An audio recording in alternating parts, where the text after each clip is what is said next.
Got a runner coming in, heading to the finish. I'm trying to get an eye on that bib number.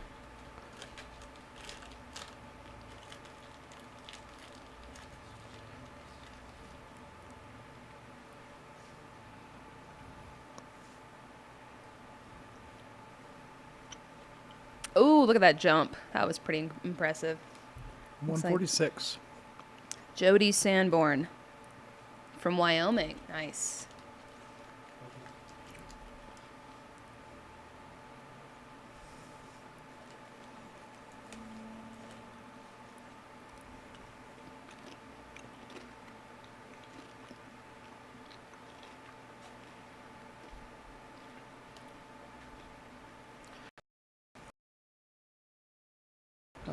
Previous finisher of High Lonesome, also out there pacing her. Lives in Boulder.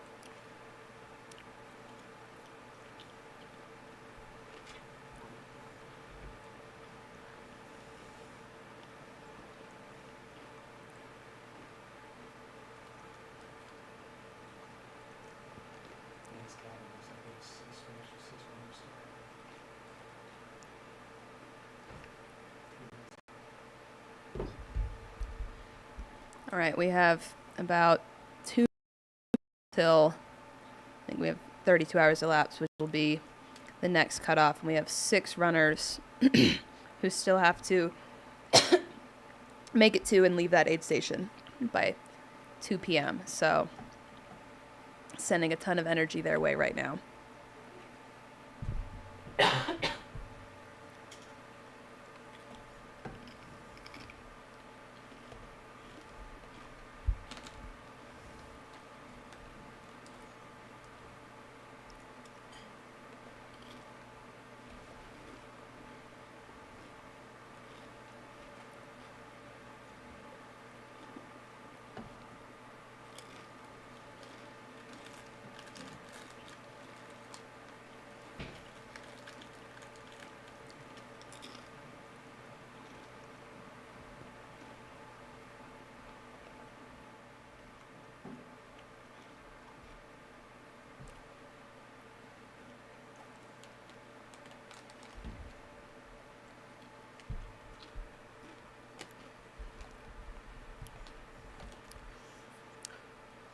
So yeah, we're about to approach that 2 p.m. Blank Cabin cutoff, which is at mile 83.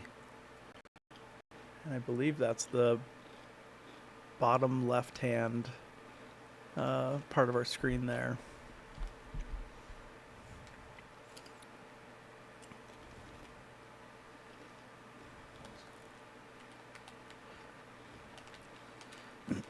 From there, it's 9.6 miles on Colorado Trail to Raspberry Gulch, which is on the bottom right of our screen. And then it's just another 7.3 miles to the finish, which is our main screen right there on the top. And runners have till 7 p.m., which is 37 hours elapsed to get it all done.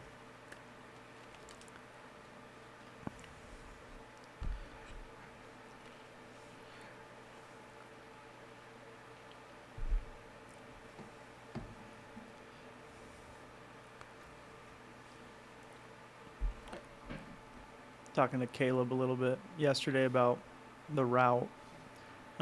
Originally, he wanted to actually make one big loop without the out and back to Cottonwood. Mm-hmm. Unfortunately, there's a section of mining road there that he can't currently get permitted. So he's been working with land management groups to maybe open that up down the road. Permitting's hard. Yeah, I like the kind of like what, some of our runners here have said, having that out and back. You're seeing a lot of your friends. Yeah, that is nice on a lot of these races, being able to see people in the field who you wouldn't necessarily be able to see at all. Yep. We have another runner coming in.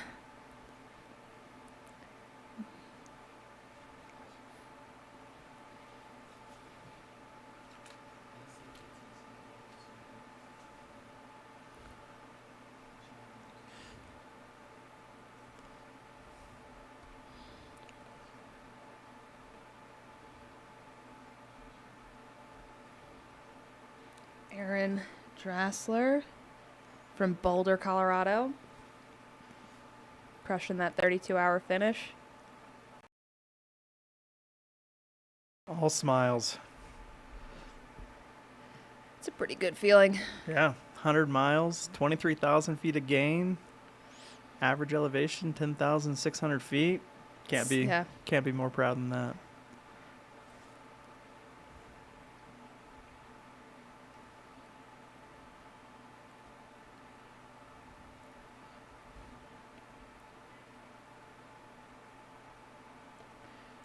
Wow, someone in the chat said that Aaron was in a pretty bad car accident on Monday. So that's pretty incredible to still make it here and make it to that finish line.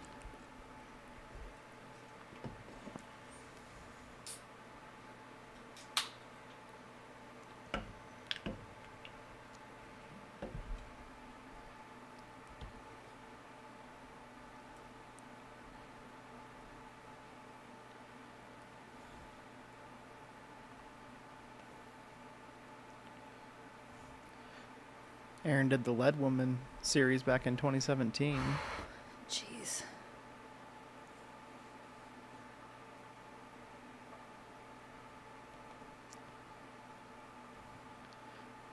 She says that her husband, Joel, gave her a 13% chance of finishing. So she had to go out there to prove him wrong. That feels, one, like really specific.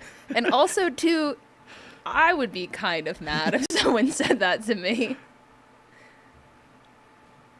Motivating, though.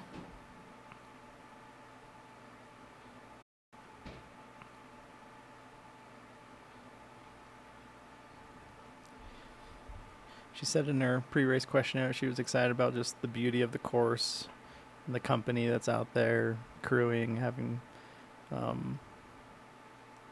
all those people out there supporting her. Yeah.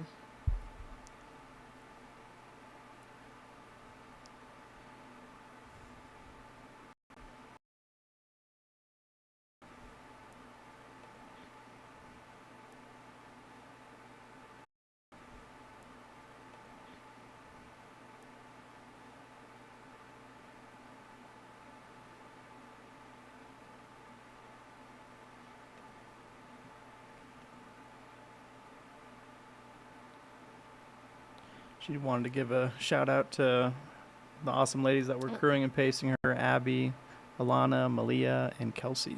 Got another runner coming into the finish.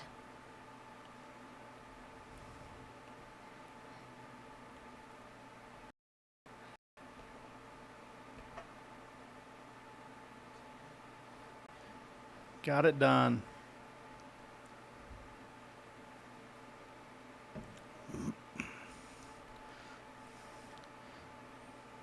I remember seeing him at Hancock.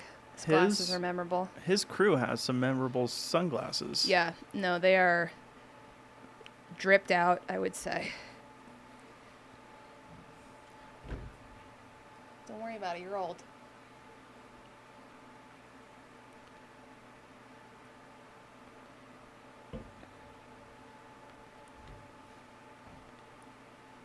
Yeah, they're dripped out for sure. Got some crew shirts. Nice. Huh, that's an interesting word to put on the back of your crew shirt. Gooner. I'm not going to elaborate.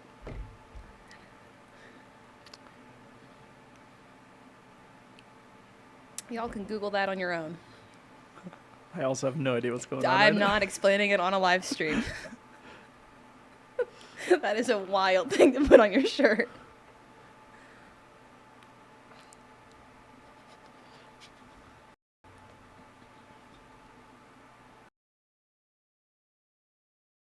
Sure it is. Wild thing to name your running store.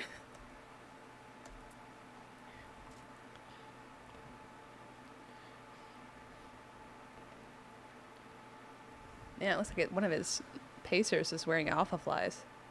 Whoa. Oof. Yeah, Gunnar Running Company.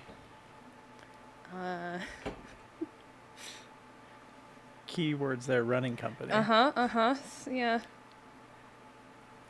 He actually ran his first 50K was Transjeju in South Korea. Okay, that's cool.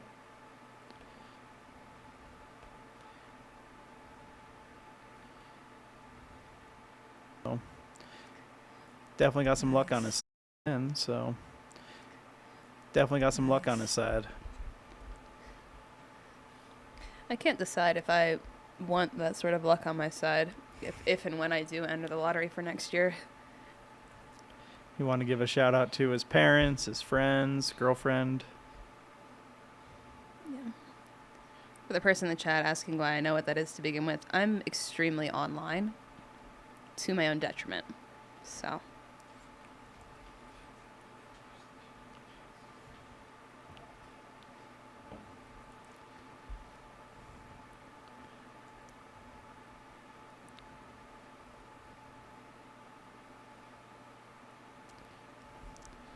And it looks like he's also very excited about the Laws whiskey after the finish. So, Well, don't you get that even if you don't finish? There was, I know Yes. there's, yeah. So like Yep. you could just sign up for the race, I guess, and it's a really expensive, again, bottle of whiskey, but you don't have to finish.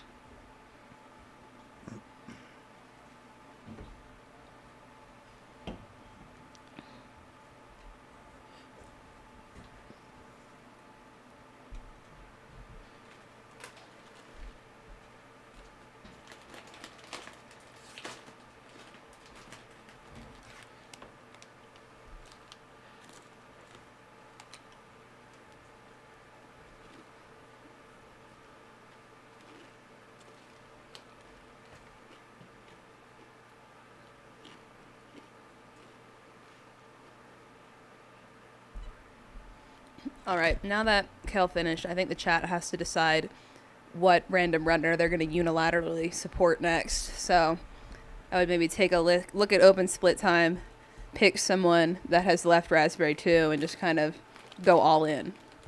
You have your assignment.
All right. Now the runner coming into the finish.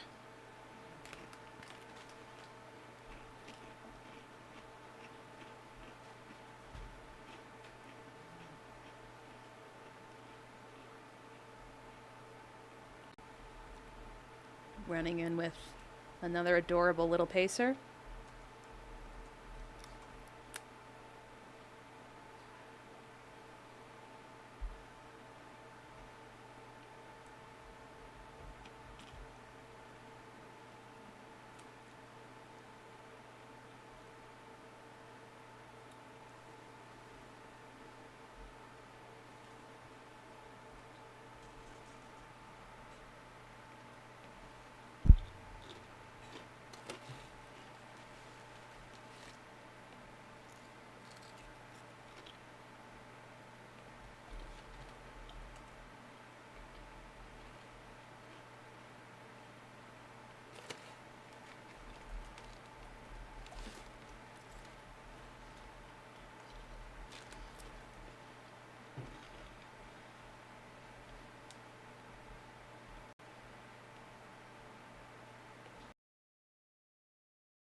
Do you know who Sherpa is?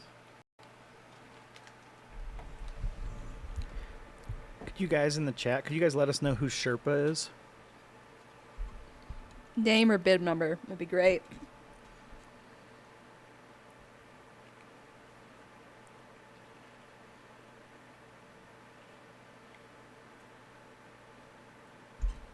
Looks like we got another runner coming in towards the finish.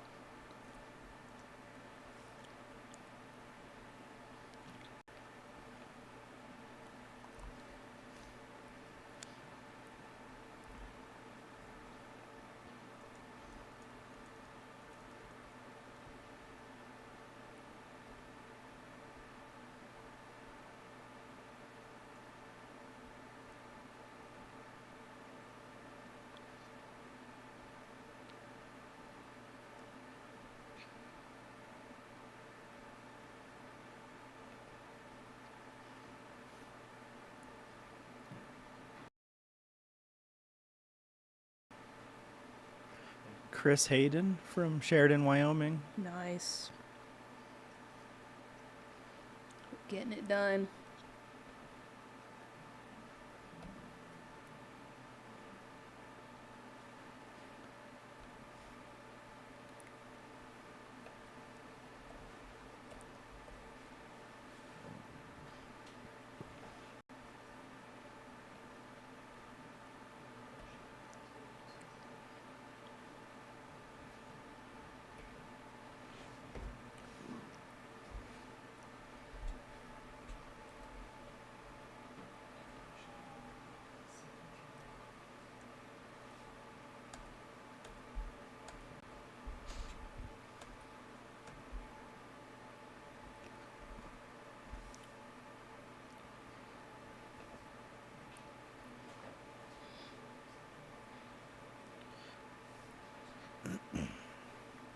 Chris's first ultramarathon was Bighorn 50 miler.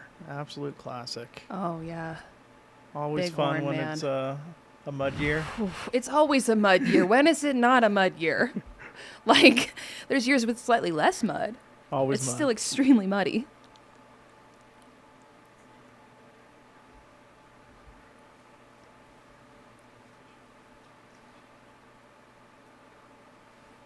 Came into this a little worried about the elevation, being up high, but got it done. Yeah. 32 hours, so.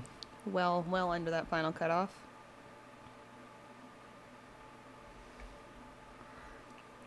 Was in the lottery twice before until he got in, so.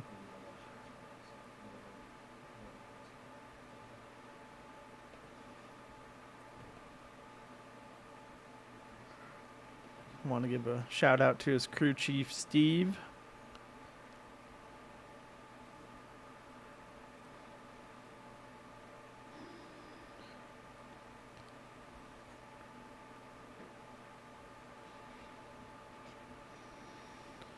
Steve has been his best friend since he was 7.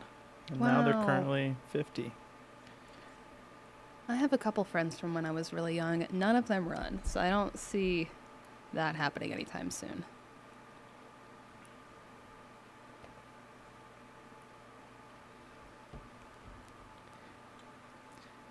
And he also wanted to call out his biggest fan, Kelsey Hayden. So congrats. Probably.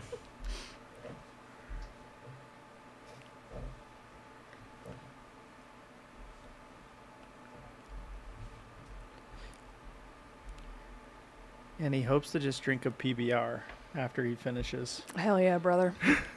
Absolutely. I'm sure someone can find him one. Oh, yeah.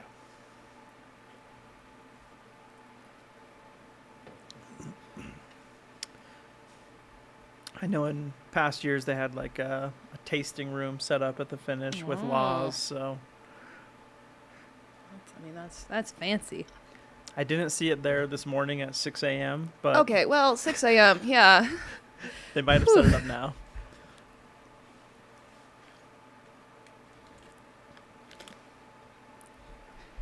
Yeah.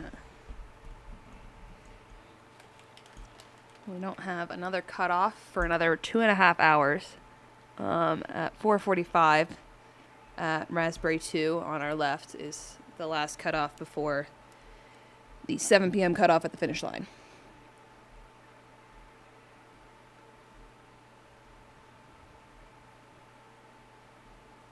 Oh, another runner heading to the finish.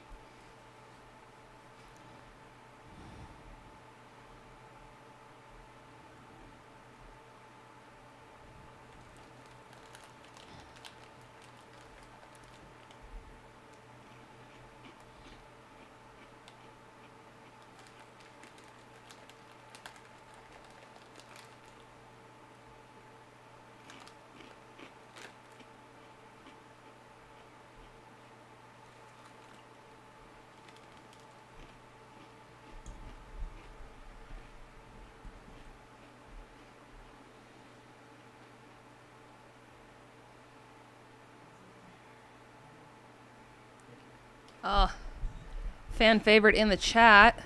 There he is. Got it done. Maurten Putelis. Lot.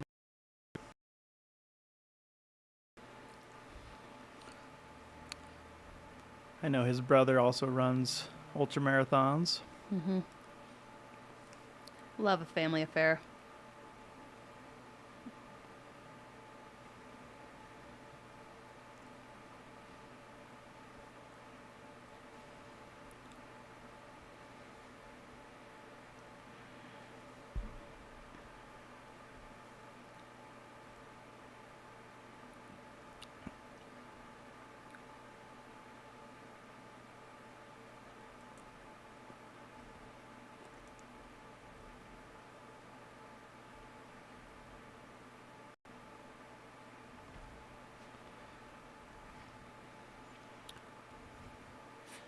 His first ultramarathon was the Indian Creek 50K, which is just south of Denver. Mm-hmm. Beautiful little race in the fall.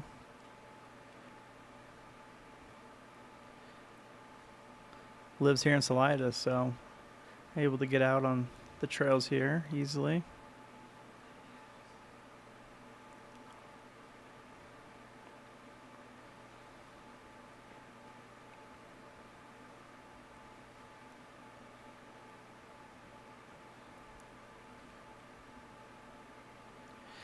One of his goals coming out here was just smile at all the volunteers. That's always a good goal. Yeah. Achievable.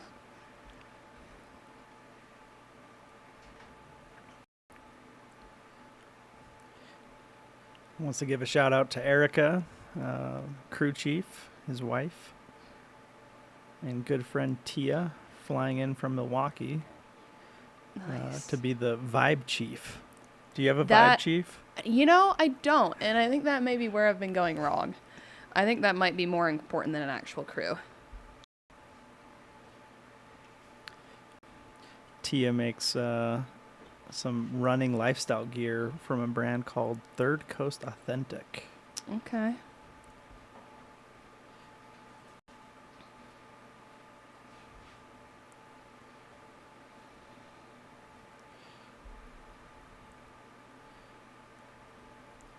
Wanted to give a shout out to his brother Giannis up in Montana, who's running his first 100K next week. So good luck, Giannis. I wonder what 100K. Eversummer's next weekend. Yeah, let us know if you guys know what 100K Giannis is doing. Let us know in the chat.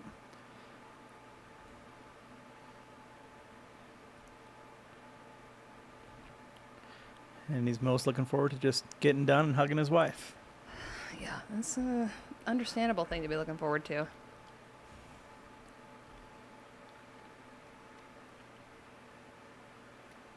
Oh, Crazy Mountain 100. That's crazy. Yeah.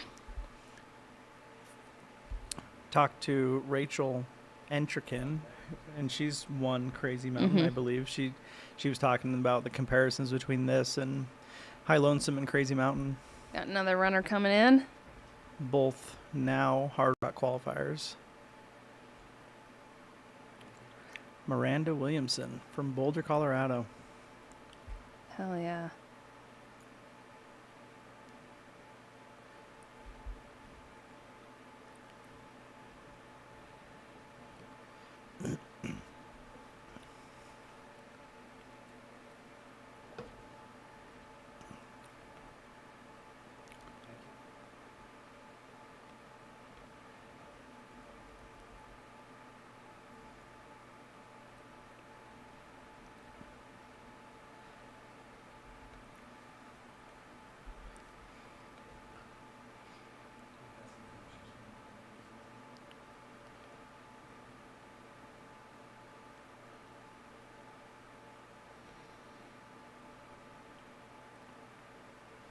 There's Kelsey, the co-race director. Eisen, comms director there for the race. Congratulating her. Looks like he's stopping her watch, too.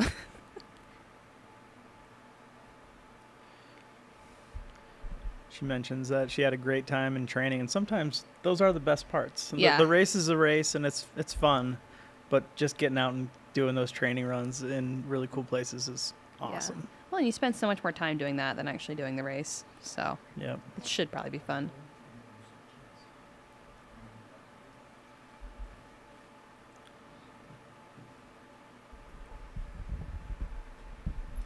He's talking to them on a phone, and then they're letting us know what's happening on TV. So he'll let us know. And she wanted to show Okay, we're back at Raspberry 2 aid station. I found 2 new friends here. They're crewing for a whole bunch of important people. Can you tell me your names? Lucia, Yeah. Max, Oh, well, I'm really glad to see you here. I heard that you were here for your dad. Your dad is the runner, is that right? What's your dad's name? Bob. Bob. And how's Bob's race going?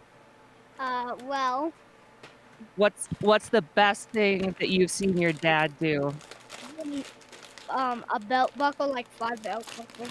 Yeah, so he already passed through Raspberry aid station, right? So, yeah, that's really, really impressive for your dad. I hope he gets the best one.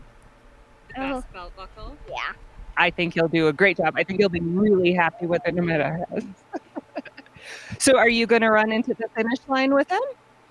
Yeah. Who else is going to be with you? Your mom? My mom, Yeah. my uncle, Uh-huh. Anyone else? and no one else. Okay, well, I think you're going to have a really great time running with your dad. Yeah, that's pretty important too. Well, I hope you have a wonderful time cheering him in. Tell your dad we said congratulations from the Raspberry aid station, and I hope that he's proud of himself, and I'm glad that you're here supporting him. Okay, have a great day. Okay. Good job.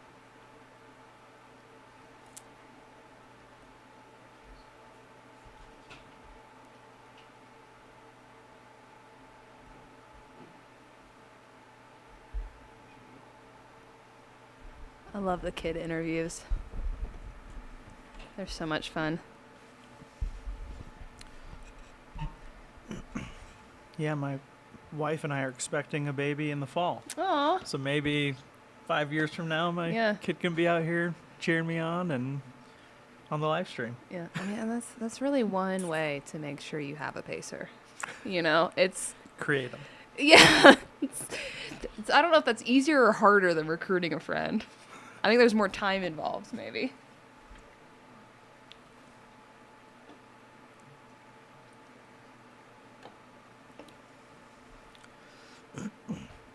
It's cool to see some of these runners, some of these runners finished hours ago. They're still here hanging out, cheering Yeah. on, waiting for their friends. It's fun community, great vibes. I do love that about the sport.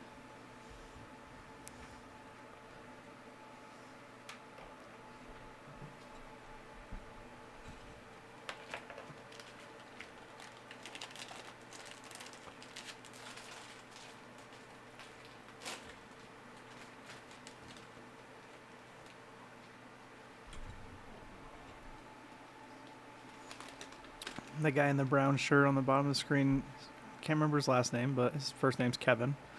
Easy to remember since it's my name as well, but volunteered with him years ago at Hancock Aid Station, 2019. Great guy, and now he volunteers and puts on the finish line right here, so can't thank those volunteers enough for the time they put into this.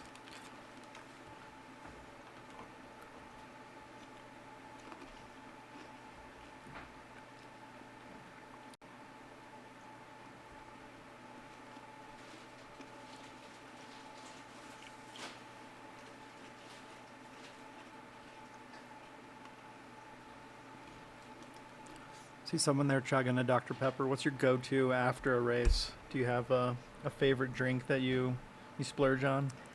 Not really. I mean, honestly, I'm also kind of one of those people after a race where I'm not eating or drinking much. I'm more like, I want to take a shower sitting in the shower. And then I want to lie down. And I won't sleep because everything hurts too much, but I would just want to lie down with my eyes closed. Get those crazy sweats when your body's Oh coming my back God, from yeah.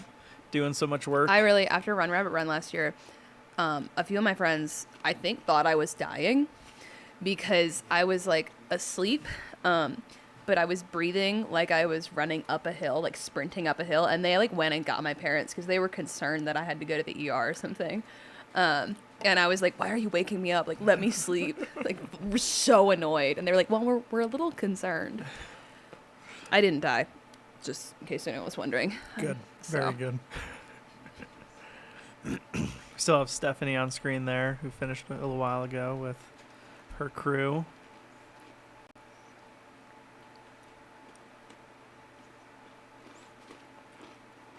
This is the fun part, coming in and talking about the stories, talking about when you were running with each other, you know, what happened through the night.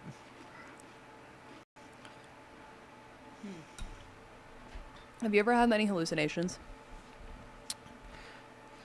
I have only hallucinated. I've seen things, but they were never hallucinations where it's like you see a stump and you're like, oh, that looks like a dog. Yeah. But I did have one race where I hallucinated twice. One time I hallucinated that there was a with a, and then another time I hallucinated that I came across a baby alpaca. Oh. Yeah, and tried talking to the baby alpaca, and it wasn't really a. Weirdly enough, a didn't thing, respond. Yeah. How about Right. yourself? Well, we got another runner coming through. We can revisit my multiple hallucinations later. This looks like, again, another younger pacer.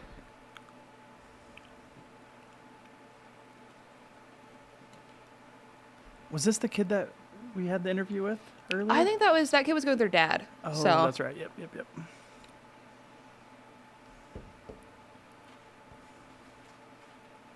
that was the Seth and Seth duo. Mm-hmm.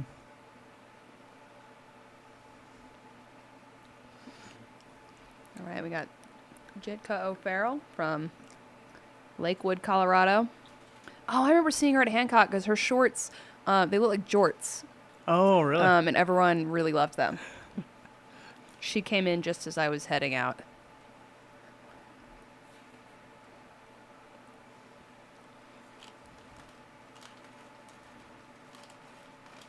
Oh, but yeah, I have definitely hallucinated. I've had visual and auditory hallucinations. Auditory, I kept in the last like 20 miles of Run Rabbit Run. Thought there were people coming up behind me and kept trying to like step over to let them pass. There was absolutely no one there. I could hear people talking. There was no one there. And I also had some visual ones the whole time. At one point, I was fully convinced that there was a truck up ahead, just hanging out on the side of the trail to take me back home. Incorrect. Also saw a tiny woman on a big Starbucks cup, which my friends still ask about if I've seen her again.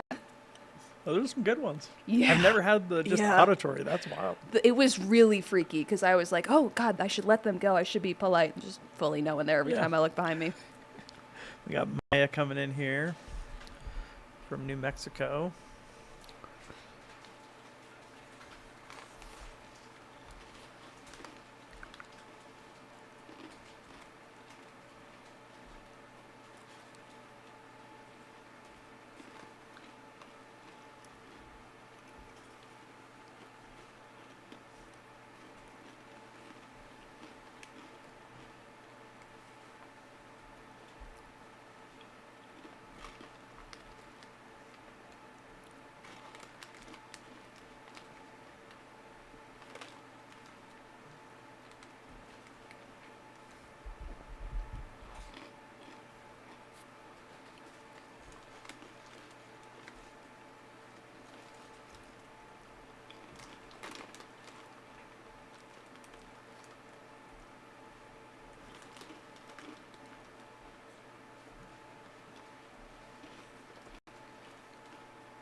We got a good dog cam down the bottom left. I know that's important to a lot of people. It's very important to me, so I just wanted to alert everyone.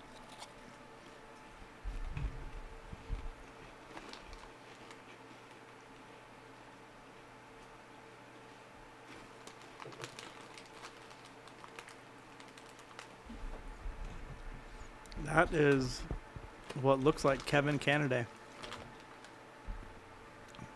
Where's Rachel? Yeah, that's Gus Gibbs next to him. Yep. So yeah, coming in for 7th finish at That's wild. High Lonesome.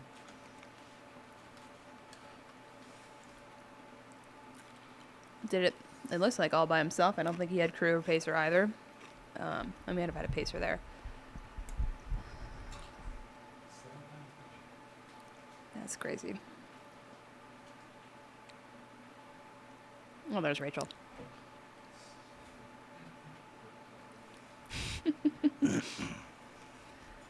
Seventh hug like that. 7th buckle. I ran with Kevin years ago at Silver Rush 50 miler, and yeah, just kept in contact ever since. Obviously, seeing him every single year up here. There it is. Nice Showing off 7 that time. 7-time buckle. Yep. Not many That's people can awesome. say they have that. Nope. Yeah, how awesome is that?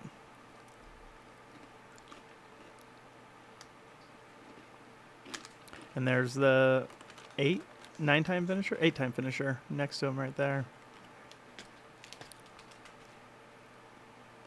Those two know this course very well, and I've spent a lot of time on it.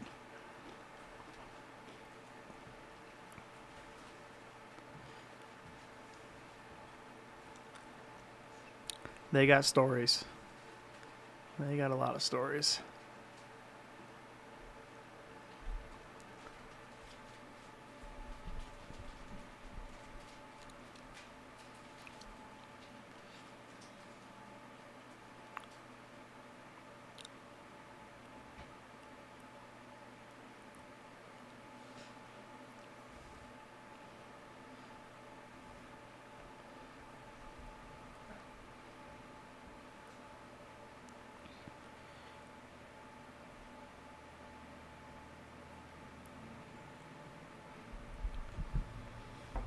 Like Rachel mentioned earlier, he did DNF last year because he had that rib injury. But coming back I think that's breaking a rib, I think, is a pretty good excuse. Yep. Coming back and getting it done. Mm-hmm.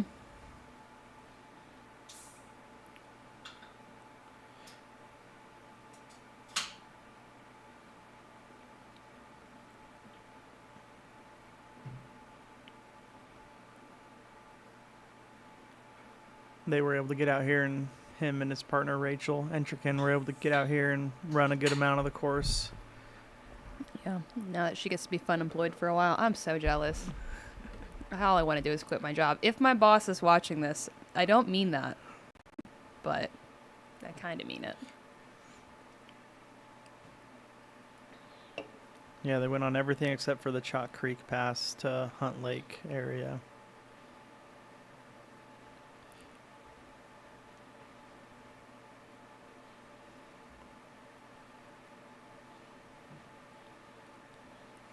Did not have any pacers. Wanted to shout out his kids. Kaylee, Oh, got another runner coming in. Kiaya, and Miko. And I recognize that walk, run, stride. I can feel that in my bones. She is really pushing her way to that finish.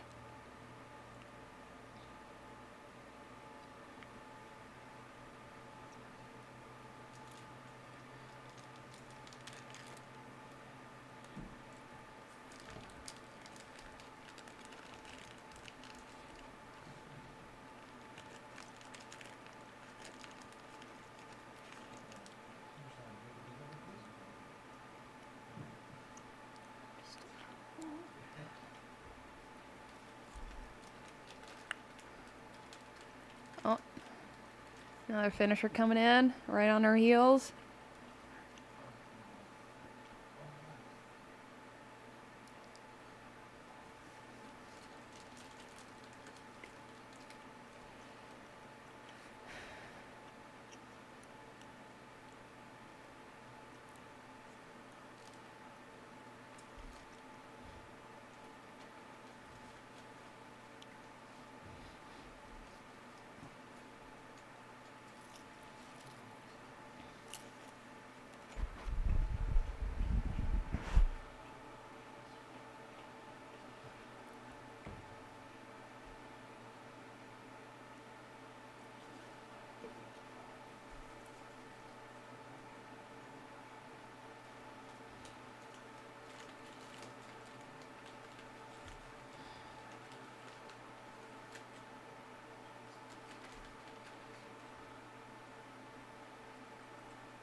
Another runner coming in.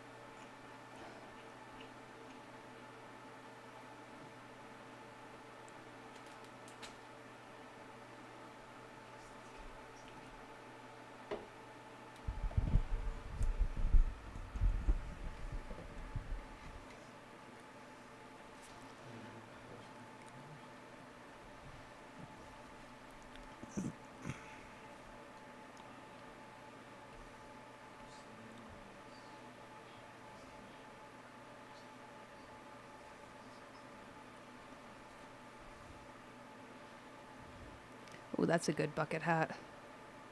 I like those colors.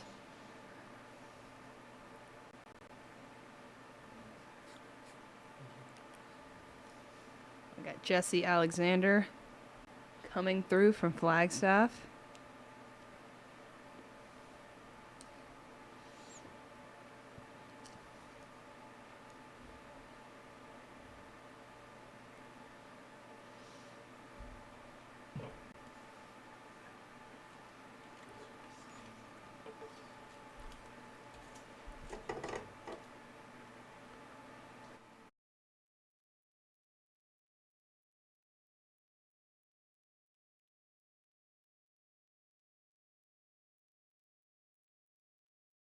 All right, we had, I believe, Christine and Louise finish just ahead of Jesse here. Those were the woman and the man right on her heels who finished just ahead.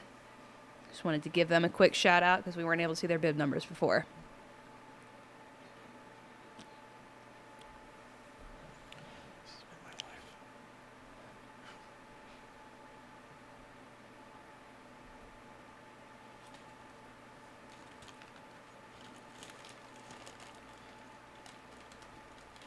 All right, we got some more finishers coming in.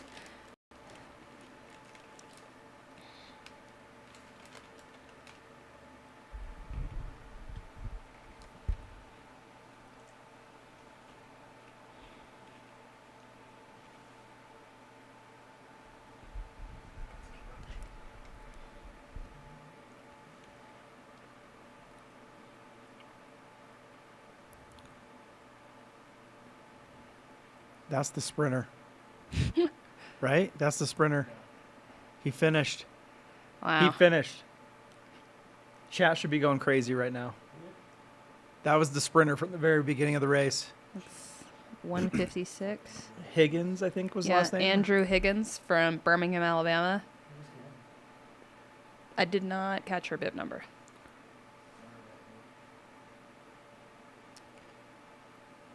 Andrew Higgins was the one that started off very strong. Yeah, I heard all about that. Got it done. Got the loop done. Let's see if we can get the bib number for that lady. Natalie Bond from Missoula, Montana, finishing right ahead of Andrew Higgins.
We're coming up on 2 hours before the cutoff for Raspberry Gulch 2, which is at 4:45 p.m.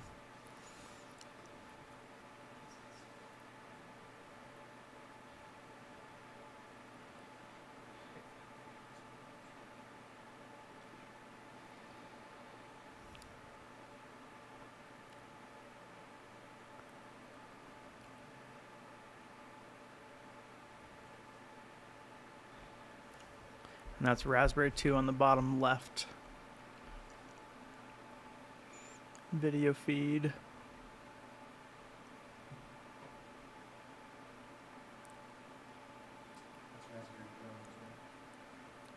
And then on that Maurten Skycam, that's also Raspberry 2 drone footage.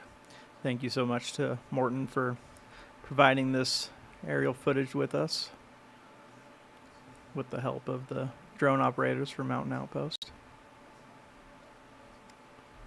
Looks like we got another runner coming in here to the finish line. Caroline Glazer from Salida. Another local.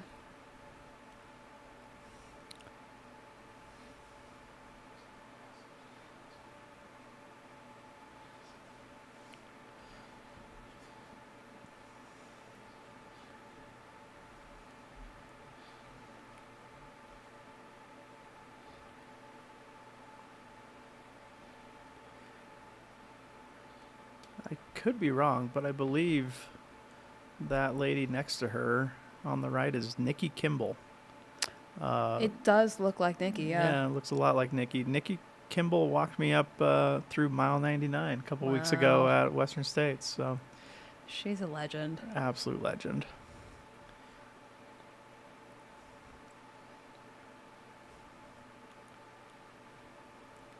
Have to get out there to the finish to say hi to her if that's her. Now I'm starting to question it, but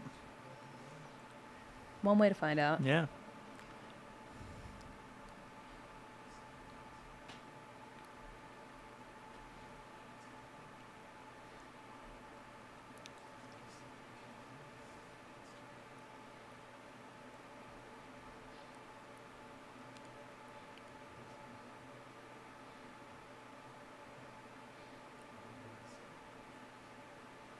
Yeah, that's her. Yeah.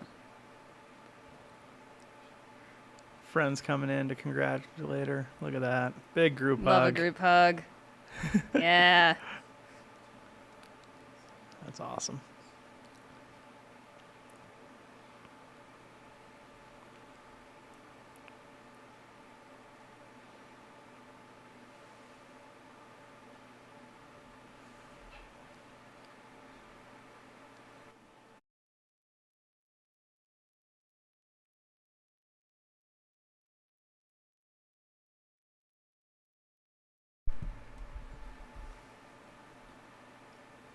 That Maurten Skycam that you're seeing in the bottom right-hand corner is just when the runners are coming down off the Colorado Trail. They're hitting the road there.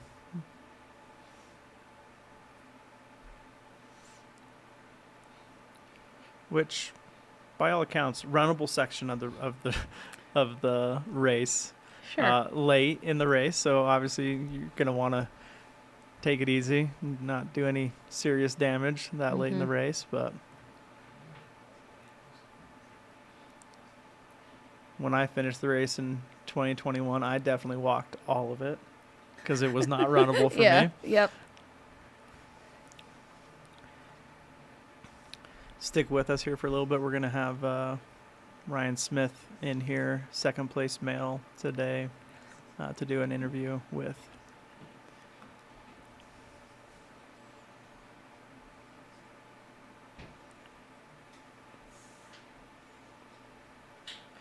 As Carol mentions in the chat, these last 15 miles, they can be a nail biter, especially, if you're getting close to those cutoffs. I know it all too well. At one point, my pacer was, telling me the splits that I had to keep running in order to finish before the cutoff. And eventually in my head, it got to the point where I felt like these are impossible splits for me Yeah. to hit. Sometimes it's good, sometimes it's bad. Yeah.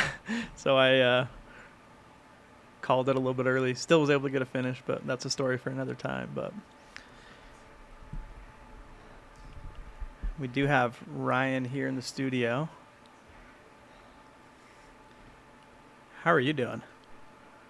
I'm not too bad actually, surprisingly. but I did manage to get a little kind of awkward cat nap on the couch, tossing and turning Yeah. for a couple of hours after Oh, if you got a finishing. couple hours, it sounds like you may have I think gotten the it's- most sleep yet. I think it's more than Caleb probably got, so, and others out there. So, yeah, I don't feel too bad. You've finished this race twice before. Yes. How was this one different from those other ones? I think going into it, my main goal was really just to try and improve on my time, as it usually is. So I think obviously that worked out well, but it certainly was a bit of a struggle at the end. Although I think I was moving pretty well, it wasn't maybe as fast as I wanted, but I think it was pretty honest work at the end on that Colorado trail, which is just such an evil piece of trail. It really is. But yeah, no, I think overall it worked out. I hit most of the things I wanted to run well, and managed to kind of, do a lot less sad running than I did in 2022 on the Colorado Trail specifically. Is there anything like you changed this time specifically? I think probably nutrition was better. The last few races in the last couple of years, I've done more of the kind of Maurten and precision hydration kind of combo, and it's it's very effective. It's not the funnest kind of nutrition strategy sometimes, so I kind of roll into some of the aid stations and they're like, oh, we have this big plethora of menu items, and no, It's not a quesadilla. no, exactly, yeah, no, I'll just take my little sad baggie of gels. Thank you very much. So that works pretty well, but I think in these longer events, it's pretty tough to keep doing that consistently past about 15-16 hours. I think they work great below that, but I was a little I wasn't doing it as effectively as I kind of envisaged, I think, on the last several hours. But Did you have a certain amount of grams of carbs you were trying to hit, or was it feel? Yeah, I guess. Oh, got someone coming in the finish. Oh, here we go. We can get back to that question. We want to make sure we give all the runners a shout out.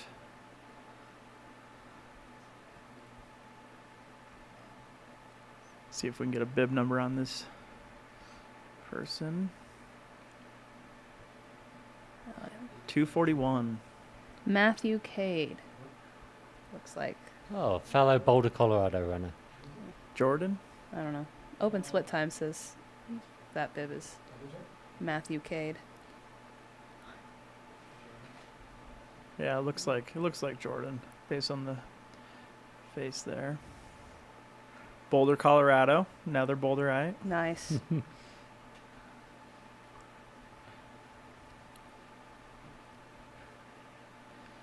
Look at that. Shiny new buckle. Super stoked about it. That's awesome. Gotta get all the pics. Yeah, it's a really nice buckle. You got a 3-time.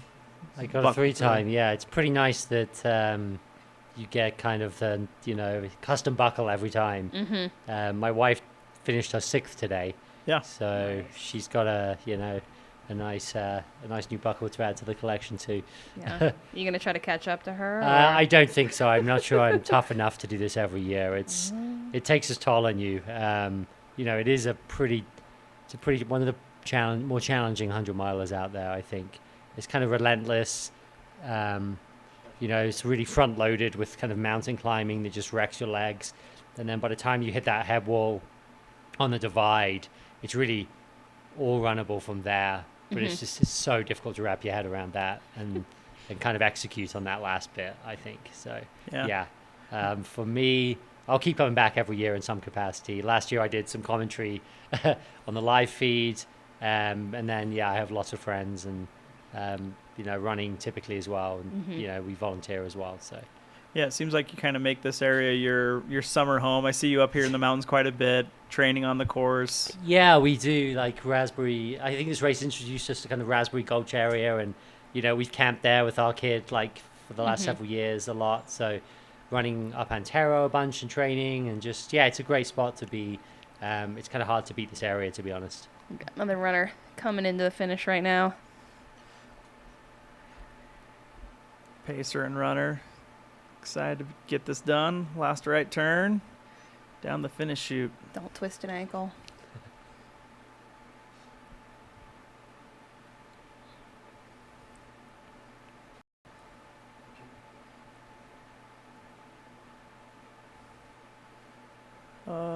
Close. Almost got that bib number on the back. There it is. Colin Fallon. Austin, Texas. Nice. Getting it done. Yeah, very commendable, especially, coming from a place where you're not Yeah. super high elevation, doing a 100-mile route in these mountains. Yeah. Very difficult to do if you don't have that. But people are getting it done. Very awesome. Congrats, Colin. Okay, I'm also going to ask you the question that I ask a lot of people because I love shoes. What shoes did you wear? Well, I've been a La Sportiva athlete for better part of a decade, so they recently came out with Prodigio Pros, which is kind of their super shoe. So I've been using that for the last year or so, and it's proved to be a pretty effective shoe for this race. I think it's got some good lugs on it for the kind of scratty, rocky, kind of loose stuff, of which there is just endless amounts in this race. Yeah. It's kind of hard to find the kind of flow in a lot of sections, so it's pretty good on that. And then on the runnable stuff at the beginning and the end, proved to be pretty effective. So yeah, I was pretty pleased with that, and I just wore a brand new single pair for the whole time. Nice. And no real issues, to be honest. So Have you tried the Pro Max? I that's have, pretty yeah. I used a kind of prototype one for a little while. I haven't tried the production run just yet, but it's kind of hard to look away from the pros, to be I've honest. heard really, really good things about Yeah. the regular Pro. So. Yeah, when you pull it on, even the regular Prodigio and the Max, I'm like, oh, well, they're Yeah. good, Yeah, but I don't need that. Yeah. I got like a few pairs of these, so I'll kind of keep going through them. And they're, they can just, they can handle kind of most things. And, I'm a pretty varied runner. I do road stuff in them as well. So yeah, they proved to be a good choice, I think, for the race. And I'm definitely noticing just the day after, I'm kind of, seem to be surviving a bit better. Yeah, you're walking around pretty good. I'm Yeah, pretty not too impressed bad. by everyone we've seen so far. I'm Yeah. like, oh wow, you guys are I built think different. that the thing I'm struggling with these days is just like my knees are getting a thrashing, and that was just kind of limiting me a bit in the my mind. I had this kind of majestic gazelle type of It's good aura to that I wanted to visualize that. project. Yeah. I was definitely thinking it, but it was more of a, I don't know, like a sad wombat wobble or something at the end. Yeah. Did you but- watch that back on the live stream? No, I don't think I want to be honest. I mean, I was moving pretty good, actually. I had like great uphill legs. I could run all of the hills, no problem. So I was quite pleased. Like, there's always something in these races. It's difficult to have a perfect day. And I think I had a bit of a struggle early on. I lost contact with Jeff and Ryan Sullivan at Cottonwood. I was like faffing around with some stuff, and they kind of exited. And maybe that was okay, because then I had a bit of a rough patch. Tin Cup was hot, long, rocky, and I kind of rolled in there. And I know a couple of the crew folks at Tin Cup, and I think they must have thought, wow, this guy's not going to make it if he, I'm staggering around a little kind of, sorry looking. So, but then I kind of got back to, cognition after that a little bit. So Yeah. It's Yeah. a nice thing, I think, about some of these races that are so long is that you can have these really Yeah. bad patches early on, yeah. and you can have a great race regardless. Yeah, every race you learn this lesson. I don't know how many, I've been racing for 35 years, and it's amazing how quickly you forget that, it always changes. You might be feeling great one minute, terrible next minute, and you always believe that that's how it's going to be. Like you're in this, like, you're wallowing in self-pity, feeling sad for yourself, and you're like, it could never get better. But time and time again, you learn that it will get better at some point, and you just gotta, all you can do is just keep putting the work in, I think. And so I had like everybody probably out there is experiencing a couple of rough patches in there, but I think if you just keep put your head down and keep plodding along, it's much better to do that than it is to sit down in a chair. As great as that feels. You can cry and walk at the same time, and that's actually much better. Crying and walking is totally legitimate. Absolutely. I did think that would be kind of nice. and there was a lot of comfy looking rocks out on course that, I was tempted by on a number of occasions, but, they don't get you to the finishing any sooner. And, that finishing line chair is, the peacock chair. Yes. It's a fabled reward, I think, at the end of this race. So, Absolutely. Yeah. You went through the race, no pacer, no crew. Correct. Yeah. Have you used those in the past at High Lonesome, or what was the reason? Yeah, me and for my that? wife ran it 2022, kind of same style. Just easy logistics, honestly. And I've done a lot of these, and I kind of quite like the extra challenge. It's a lot of time by yourself. It's not the funnest, maybe, but I think just a little extra challenge. After you've done a few of these, just kind of figuring out. You really have to get everything planned ahead of time because you're relying on drop bags. There's no kind of like, oh, I'm cold, and if you didn't pack something, so you really have to look at the detail. The weather, where you might need things, backup options everywhere. Yeah. It's kind of a fun little kind of puzzle to figure out. Yeah. Everyone famously says this race is so easy, so it is good that you tried to make it harder for Yeah, yourself. exactly. Yeah. No, and we had some friends watching our kid, so it was just easy and convenient to kind of do that. I find it quite rewarding, just like trying to, can you just be in your own mind for 100 miles with, no one to talk to really? It was almost like quite challenging coming into aid stations because there's so much like activity and noise and questions. Yeah, you've been and like oh my alone God. by yourself and quiet for so long, and then it's like, whoa, holy shit. It's a bit of a shock, and there's a lot of questions, and I'm like, wow, I'm not prepared. I have no idea. Yeah. Just I'll take my sad bag of nutrition and get out of here. Yeah, I'm like, I need one voice at once. I cannot have more than one person talking to me. Yeah, but I've done it a few times, raced in Europe, and that's kind of a little bit, certainly in the no pacers angle. And I did the Lakeland 100 a couple of years ago in the UK, and that's just because it's on tiny little country roads. They just can't have a lot of crew anyway. So, it's just easier to do that sometimes. Yeah. Got any fun races coming up after this? Or? Switching gears and doing the Berlin Marathon in September. Nice. Yeah, so...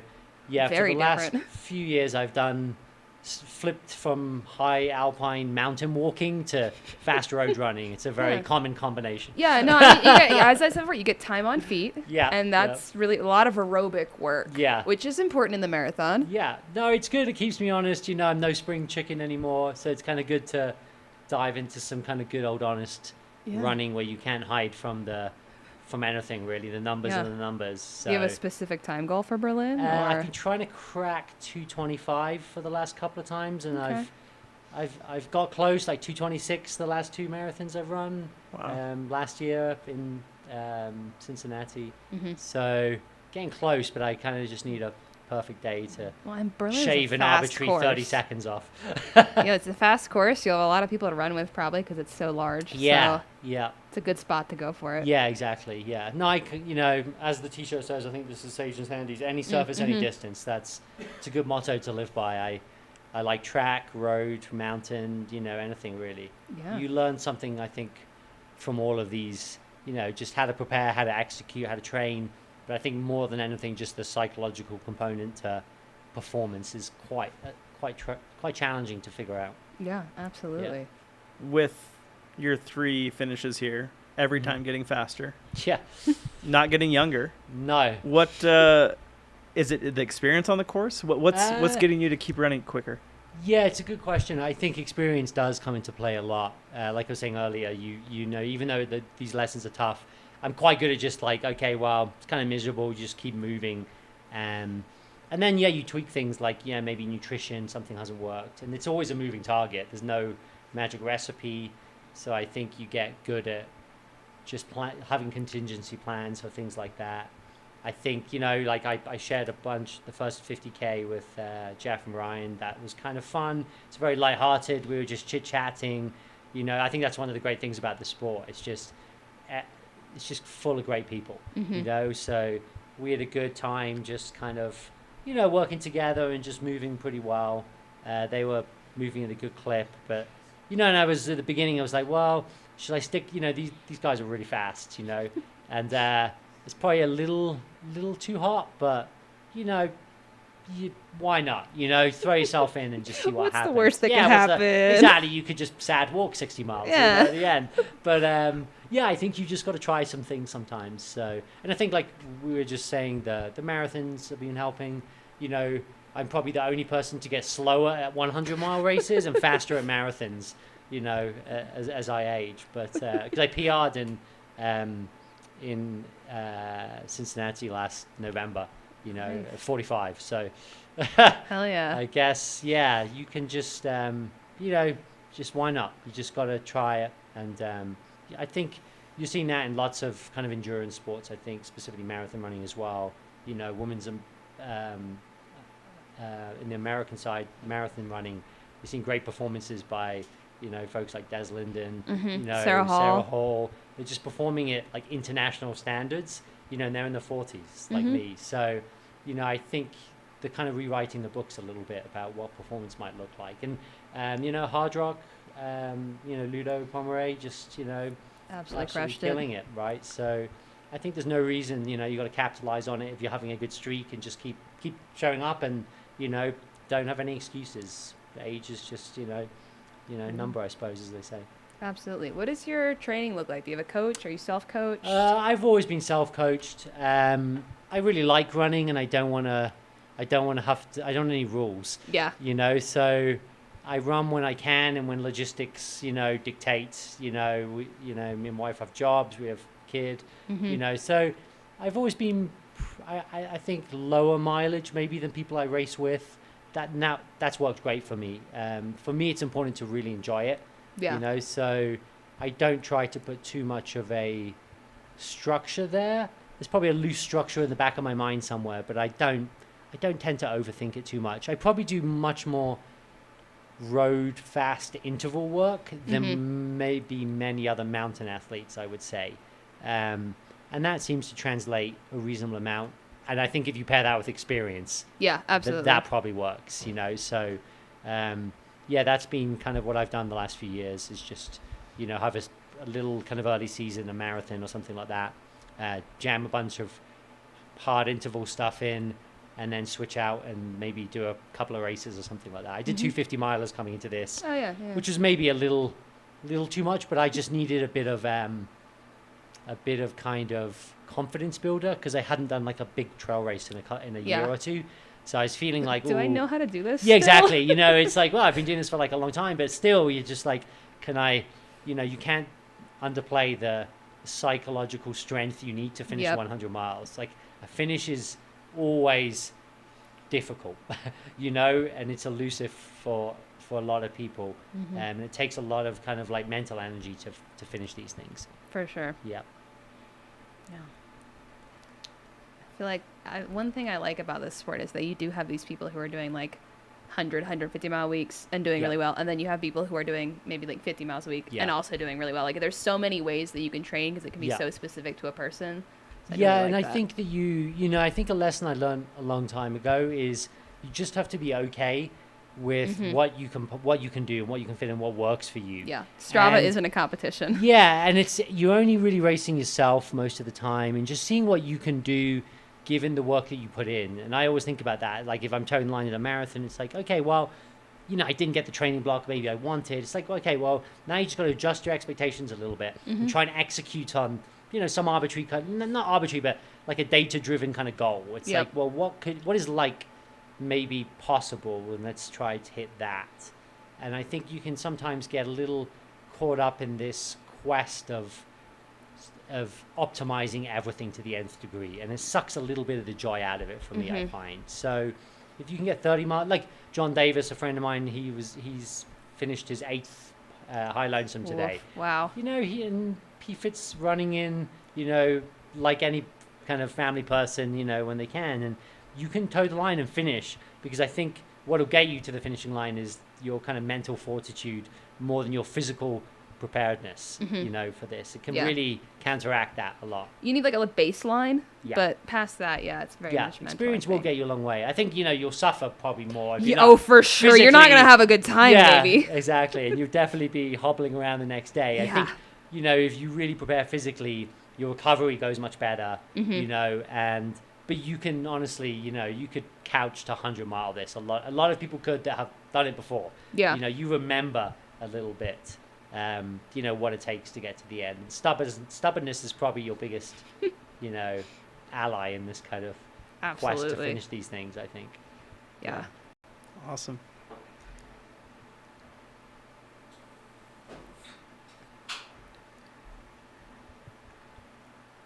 You finished Hardrock a couple years ago, right? Ran Hardrock in 2021. 2021? Yeah.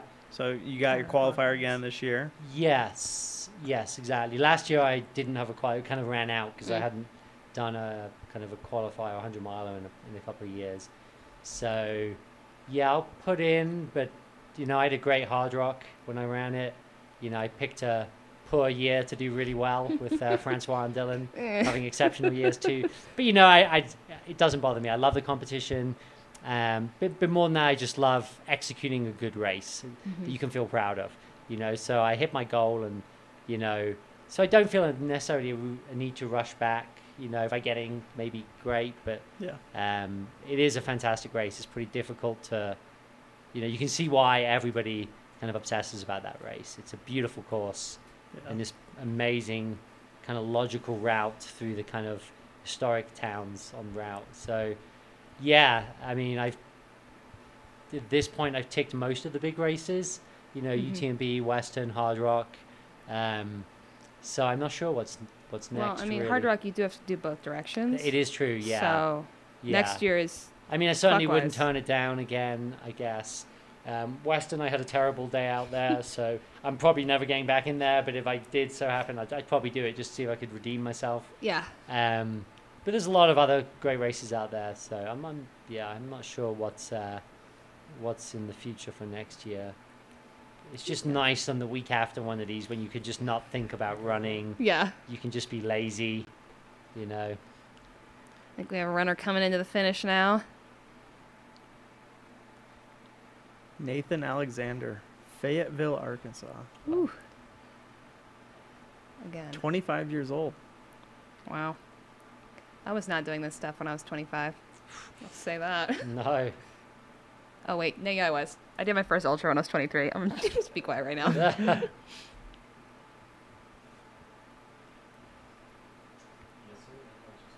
Caleb congratulating him. Very important to get that hug. And the buckle, I guess.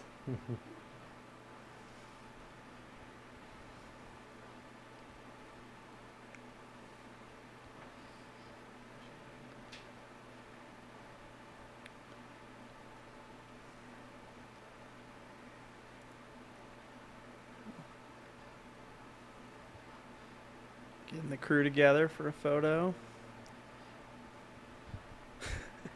Interesting choice to go through the fence. Yeah.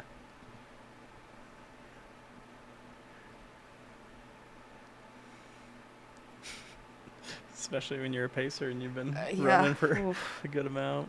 That's just showing off.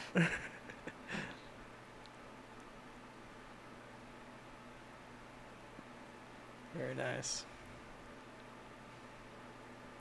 So now that you've run the race a few times, do you stick it? Or does that change? I think it changes depending on your experience. It's Yeah. always something different. You know, you solve one part and then something else kind of unravels. The first year I really struggled all the way up to Monarch. Ugh. And then I had kind of a bit of a heroic finish where I ran really well. And then the second time it was kind of the inverse. Got another runner coming through. Bill out of Bend, Oregon. Is he gonna? Oh wow. Oh, wow. He's got Heel some legs. clicks. That again is showing. It feels like showing off. I don't know if I could do that right now. I'd buckle when I land. Yeah, I would not be coming off the ground after that. He looks pumped. The great city of Bend, Oregon. Yeah. Not a bad place to run. Looks like crew member's been through something, so Yeah. Probably not a pacer. yeah, Hopefully so- not on course. Yeah. Yes, hopefully not on course.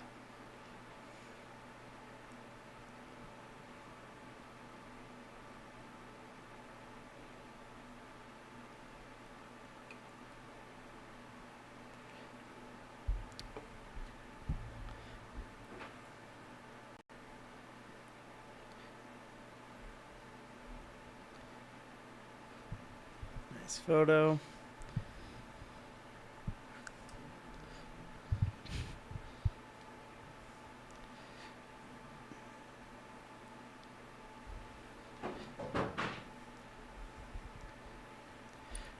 You've been a part of this race a lot over the years. Know probably a lot of the volunteers that are out there. Yep. Volunteered yourself, I take it, and Yeah. helped out. What got you here in the first place? Why High Lonesome? I paced John Davis on his first High Lonesome, Oh, actually. really? Yeah, that's when I kind of saw it. And I caught wind of it a little earlier than that. I didn't know Caleb at the time. And I was like, oh, that's kind of interesting. It's a great place to do a race, that's for sure. So So, that yeah, was inaugural year? inaugural year, yeah, exactly. So then I think that was 17. 17. So Yeah. then I came back and did it the following year after seeing that bit, that little section at the end, actually. And it kind of just got me hooked. And then my wife did it, I think maybe the following year. Yep. So yeah, there's just always, and then we just kind of kept coming back. Yeah, so I feel like I'm cheating a bit when I say I was solo and crewless. Like I pretty much knew someone at every aid Yeah. station in some capacity. So yeah, it was, you know, it's always good to see everybody out here. A lot of faces from the kind of wider kind of front range, you know, little racing family scene. reunion every Yeah, aid station. Exactly, yeah. And we had, you know, a running club, Rocky Mountain Runners. We had another few runners doing Oh, I it. saw So a there's- lot of those green shirts. Yeah, exactly. There's always somebody, you know, we always have a good crew kind of coming out here. We seem to be quite lucky in the lottery as well. Yeah, no, trust me. There's no favoritism, seriously. One But of yeah. our mutual friends finished Hardrock last weekend, Yep. Andrew Bainbridge. You Yeah. guys do a 100-mile burger We afterwards? do, yeah. It's What's kind that? Yeah, of, what is that? It is, yeah, we've been going, we've been doing a Monday run for every Monday for the last like 13 or so years. And when we set it up, it was specifically so we could do the run and then go to the pub, Southern Sun in kind of Southern Boulder. And I'm not exactly sure where the origins are, but it's been going 10 plus years now. Yeah, it's this kind of massive creation where it's kind of a burger with all of the trimmings, a fried egg, Oh. and instead of the buns, it's 2 grilled cheeses, one with Wow. avocado, one with bacon, and then a whole side of like fries with green chili. This sounds That's the so whole good. thing. It's like 2.5, 3,000 calories. And that's important for recovery. It is, yeah. But you know, it used to be kind of easy for me to do. I'm genuinely nervous about Yeah. Monday and my ability to finish. Is that what's scarier, running 100 miles Yeah. an hour or eating that burger? Well, yeah, our friend Swoops, I think she was only the second female finisher of the 100-mile burger Ooh. last week. Wow. She ran Bighorn, so Oh, I think she nice. regretted it dearly after completing it. Though. Yeah. So I've been forced to do a shoey post race. I have Oh, not been forced to eat a burger. I think I yeah. would actually prefer the burger. At Yeah. Western States, I ate a burger. I can't have gluten, so I couldn't have the buns. Ah. But they had quesadillas made with corn tortillas, so I used 2 quesadillas as Oh, the there you go. buns, and that was Yeah. choice. yeah, if there's one thing we can rely on in the running community, it's terrible ideas formed in pubs. Good idea. Yeah, good ideas, good ideas. But yeah, so sometimes we'll do, every year we'll do like, it'll just naturally kind of coalesce around one race, Bighorn or the Bear or something like that. So we'll have like 50 or 60 people jammed into the pub, and there'll be Oh like my 10 gosh. 100-mile burgers. It's kind of raucous. But That sounds like a scene for yeah, sure. it's a scene, and I think the kitchen knows, we just like, 300-mile burgers, and they... And they're like, oh shit, yeah, they're oh, here okay. again. Yeah, exactly. So they've been good to us over the years, we keep going back. And Yeah. So your Yeah. work's not done. Good luck no, with it's that. not done Yeah. until, I guess Monday Oof, rolls the around. hardest so part, really. I'm going to have to fast all Monday. But to be honest, as long as it's not a gel, I think I'll be I'll be okay. What about a burger flavored gel? Oh, I don't think know, they should that make could be interesting. savory flavored Yeah. gels. I think there is a market for that because everything is so sweet. I think I've seen a couple over the years, Yeah. but I agree. The sweetness is kind of tough, isn't it? After It's- 15 yeah. hours. you get tired of it. Yeah, you do. But like I say, it's effective, and it is if you can stomach it, it does work pretty well. And I think the recovery as well the day after, if you've been eating well during the race. When you're really hammering the carbs, amazing. it's so much better. Yeah, it's amazing how on the race day it works, but also the day after, you're not so trashed. Yeah. It's crazy. Nutrition. Who would have Nutrition, who thought? would've thunk Wow. it? Hey, yeah. No, it's funny. It's like changed. I think I did my first ultra in like 2008. Mhm. And back then we'd go into like McDonald's to get like a little salt packets, Yeah. you know, and just like the original goose, and just, you know, it just we had no idea really. And now it's even, and it seems to change every few years, you know. And now with kind of Maurten products, you know, they really are so good at what they do. And you know, I've used a bunch in Europe. They have like isotonic gels a lot, which Like are the pretty Science good. and Sport ones, SIS, yeah. they're pretty good too. But like I did level on those in 2019, like 35 of those, and like God. yeah, it's a little sweet after a while. Yeah. But so like I say earlier, you got to be able to like adapt a little bit sometimes, I think, to kind of find something that works for you on the day. Yeah. I like those. Have you tried the carbs fuel gels? Yes. Yeah, I like Yeah. those ones. They're also extremely sweet. Yeah, but they are. They pack a lot of carbs Yeah. in one gel, which is choice. Yeah, and I've tried the kind of tailwind sometimes as well, drink mixes. But I think these days for me, I find I just like fresh water and Yeah. nothing in it. And just it's a bit of a luxury, just that. I think one of the things that helped me yesterday was I took a filter, and there was so much water on the course, honestly, that I filled up so much just in streams and. It's one thing I whole way. always carry with me. I have one of the Yeah. Solomon filter Yeah. tops, and I just like toss it in my pack. It fits all Yeah. my soft flasks, and I was just Exactly. like, as a little peace of mind, Yeah. even just in case. Exactly. Yeah. No, I used it. I really relied on it, and it worked great. And it's also you're just getting really cold water as well. Yeah. You know, which I think really helps. So every stream crossing, it was like water, dunk the hats, you know, and that kind of worked out. It was pretty hot yesterday. It felt hot. Were you doing any other heat protocol training or anything? No, you know, I don't like to be miserable when it's not running. You know, it's just and like sitting in saunas, it's just not for me.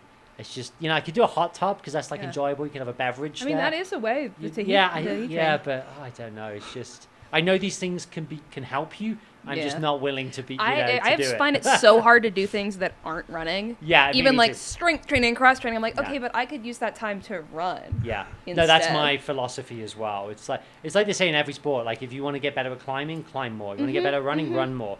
That's the best bang for your buck. And I know you can maybe prevent injury and all these things. Yeah, but if you're not getting injured, yeah, exactly.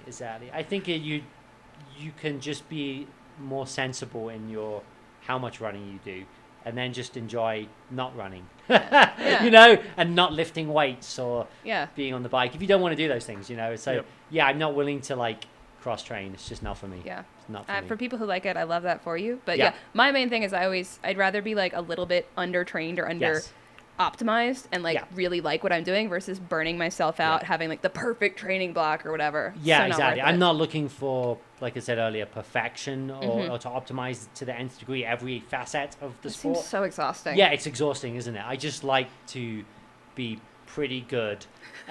You know? Yep. And that's enough. Yeah. You know, it's just like, yeah, pretty good is fine. At the end of the day, this is still like just something we're doing for fun. Exactly. It's a So, hobby. Yeah, I'm yeah, a you should dedicated enjoy it. amateur, and that's how I've always thought about my running. Mm-hmm. You know, it's like if I can just perform at a competent level, you know, with the amount of work I'm willing to put into it, that's good enough for me. Yeah. Love that. Well, thank you so much, Ryan, for stopping by the studio. Yeah, my pleasure. You now have the third fastest time. Yeah, I really ran hard at the end for this. I needed some goal in my mind. Yeah. And I was sitting at Raspberry, you know, briefly getting my water bottles filled, and I was like, oh, maybe if I really hustle, I might get that, you know, because but I had the time wrong in my mind. So I was In a good way or a bad way? well, in a good way that it got me there. So I was really hard because I knew it'd be tight. So I flew up the hill, and I had in my mind it was like 2011 or something at the time. So I got into the field, and I was like, God damn it, I didn't, you know, whatever. I got here fast. Yeah. And then, you know, I was chatting with Caleb after, and he was like, no, I think that is, you know. So we looked up the time, and, you know, Chris's time from last year was 2016, and I was 2015. Yep. Beautiful. So, sorry, Chris.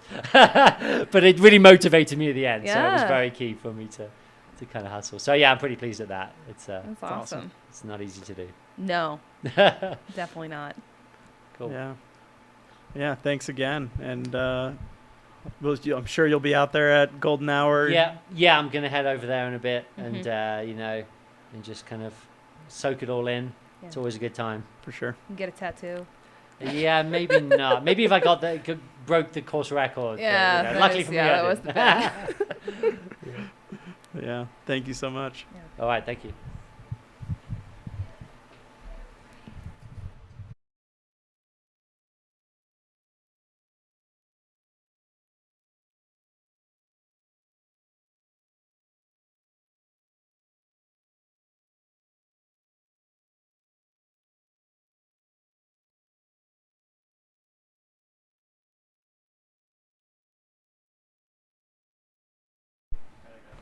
Okay, we got another finisher coming in.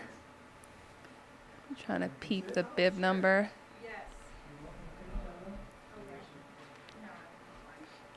Got that ice bandana. 88, Camille Hamill Davis, I believe. Coming in for her finish. From Littleton, another local-ish, Denver. Hi. How's it going? Great. Super.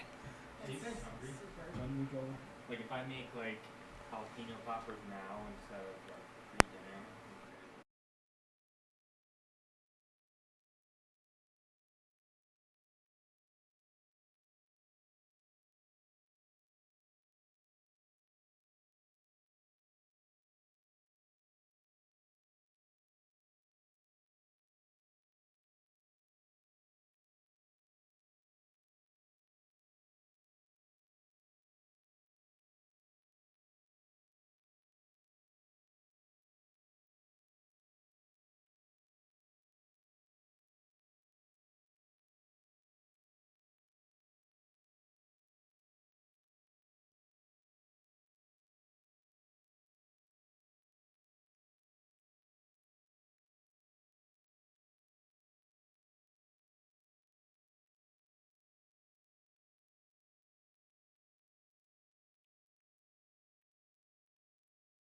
Kevin.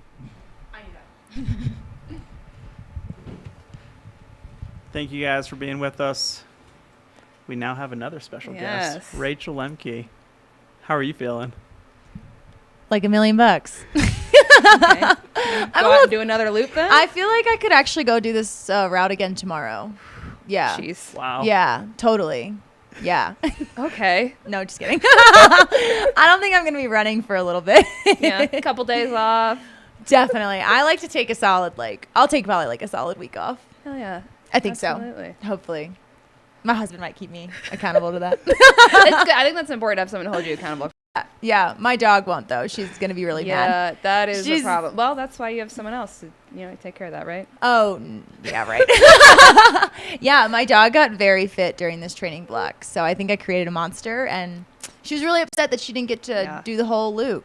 That's always my worry, 'cause I run with my dog a lot too, and I'm like, I have a specific. He has his own Strava account because I try to track his mileage so he doesn't get too fit. Oh my God, I love that. Because then I'm like, if I get sick or have to take time off, it's gonna be a problem. We have that thigh collar that tracks Oh, the dog's steps and not. I don't want to brag, but my dog is one of the most fit dogs in Montana. What kind of dog? She's an Aussie. Oh yeah, okay, that makes sense. Yeah. She's pretty high on the leaderboard. Yeah. Proud parent.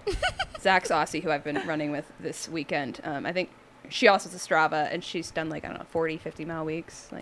She runs more than a lot of people. Yep. Yeah. Everyone's always like, you shouldn't run so much with your dog, and I was like, well, she needs it. She's Tell crazy. her that. Yeah. Totally.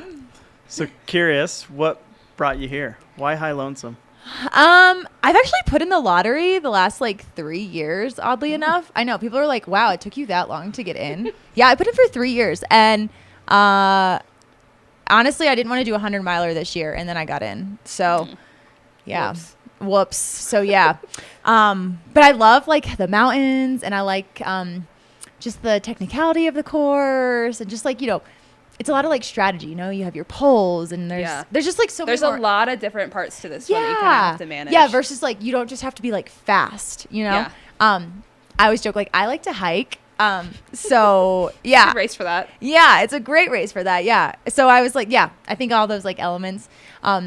Just wanted a new challenge. I've only done 2 other 100s. So yeah, I feel this was the hardest one I've ever tried. What were the other ones? Run Rabbit Okay. and Old Dominion 100, which is a Virginia yeah. one. Yeah, I'm from Very the East Coast. different. Yeah, I'm from the East Coast originally. So What part? Virginia. Well, actually, I'm from Pennsylvania, but I spent a lot of time in I'm Virginia. from Pennsylvania, Philadelphia area. Oh, So I'm from York, Pennsylvania. I know exactly where York is. Yep. I worked in Harrisburg for a while. Okay, So. fun. Yeah. But yeah, super fun course. I just something different. I don't know. I like something that makes it feel like a project. You know. Yeah. There's a lot of elements to it for sure. Yeah. Any parts of the course that you really appreciated or liked Oh when my you were God, out there? all of it. I actually, so I live in Montana, but I actually came out. I've been out in Colorado since like beginning of June, just like getting used to the lack of oxygen. And and I've actually just been like camping over at a campground and super fun. But I feel like I've gotten on the course a lot, and it's just every time I've been on different sections, it's so beautiful. And then even today, I was like, oh my God, this is so rad. I feel like every time I go up Browns Creek towards Ontario, I feel like that never gets old. And then as you're like dropping down like the heinous Jeep road, like it's beautiful. The road itself, not that beautiful, but the surrounding area, very beautiful. Oh, I think we have some finishers coming in. Got a gentleman out front in the white long sleeve, and then another group behind. Waving to adoring Him. fans. Wow, he's running really well. I know, there have been some people who like their stride looks so good, and I'm really jealous. That's never been me at the end of 100. Yeah, I'm impressed. Yeah.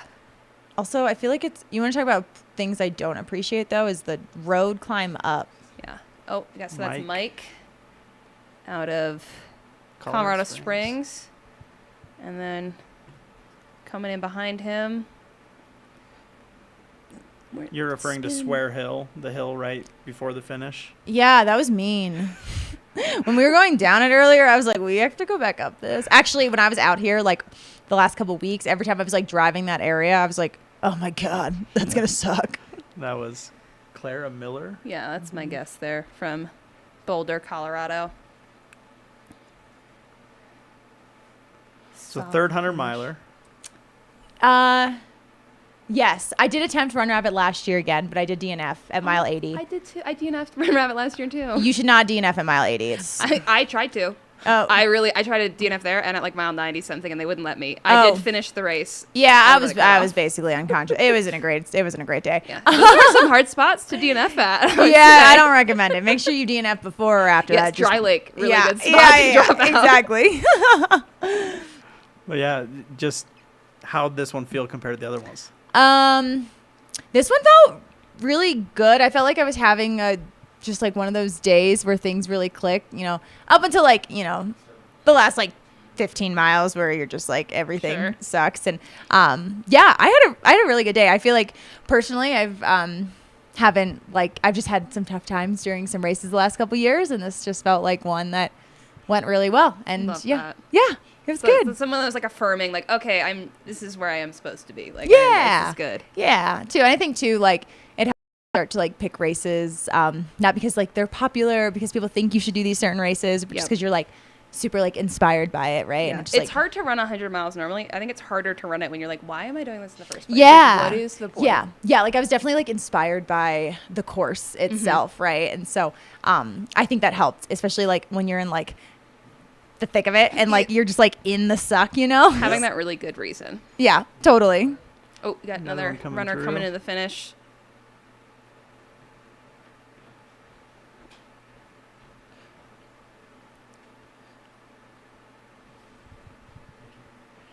Oh, this is the Seth and Seth duo. Seth being paced by his 12-year-old son, Seth, who we There saw it is. at Raspberry 2. Yeah. All business, as he said. Seth Friedley. It does look like he accomplished that. How cool is that? I do love that.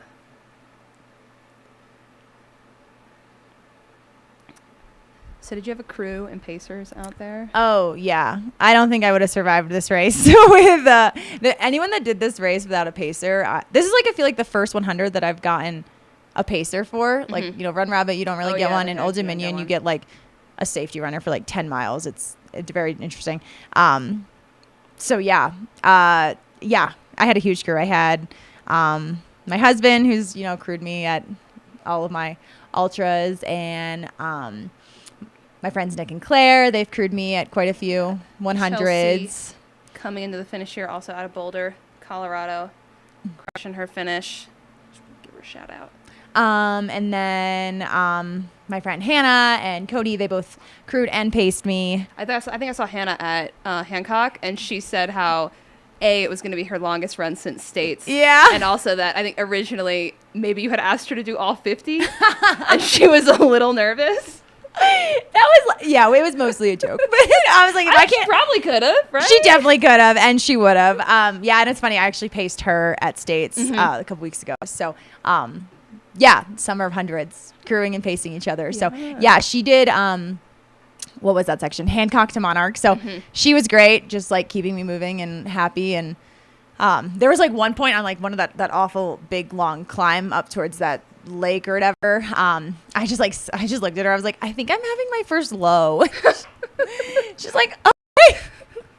It was so hard. Yeah, right. And then my friend Cody actually paced me the last 32 miles. So that was super awesome. And I feel like he like squeezed every ounce of me out there. Like he just got so much out of me. I feel like I was like trying to catch the woman in front of me, and then also, but someone else was trying to catch me behind me. And so it was like, I felt like it was a very stressful like last 10 miles. Couldn't really soak it all in. You're too focused on like not getting caught and also trying mile to catch. 92, the girl that got fourth, she was only like 7 minutes like in there, and so she was moving really well. So I didn't like that. I don't want to run scared. I tend to like to be the one that catches people, which like I did most of the day. But and then I found out she was like right on my tail at the end, and I was like, oh. So I was like having my pacer like check, like especially as we're like climbing up the final road, and it's one thing to get past at like mile 70 or 80, but to get past it like mile 95. That's so. It's too close to. You're like so close to being there. Yeah, I was like, oh god, I don't want this, but she did awesome. I didn't actually run with her at all, but she just like slowly crept up. So CC. Yeah, Yep. CC. Yeah. Out of Leadville, she had some excellent pacers as well. Yeah, I helping think her. Annie Hughes was one of her pacers. Oh, nice. So Yeah, she just like had got some into the help. race like a couple days ago too, I think. So Whoa. she ran super well, and all the women did. So it was really fun. Oh, there was a pretty incredible women's race going on. Yeah, everyone went out so fast though. Yeah, that'll happen. Yeah, I think that like road and then the Colorado Trail in the beginning, like those first 7 miles are just so cruisy, and people get excited. I don't really like to go out fast. I'm more of a steady type of girl. I think it's more fun for me personally to like try to catch people, like start behind. I also just don't like being. It feels really stressful. I don't like having pressure. Totally. I like being like, oh, no one is thinking about me. I'll just kind of sneak up back here. Yeah. That's definitely how I like to race too. Did you have a specific like nutrition plan for this race? Yes, I actually ate really well, and I ate a lot, but I mostly just use like gels and hydration mix. I can kind of like get that down. It's like, so I pretty much did that for 22 of the 23 hours. Hell yeah. Wow. Yeah. That's impressive. Yeah, I know. Thanks. I like that. Seriously, that's wow. Yeah, I know. I was still taking gels in like the last I think I stopped by mile 92. I was done. I was like, all right, I'm done. My pacer was like, you should try to eat one more gel. And I was like, no. I was like, nope, it's not happening. Everyone laughs at me though, because I use these, I use Power Bar gels. Oh. Okay. And they're actually really good. I know. See, that's the thing I get, but they're actually really good. They have sodium in them, and you just like squeeze them in your mouth real quick, and they're lemon. They kind of taste like lemonade a little bit. But they're not like the old school Power Bar. Remember, I don't know if you guys ever eat like the old school like Power Bar bars, you know, like, I was a swimmer and we always ate those. I don't even know what's in them, but they're not like that. So they've Much come a long better. way. Okay. And I got them out. I got them down, and they have a caffeinated one that's a mojito. So it's basically like, you know. Okay. See, I like Goo has a salted lime, which is like the margarita. No, so I like Goo is those not ones. the move. I cannot do that for 20 hours. I love a Goo. But yeah, and then some like real food and stuff too. So yeah, it's just a combination of whatever kind of sounded good. Oh, they had some really good tater tots or potatoes or some. Oh my gosh. Yeah. Was there any good aid station food, or like what was your favorite aid station? Well, first off, all the aid stations were so wonderful. Yeah. The people were so kind, and they wanted to help you so much. One aid station tried to give me like bacon and butter, and I was like, I cannot eat any of those things. Whiskey, I was like, tempting. Sure. Were so good. It was big chips and watermelon. All the classics. Yeah. I don't like to get anything too crazy. Although I did do, the potatoes. That was That A was it. plus. Yep. Yes. A plus. I know they had little like tater tot things at Hancock. Pretty sure that's what I ate. Yeah, because I had some of those as well. Oh, love that for you. They were really good. Yeah. Yeah. Yeah. Yeah. Yeah. I do. I love potato-based diet. Yes. Yeah. Yeah. Yeah. I think we got another runner coming in. Can't quite make out. Yeah.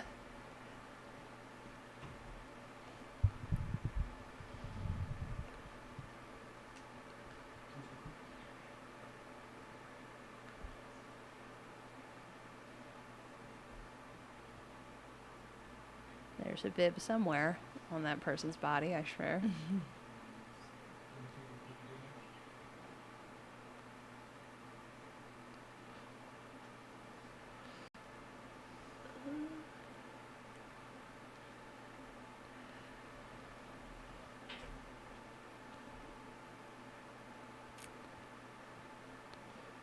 I think that's Matthew Cade. 20 something.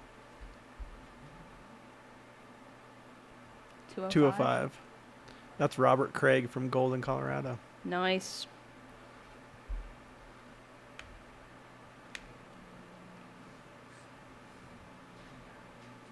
Okay, I know before you came on earlier, we were talking about shoes. So what shoes did you wear for the race? I wore Norda's. I'm not really a shoe nerd. I forget what they were. They were like the light, One of them. expensive ones. Yeah. Yeah. 005s. Those ones, yeah. When they have such memorable names like 001 and 005, Yes. how could you get them confused? Yes. They were great. I actually wore the same shoe all day for Yeah. the whole. I've been hearing, I feel like everyone we've talked to has said they wore the same shoe Yeah, all day. I did change my socks once, but yeah, I wore the same shoe. It was really good. Good shoe. I recommend. Awesome. Did it get hot out there? Were you doing any cooling Yeah, strategies? yeah. It got very warm. I feel like the section from, well, what was it? I got kind of hot going down the road of Ontario, and then you like climb up, like once you're descending that, and then after that you're on like a Jeep road or gravel road for a little bit for like 4 or 5 miles. Like that was very hot, and then like the whole like Laws Pass area also very warm. So yeah, I used ice a lot. Ice bandana like whenever I had crew in the beginning, at least for the first like. Yeah, at that Cottonwood aid station, took ice there, and then at the aid stations too. Yeah, it was warm, but then it was cold, and then it rained. So You have a lot of weather out there. yeah, I feel like every race that I do, I just bring the rain. To be honest, like So I'm going to keep note of your ultra sign up and kind of stay. No offense. yeah, no, but- people say that like I'm not kidding. Like yeah, there are so many races that I do that it just like downpours. One of my friends, every race he would sign up for, it would suddenly be like absurdly hot and humid. So we were all like, we're just gonna not. Just- We're yeah. not interested in what you're doing. Yeah, Thank just- you. Yeah, totally. Yeah, it was warm, but then it was cold, and then it rained at night. I didn't love that, but Yeah. It happens. Deal with it. you just deal with You it. made it through. It seems. I feel like the interesting thing or the cool thing about the mountains, it's like nothing lasts forever, you know? So I just feel like that's something I hold on to with just like racing in general, you know, like a thought or how you feel or the weather. It never always gets worse. You know, something good That's will one way happen to put eventually. it. Yeah, totally.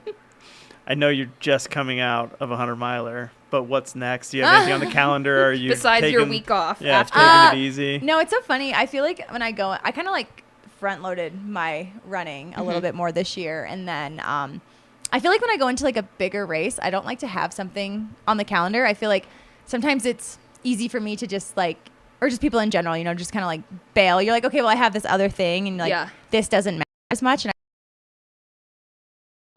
I like care so much about this certain race, but I kind of forget that it matters when you're like out there, you know? So I kind of like having, I don't have anything planned the rest of the year. I don't know what I'll do. I'm going to see how I like recover. I feel like it's such a big race, and like with it being so high in altitude, recovery is kind of like just depends. So I'm not going to jump into anything. We just moved to Montana in February, so I'm super excited to just like go out in the alpine and like explore some like the trails that are fun finally big days out there. Yeah, that are finally like snow free, because that's only like 3 months of the year. Yep. So I think just like a lot more like adventure and play on my calendar. That's awesome. That's So I know awesome. you said you guys have been out here for a bit to get acclimated. Like, was there anything else with your training for this that you did? Do you have a coach? Are you self-coach? Yeah, I'm coached by Tabor and Eli Hemming. Oh, nice. Yeah, they're wonderful. I've been with them since just recently in November, and I give them a lot of credit. I was I had like a lot of health stuff the last like 2 years or so, just with like some just like undiagnosed like GI stuff and things just like always going wrong. And so when I was started with them, I was very out of shape. Like they did a good job at building me back up and getting me ready for this race and just like helping me build a season. So That's awesome. We got Kaylee tutus coming in. McLean. Yeah. Do you think she wore a tutu the whole time? Because if so, props. Yeah, mad props. I don't know. I put it in your drop bag at Raspberry too and just put it on she for did the a last, jump too. last Her couple jumps are miles. so impressive. Out of Durango. Seems very peppy.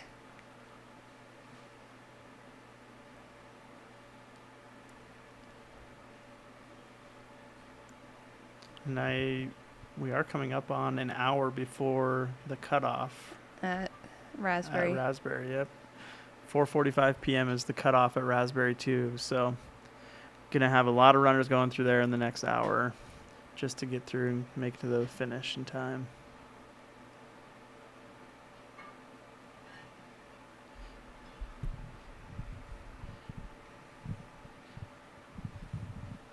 Cute. Nice.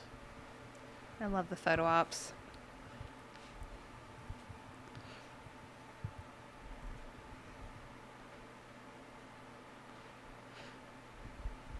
After this big effort, what are you looking forward to doing besides getting out in the alpine? Just relaxing, hanging out with the dogs, taking it easy.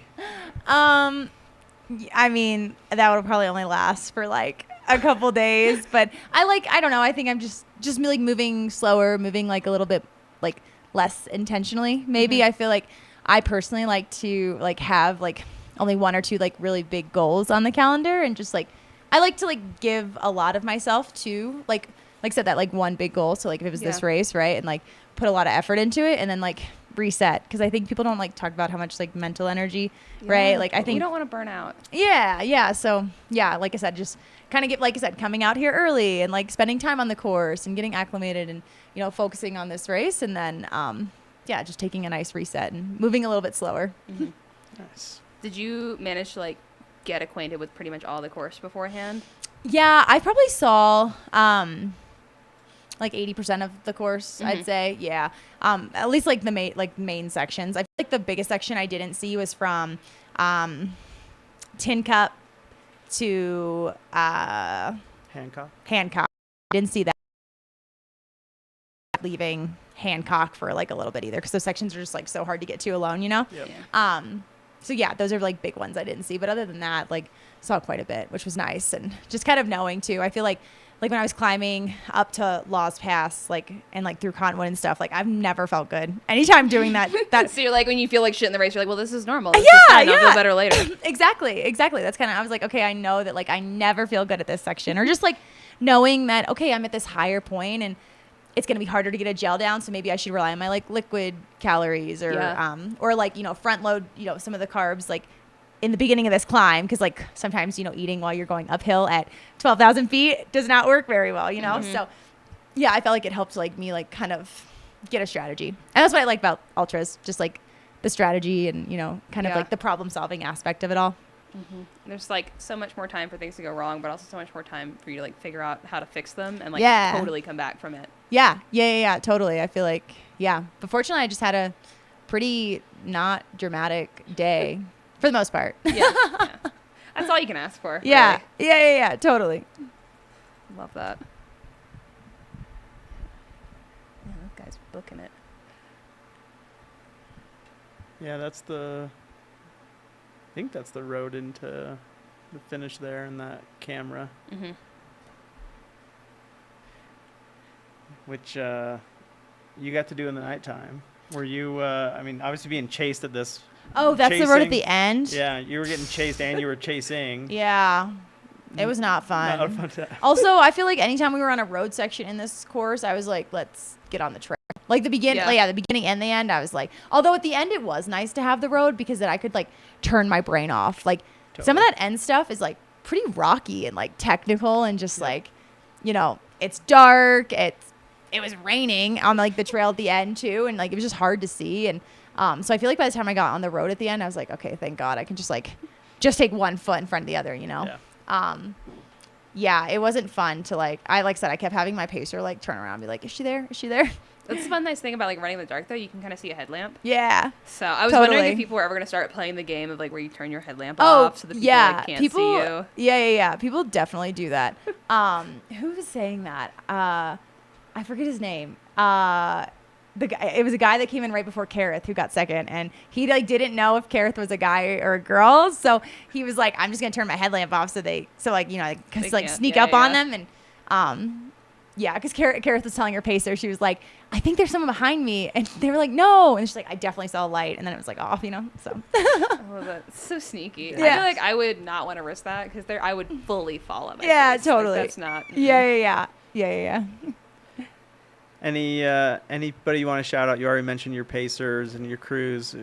Got you here, got you through this race. Who you wanna Yeah, give I thanks mean, to? I just had like a great team. They were awesome. I mean, they were so like, I remember like Cottonwood I could only have two, so it was Logan, my husband, and then my friend Hannah, and like we were like in and out, and like I was like running past again, and the people that were like in that aid station, they're like, you were like the fastest one to like go in there, you know. It's just like, yeah, they were awesome. They had everything like organized, and I have good ideas, but I'm not always the most organized person. So they were really helpful, like getting my spreadsheet together and like Yeah. putting my thoughts into like, You like words. outsource your brain a little bit. Yeah, Really nice. yeah. We were sitting there like Thursday, and I was like, guys, I can't think. I was like, I need you.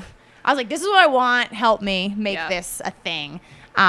It's a team effort. Yeah. So they were great, and like, yeah, and like I said, Cody was a great pacer, just pacing me for like 32 miles, and I was gonna have my husband pace me the last like 7 or 8, but it was like in too much like of a vulnerable spot, I feel like, and whenever he's like paced me, I just turned into like the biggest baby ever. Yeah. I'm just like, feel bad for me that There I is- chose swear, to do this. there's So like that a was fine a line. strategic move. Yeah, I Okay. feel like he was he was going to, and then we were like just in the thick of it between like trying to catch someone else and then maybe getting like passed by somebody, and I was like Cody and I had a good thing going. I was like, Yeah. Go. because I would just like, what? How about I walked? He'd been like, Yeah. because it was Cody was doing the same thing. Cody would be like, run this climb, and I'd be like, okay. Logan would have said that. I've been like, shut the fuck, shut up. Yep. Next, we've got Yumi Ormsby coming to the finish now. Inglewood, Colorado. Nice. More Denver suburbs. Paced by a dog, which, again, incredibly important to me.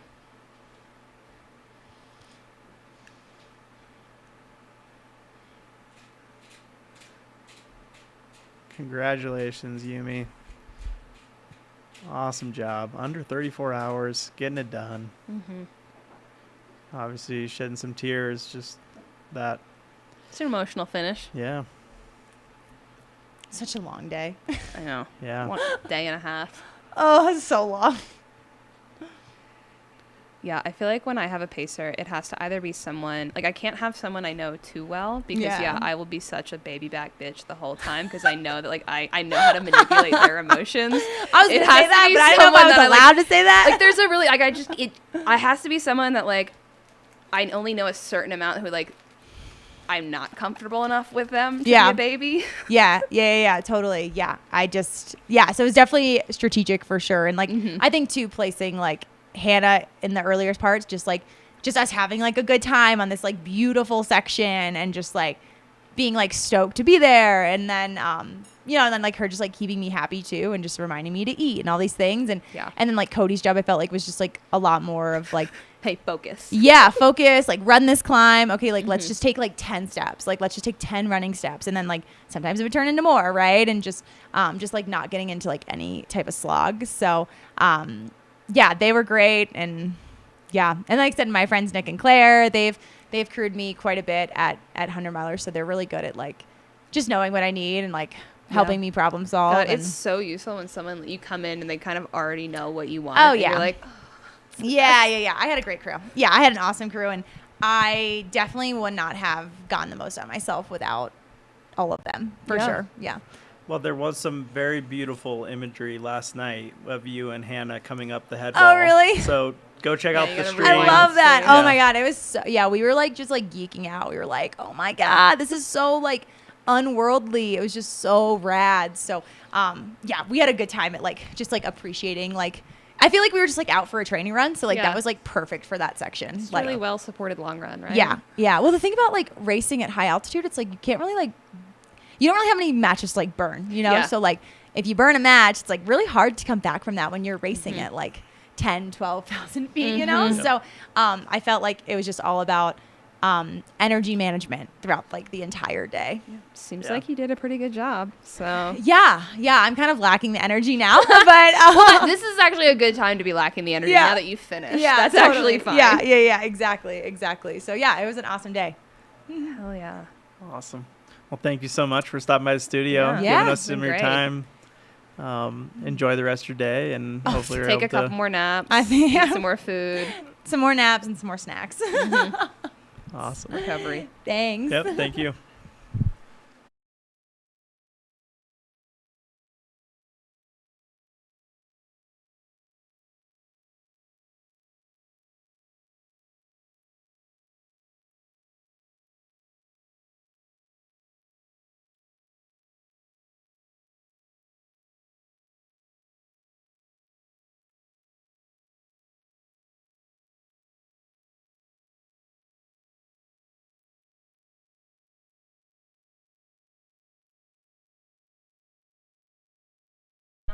In Washington. Good crew support there. Mhm.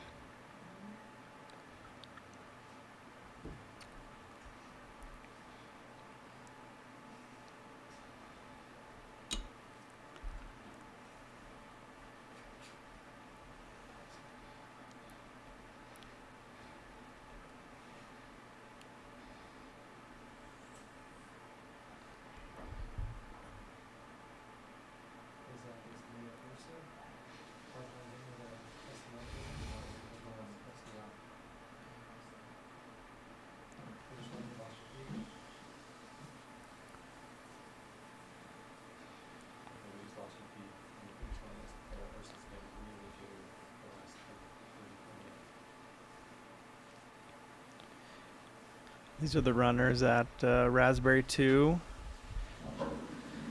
They still have, 50 minutes ahead of cutoff. So get those things and keep moving, get out of there. And, I spy a dirty third on that runner. yeah. Another good Colorado race. And they're not the easiest of miles. No.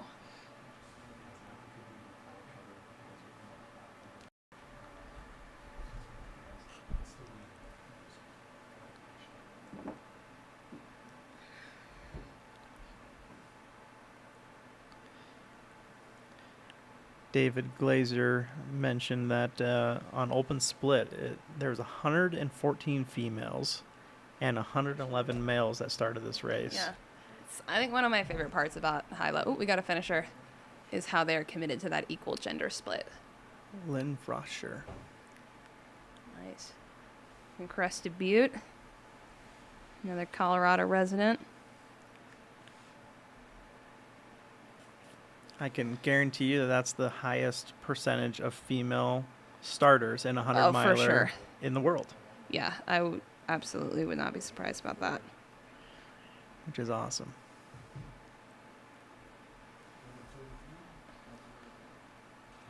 Now we've got another runner coming in, Will Anderson. Midland, Texas. Yeehaw, as they say.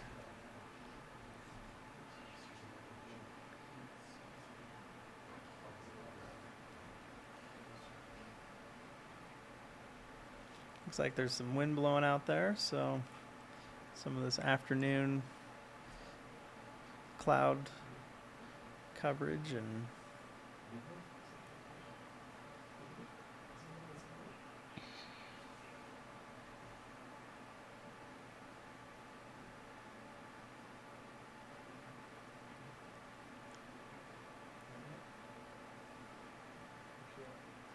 we got maybe another runner coming in here.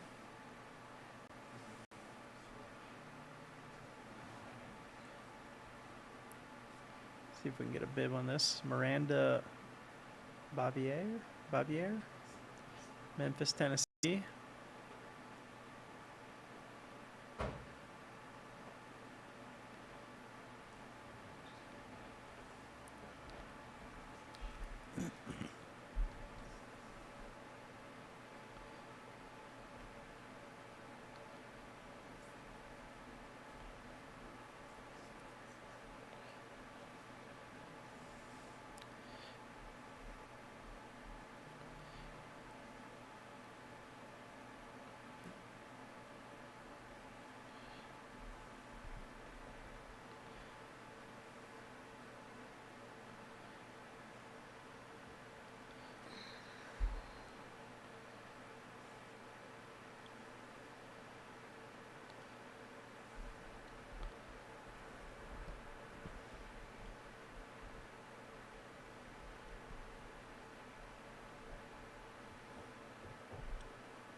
Oh, wow. That's the commitment there, picking up your runner.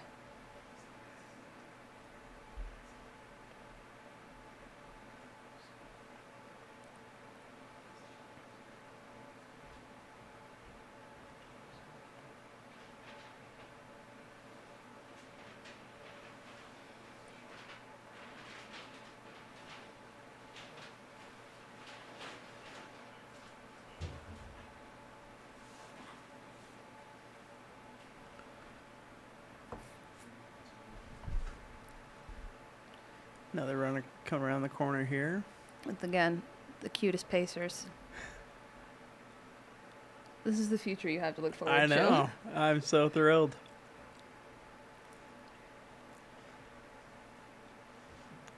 Dmitro Sokolovsky. Nice. Looks like both those pacers held on great. Yeah. Should have tried to drop him at the end. Just drop the kids.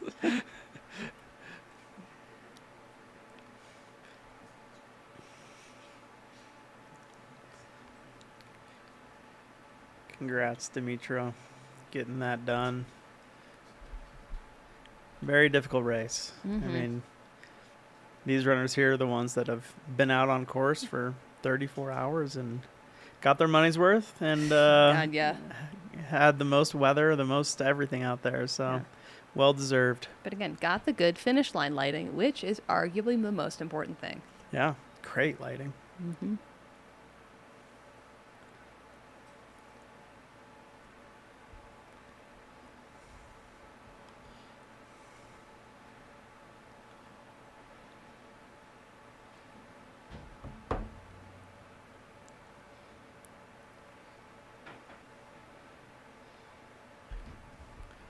We got a runner coming into Raspberry 2 on that bottom right-hand corner. Getting those bottles filled up and get moving. 45 minutes until cutoffs at Raspberry 2.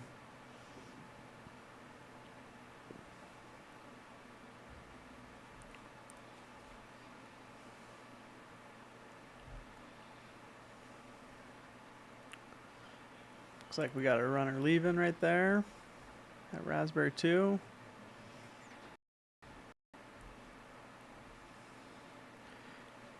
That section that they're going into is beautiful. You got those aspens right there. You kind of do a little kind of climb up, and then you're on some nice single track going through some pine trees, and then another pitch up before you descend down to the road, and then you're And then there It's all easy. until you get to Swear Road, Yeah. and then you got a nice little climb up to the finish line. You get a pass right next to Princeton Hot Springs, see everybody relaxing and brutal. taking Like, in. I would like to be in that water right now. Exactly. When Jeff, when I saw him last night on the road coming up to the finish, Jeff Colt, his crew and his paces were all talking about, oh, we should go do the water slides at Princeton Hot Springs. So. How funny would it be if you're like, you decide to go to the hot spring, you see your runner, you have to sprint out in a bathing suit to catch Yep. them. I wish I'd brought my bathing suit. Yeah.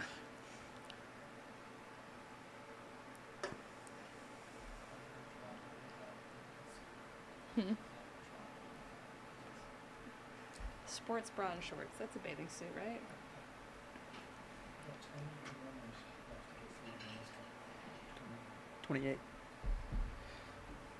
We're waiting on 28 runners to get through Raspberry 2 right now. And they got 40 minutes to do it. So let's all send them some good vibes and get them through there. Typically, for a race this size, Caleb was saying that's like usually a 70% finish rate.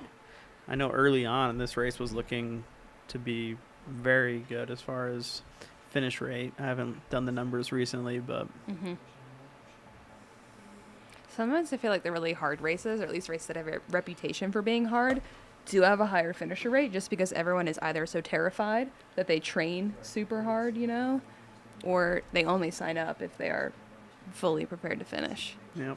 As of right now, we have 49 officially dropped from the race. So out of 225. That's not bad.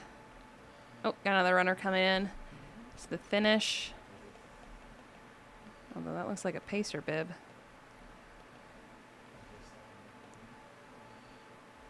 Got Corey out of Avon. The pacer making the way for her.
Oh, more dogs.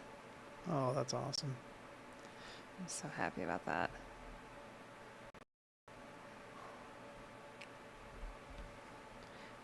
It really takes a village, you know, to get through this. Absolutely. So again, I'm so impressed by people who do it totally solo. I'm like, oh, whew. You either are like way better at planning and motivating yourself than I am, or you're just extra level of nuts.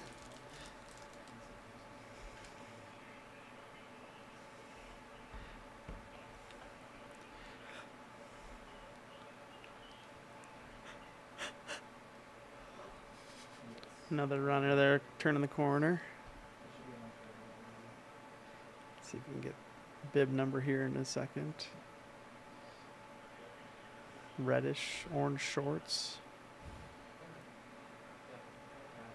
If you know who that is, put it in the chat. Does anyone know these shorts?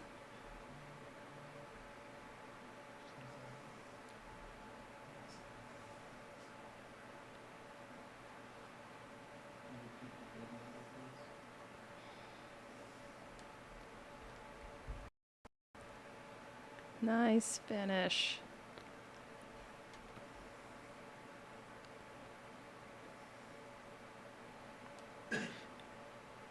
Another one, just keep coming in. Mm-hmm.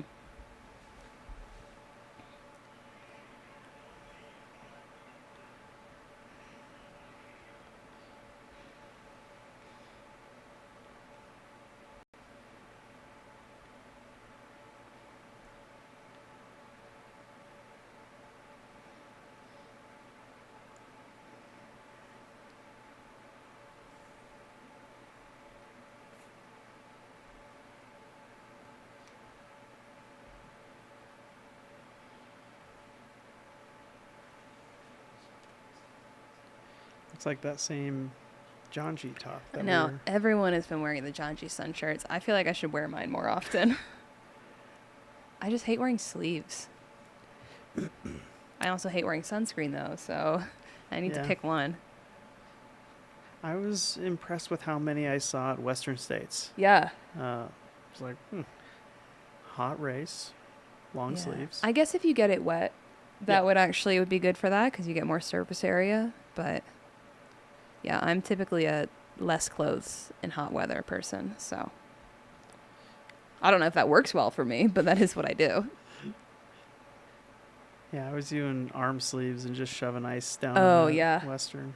Yeah, I think I did arm sleeves with ice in the sports bra, ice in like shorts pockets, ice in the hat, ice in the vest. Yep. If I had any more places to put ice, you can bet there would have been ice there.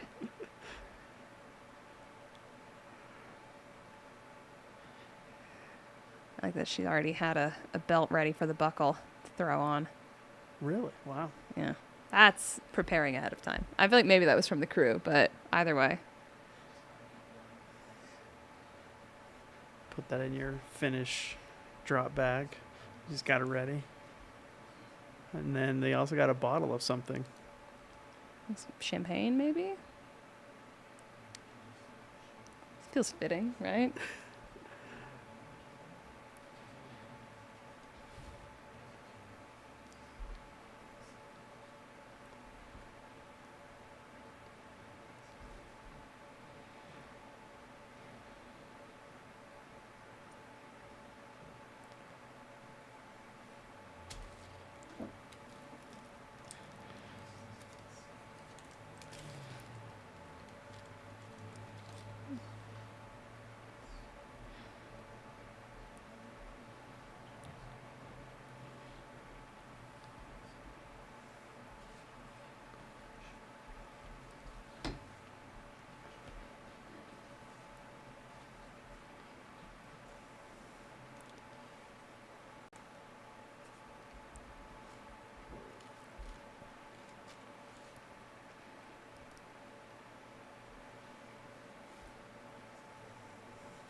Back to Raspberry 2.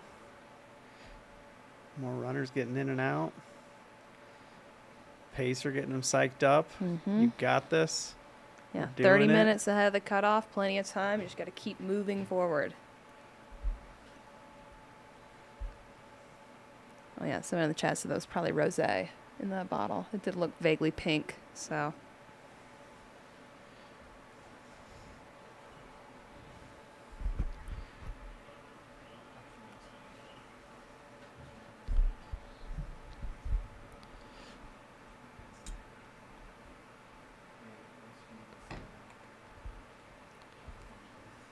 I don't know how I'm so hungry. I think all I've been doing is eating. I guess sugar doesn't really fill you up.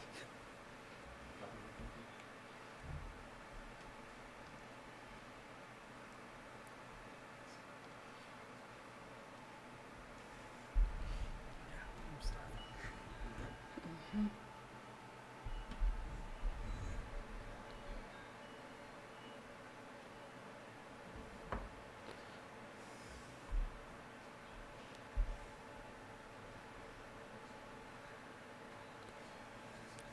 We got Kevin Pearson coming in here. Portland, Oregon. Nice.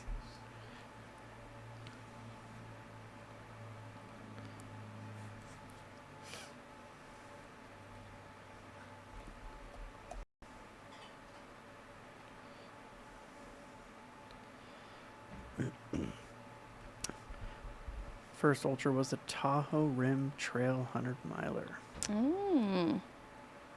But that's beautiful.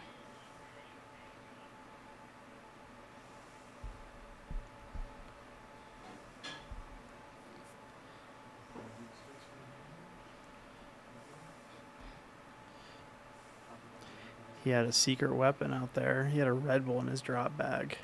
Ooh, yeah. I've been hearing a lot about people using Red Bull recently.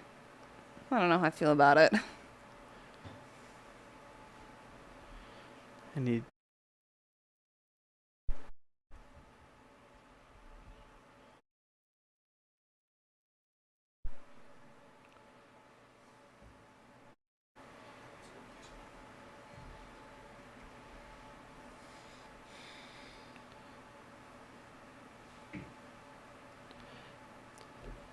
he had an inspirational quote, which was, "It's a good day to hurt." Oh, is that inspirational?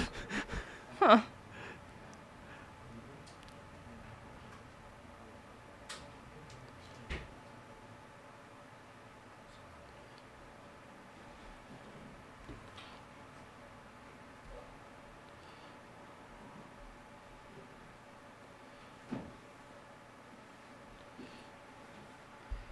We got Melanie White here, Broomfield, Colorado.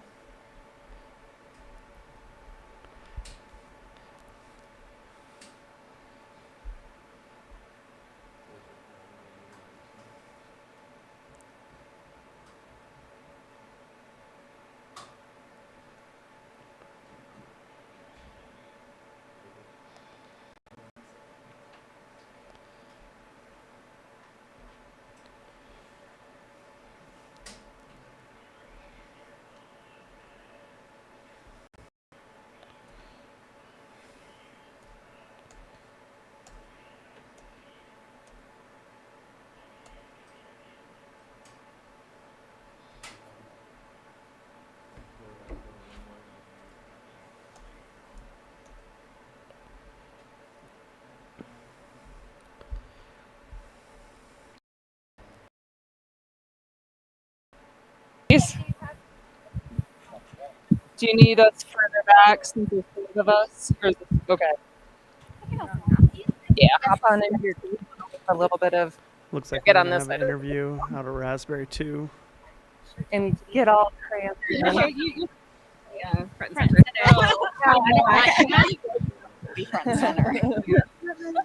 Melanie White. Okay, we're back at Raspberry 2. I've been watching this crew for a couple of hours with these fantastic purple hats.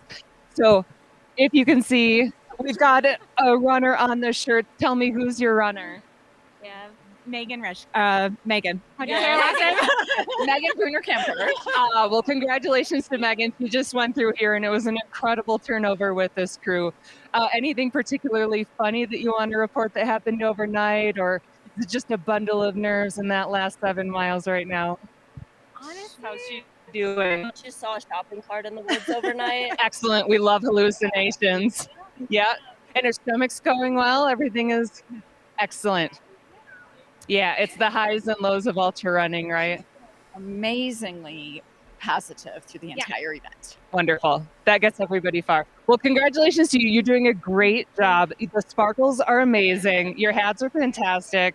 So, on behalf of everybody in the chat, congrats to Megan and good job to the 4 of you. You're doing awesome. Thanks. Yeah, thank you. Thanks for that interview there, Raspberry 2. We got Violetta on the screen there that finished. Husband was going to pace 50 miles with her. Someone else coming in, I think.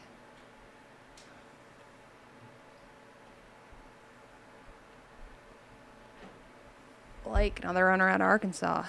Nice.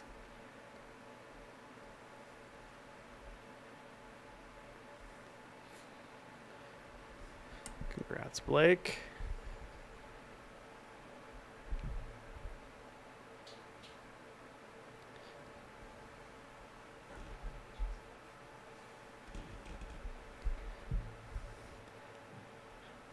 Thank you everyone for being here with us. We've been on the mic since you a little bit before 9 o'clock, and I Yeah. got here at 9. I felt bad for Bubba, all alone.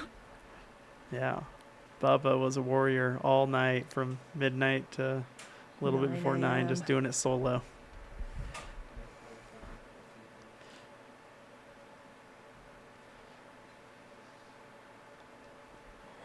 Another runner here turning the corner.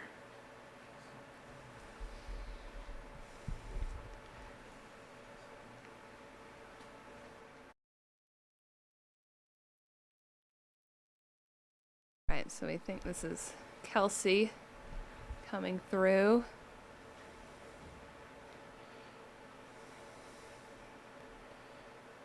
Number 232.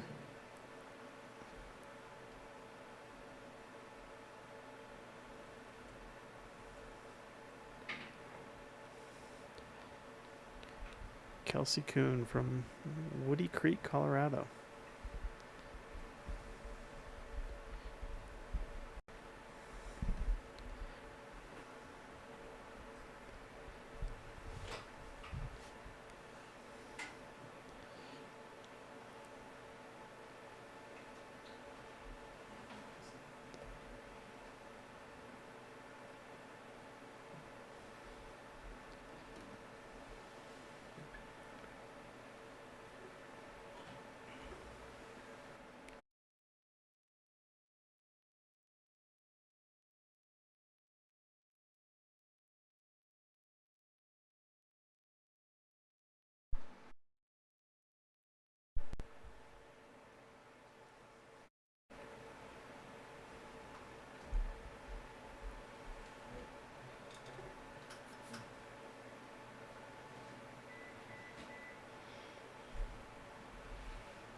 We're still 25 minutes away from the cutoffs at Raspberry 2.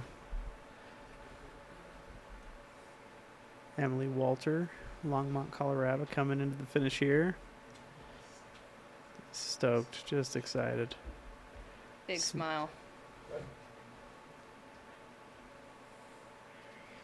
Crew's coming around the outside to congratulate her, record some videos.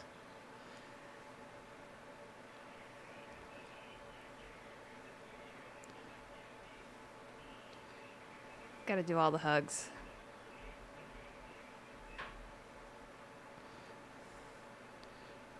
Her first ultra was Dead Horse 50 miler out in Moab. Oh, nice. I have a lot of friends who've done that one. I like Mad Moose. I think they put on good events. She says her secret weapon is that she's stubborn as hell. That is, yeah, no, that's actually a really good quality to have in these, for sure.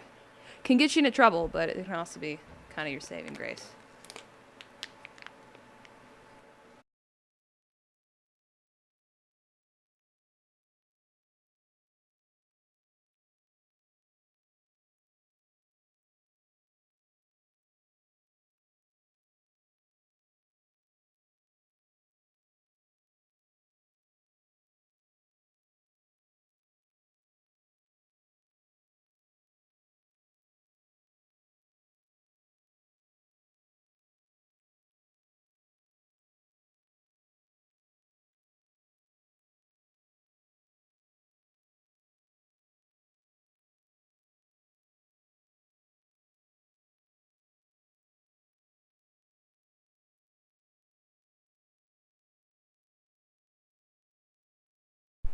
All right, got a runner coming in with the big pack. It looks like they're all wearing matching t-shirts, which I deeply appreciate. Just shows the dedication. Yeah. Yeah, just want to end up doing it. My dad, the last 2 races that he's come to, has made matching t-shirts for my crew, which is always fun, seeing what he puts together.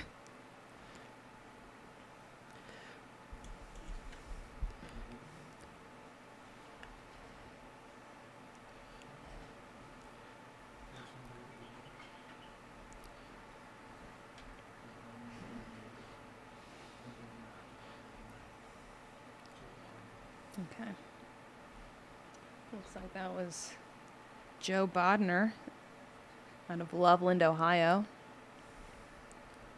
Some more Midwest sea level representation.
Alright.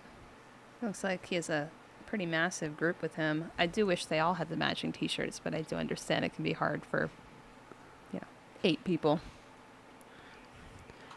You got Rick there, the professional photographer, taking some cell phone photos for the finishers. He's good with all kinds of cameras, right? It's excellent. And this is so cool. I mean, all these photos are free for the runners to download afterwards. So they come up and just ask them, hey, could I get a photo at the finish line? Absolutely. And you get high quality photo from all these guys. We are going to sign off here real quick and throw it to the finish line for the last few hours. But I've been Claire Farrow here with Kevin Wheat. And we have had so much fun. So see you guys at the finish line for the last couple hours.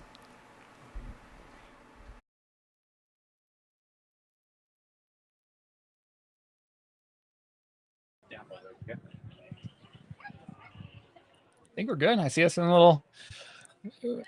What is up, everybody? High Lonesome 100. We are very specially coming to you live now from the actual finish line. It is about 10 yards in front of us, and we're going to be here through the conclusion of Golden Hour.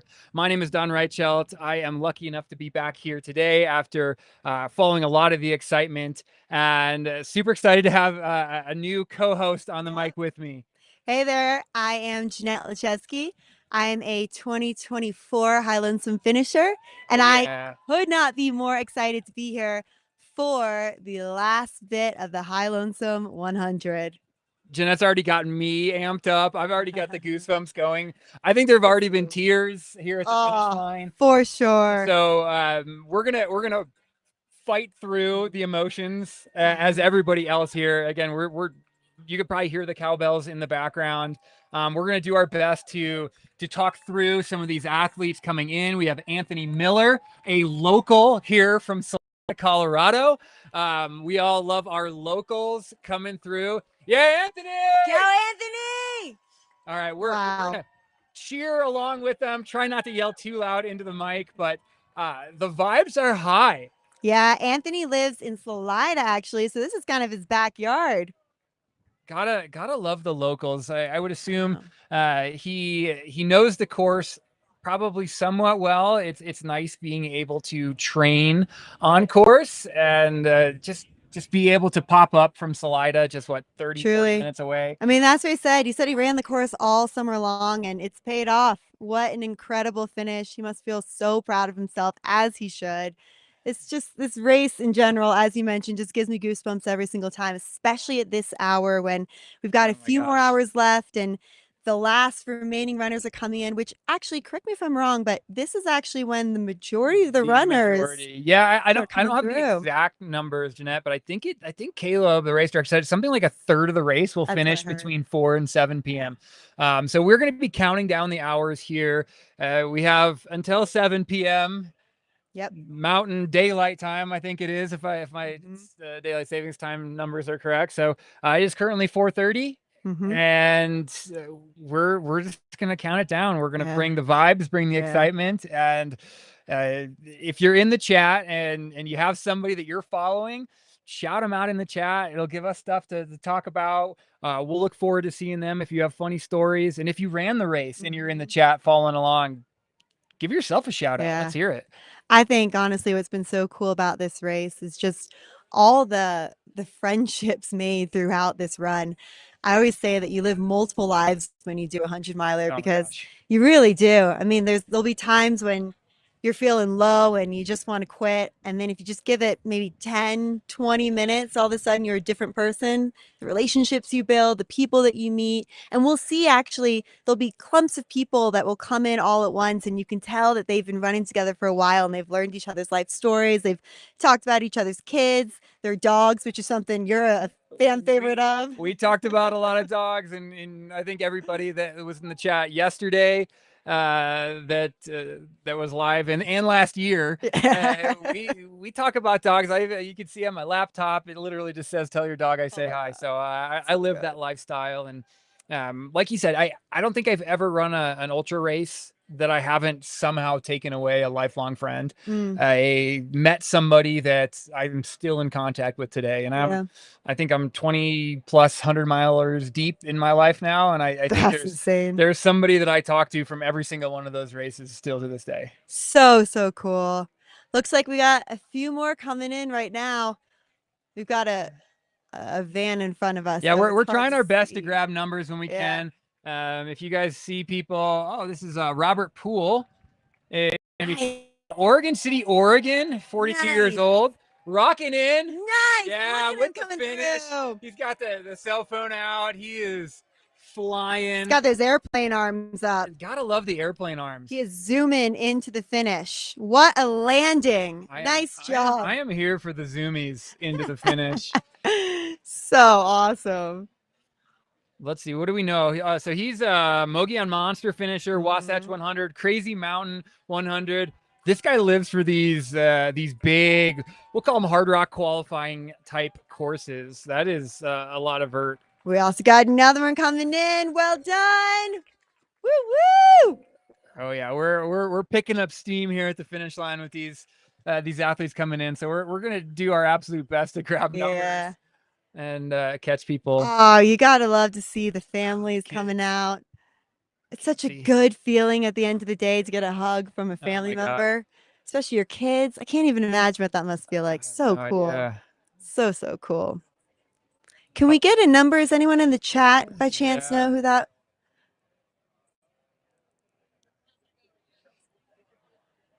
Oh, so cool. And I think also something real special about this race is that Caleb's always at the end of the race, or Kelsey, because I know that Caleb and Kelsey are actually getting tattoos right now, to be honest. Is it right? Yeah, they started right now. So I think it's Caleb and Rachel who won the race. Caleb put out a bet or a challenge basically that said anybody that gets a course record, he would get a tattoo. And so Rachel took him up on it, but the deal was she had to get one too. So they're actually in. So one of the cool things this race does, they have a local tattoo studio that is doing $80 flash tattoos at the finish line. It's the coolest thing. And honestly, I've been here since about 12 or 1 p.m.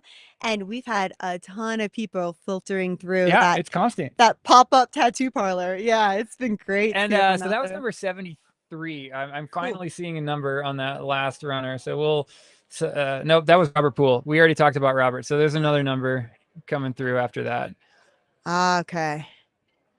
Yeah, I think the closer it gets to 7 p.m., the more we're going to see pairs of 2s and 3s coming in. And again, it's because they've been running together for forever. And those are going to be some of those lifelong friends you were talking about, where they just end up kind of getting to know each other's life stories and staying in each other's lives for forever. It's such a cool feeling. I love that about 100 milers. So good.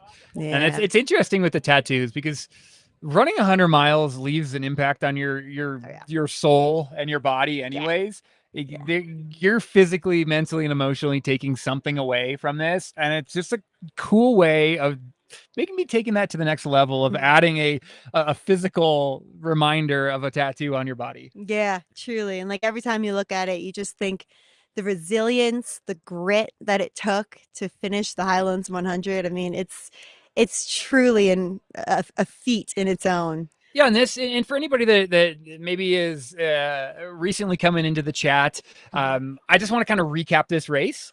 Jeanette will maybe give us a little bit more color on it. So this is a 100-mile foot race. Like, let's start there. Like, I think everybody knows that. That is absolutely incredible. The average elevation of this race is 10,426 feet.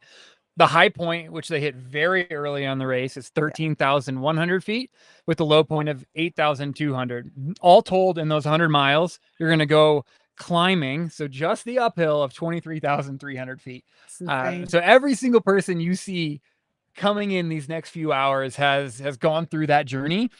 We've seen some weather, there's been some rain. The 100% thing that'll be true for every single person that comes to this finish line is there will be stories to be shared.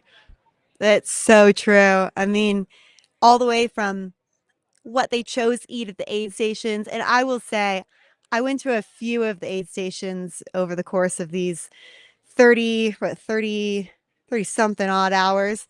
And the aid stations were stocked. The volunteers were second to none. Just the most incredible people, like truly, truly incredible volunteers this year. And this was a record number of volunteers that we've ever had at High Lonesome, which I think just speaks so much to the leadership of High Lonesome, to the community that it's built, and just to the race itself and what it brings for people.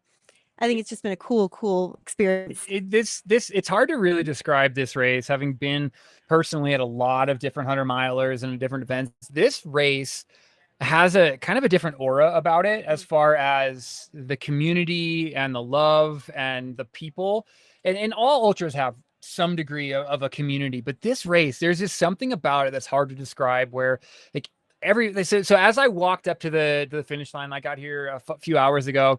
You had Jeff Colt sitting, hanging out. You had Rachel Enchgren sitting, hanging out. Just being a part of the crew, and like, that's so cool. And I'm not saying that doesn't happen in other races, but there's a vibe here that is kind of second to none. And I haven't raced here, and I desperately want to, and I cannot wait to see this race from the perspective that you've seen it from. You know, and those finishers, those top elite finishers, they're so accessible. And I think that's something really cool about ultra running is that they're so kind and they're all out there together with you. And as you mentioned, they're just kind of sitting out there in their chairs with their family and friends, eating watermelon and just hanging out, kind of just, immersed with the community. And that's a really cool experience to just be around people that you are inspired by and that just like, really set this incredible um this incredible feeling and this incredible, I guess, vibe, if you will, for the entire community. It's just a really cool experience to be part of. And again, these elite finishers are just such good, kind people, and Amazing. and they're just having a great time out there too. And I'm So much fun. gonna continue the vibes. The vibes are rolling in the chat right now, so I'm gonna try to catch up with the chat and give some shout outs. Anita's niece is getting a lot of love. I'm not 100% quite sure who that is, but we're definitely cheering for Anita's niece. That's number 170. We're gonna try to give her a look up here and give her a shout out. We have Rick Holman getting some shout outs for Carol. We're really looking for Rick to come through. And anybody else? Let's see. Natalie Norton is going to finish strong with her mom as her pacer. That's cool. That is so cool. Wow. One of the things that I love about this time of the day and in these hours is you see so many kids, so many parents, so many family members that are a part of this, because this is 100% a team sport. This is a family sport. And it's just so inspiring to see them support their family member that spent those early mornings out running or late nights and really made that sacrifice to do this, because they paid a little bit of a price as well during the training cycle to make sure that their loved one made it to this finish line. I think that's the coolest feeling to have. You work so hard and you put in all those hours of training to do something that's this big, hairy goal for yourself. And then to have your family members show up and support you in this way, to like really show up for you. It's just the best feeling in the world. It's really. And we say that as we have somebody coming up. So, Yeah, we so do. this shot right here is a really great view. Runners have just come off of that paved road that they've been on for about 2 miles. So they come off of that road, and then they have this little double track runway into the finish line. So this is maybe a couple hundred yards here. They're going to go up and around. You can see our parking area. You'll be able to see kind of where we're stationed here just a little bit. Look for the lovely Mountain Outpost blue tent just to the side of the finish line. But the last, I think it's 3.5 or 3.7 miles, you can actually run with your entire crew. So anybody that wants to run with you can run the in-town segment, which is the only paved portion of the day. They do run that part twice. So they start running down the hill on the pavement and they come up at the end. So 4 miles total of pavement, and everything else is dirt. Oh, and we have the in-screen view of race director Caleb getting his tattoo right now. I think it's his first tattoo, right? Is it? Yeah. I didn't think know that. Don't quote me on that, but I think it might I be his hope it first is. tattoo, which would be That's extra a special, commitment yeah. to the race that he's created. True commitment. Yeah. All right, so this runner, we don't have a number quite yet, but to the right, you'll see the tent set up. So we have like Law's Whiskey is out here serving cocktails. We have got a brewery out here. We have Osprey doing some demos. All of our incredible sponsors. Of course, all the Ultra tents are set up, and you're going to see there's our tent there, the blue tent to the right. And this runner is going to make that last little 90-degree turn, and they're going to be So staring exciting. right at that finish line. Such a good feeling. And then to also see their pacers running with them too. So Oh, cool. the Pacers pulled off. We're getting a solo finish. All right. Here she comes. Go, girly. Woo! Hey, what's your number? What's the number? She came in so strong. It's always such a cool feeling to see them running in to the finish line after 100 miles, still running. I mean, that just takes some serious grit and resilience, as I was saying earlier, and just that mental determination. So that was Carrie Vandenberg, Nice. and Oh, that she was Denise. she crushed it. Like number 170 coming through. She qualified to be able to run this race by doing the Sawatch Ascent in 24, another one of Caleb and Kelsey's races. You know what cracks me up too is that the reason she's running High Lonesome, she says, is because she was peer pressured by her run club. That sounds right. That sounds right. She's also a local here from Buena Vista. So cool. A BV that I like to say because the locals will correct you if you call it anything but Buena Vista. Just say BV. And BV is way safer because it sounds weird to say it Totally the local way. Wow, that is so exciting. This is so much fun. And it looked like she had some friends and family that ran most of the way with her before they pulled off. So there's two strategies you'll see, right? Some runners, they'll take their crew straight through the finish line. I like that. I prefer that. I want my crew. They were every bit a part of this journey to get me to 100 miles. Like I said, it is a team sport. The team is finishing. And then there are others that their crew peels off and lets you take your moment by yourself. Did you finish solo or? Yeah, I actually had, well, I'll tell you in a second, actually. It looks like we've got a runner coming in these last few hundred meters. We'll try to get a bib number for y'all as soon as we can. But again, another running runner. This is such a good view. After 100 Look at this. miles. Making that turn. They can see the finish line. Hell yeah. Nice job. What a feeling. I love this so much. Oh, Langsfield. What a cool name. Cosmo. I gotta love that. He is from Gunnison, Colorado. So not too far away from here. Yeah, good mountains in that area too. He ran That's his great training. qualifier at the San Juan Solstice in 2024. That's a very tough 50 miler, but it is known as a really good training race that athletes will do for this race, High Lonesome, and also Hardrock as well. So congrats, Cosmo. Lucky number 222. That's a great bib number. Yeah, seriously. So cool.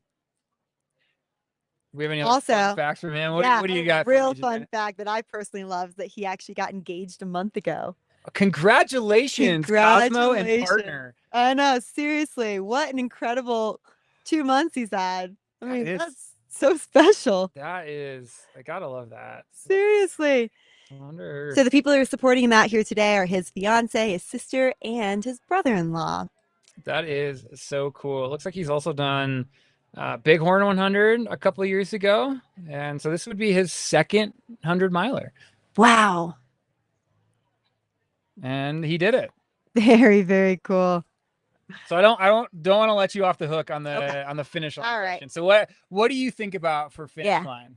So when I ran it last year, I was so lucky to have the best crew, the best pacers. I mean, everyone's going to say that, but I do feel pretty partial. I've got a good team behind me. And we had about 10 of us running in those last couple hundred meters. It was quite a lot of people. And it was cool because half pulled off to the right, half pulled off to the left. And then I ran down the main chute area and they met me on the other side. So it was nice because I was able to kind of get my like solo finish photo, but at the same time too, we were able to take a big group photo and the drone footage, which is even better this year. And I think every year just keeps getting better. The drone footage was really cool to see how all of us kind of came in together as a cluster and then everyone kind of parted ways when I went down that main chute. That's pretty neat. It was a really cool footage photo. I love that. I love that so much. It was really fun. Yeah. I think something also that I just want to call out that Cosmo had mentioned about his favorite aid station food were the pierogies. And I think that's something unique about High Lonesome. I haven't seen pierogies anywhere else. There was somebody talking about, we asked this yesterday on the chat, some of the favorite aid station food, and somebody threw out pierogies at the race. I know there's an aid station at Hardrock that'll have pierogies as well. Really? Yeah, cool. I think it's either Cunningham or Chapman, I believe. Okay. I usually get those two mixed up, so I'm gonna throw out. I think it's one of those. Yeah. Somebody probably will correct me, but as a pacer, I've had pierogies at Hardrock. I really like the peanut butter and jellies rolled up in a tortilla. It's just so much easier to eat, get down, and it's just something about a peanut butter and jelly on top of a mountain that just sits well. I I'm a salted avocado wrap. So like a slice of avocado with some salt in a little tortilla. Delicious. That is kind of my jam. Or salted watermelon. That's the other one. That's Yeah. the best. Really anything with salt on it. Truly. Salted potato. Yeah. Yeah, just salt. So good. Yeah. And I saw that at every aid station. There was this big bowl of salt, and people were just taking the watermelon and just dunking the watermelon into the salt. And it was working. I mean, I think that's what was carrying people through in some of those It's tough times. especially in high elevation. Yeah. Sometimes you just need a little more sodium than you might think. Need more hydration. It's been a little dry up here, and if you're pounding water and you're not taking in enough sodium, that can lead to more problems than if you're not taking in enough water. Yeah. I think too, it's all about figuring out what you can get down at altitude. And watermelon, just because, the majority of it's water, seems to be a really safe bet for a lot of people. That watermelon and salt combo is just a really good combo of people at altitude to be able to, control any of their stomach issues that they're having and be able to continue on and have a good race and feel good about, that they're getting something down in their system and that they're able to carry on through. So that's a really good aid station snack. I love that. So we got a good bit of cloud coverage right now, but I will say and I don't want to jinx us, so knock on wood or something, but the sky is like a sunny, cloudy day. It's kind of weird. Yeah, it's kind of nice for the runners coming in. It's not too hot. Temperamental, but we're liking it. We got a couple of showers just a little bit ago, but for the most part, I would take this. If you could serve this up, I would 100% sign up for this weather right now. Totally. We have another runner just turning off of the road here. I think something really cool is that you have that big sign that says High Lonesome 100. So you just know you're in the last few moments of this race. And what were we doing? Did we make a wrong turn? There we go. There we go. I imagine it can be a little confusing after it can get 30 hard. plus hours. That's one of the advantage, honestly, for having a pacer for everybody at this point in the race. It's not necessarily for just keep you going fast and keep you on pace. No, it's legitimately for safety reasons. Sometimes you don't want to trust your 100-mile brain to make a turn when there's a tiny little red flag and you just don't see it. Yeah. You need someone to kind of be your eyes and to just kind of be your guide for these last few miles in. What an incredible feeling it is to have gone through a full day's worth and night's worth of running through different elements, the relationships again that we've talked about that you've met, the aid station food that you've eaten, the aid station volunteers that you've engaged with. It's memories of a lifetime. Absolutely. Truly. It's, this is one of those cool sports that I think people really don't care about your pace. They don't care about your time. No. They care about the journey.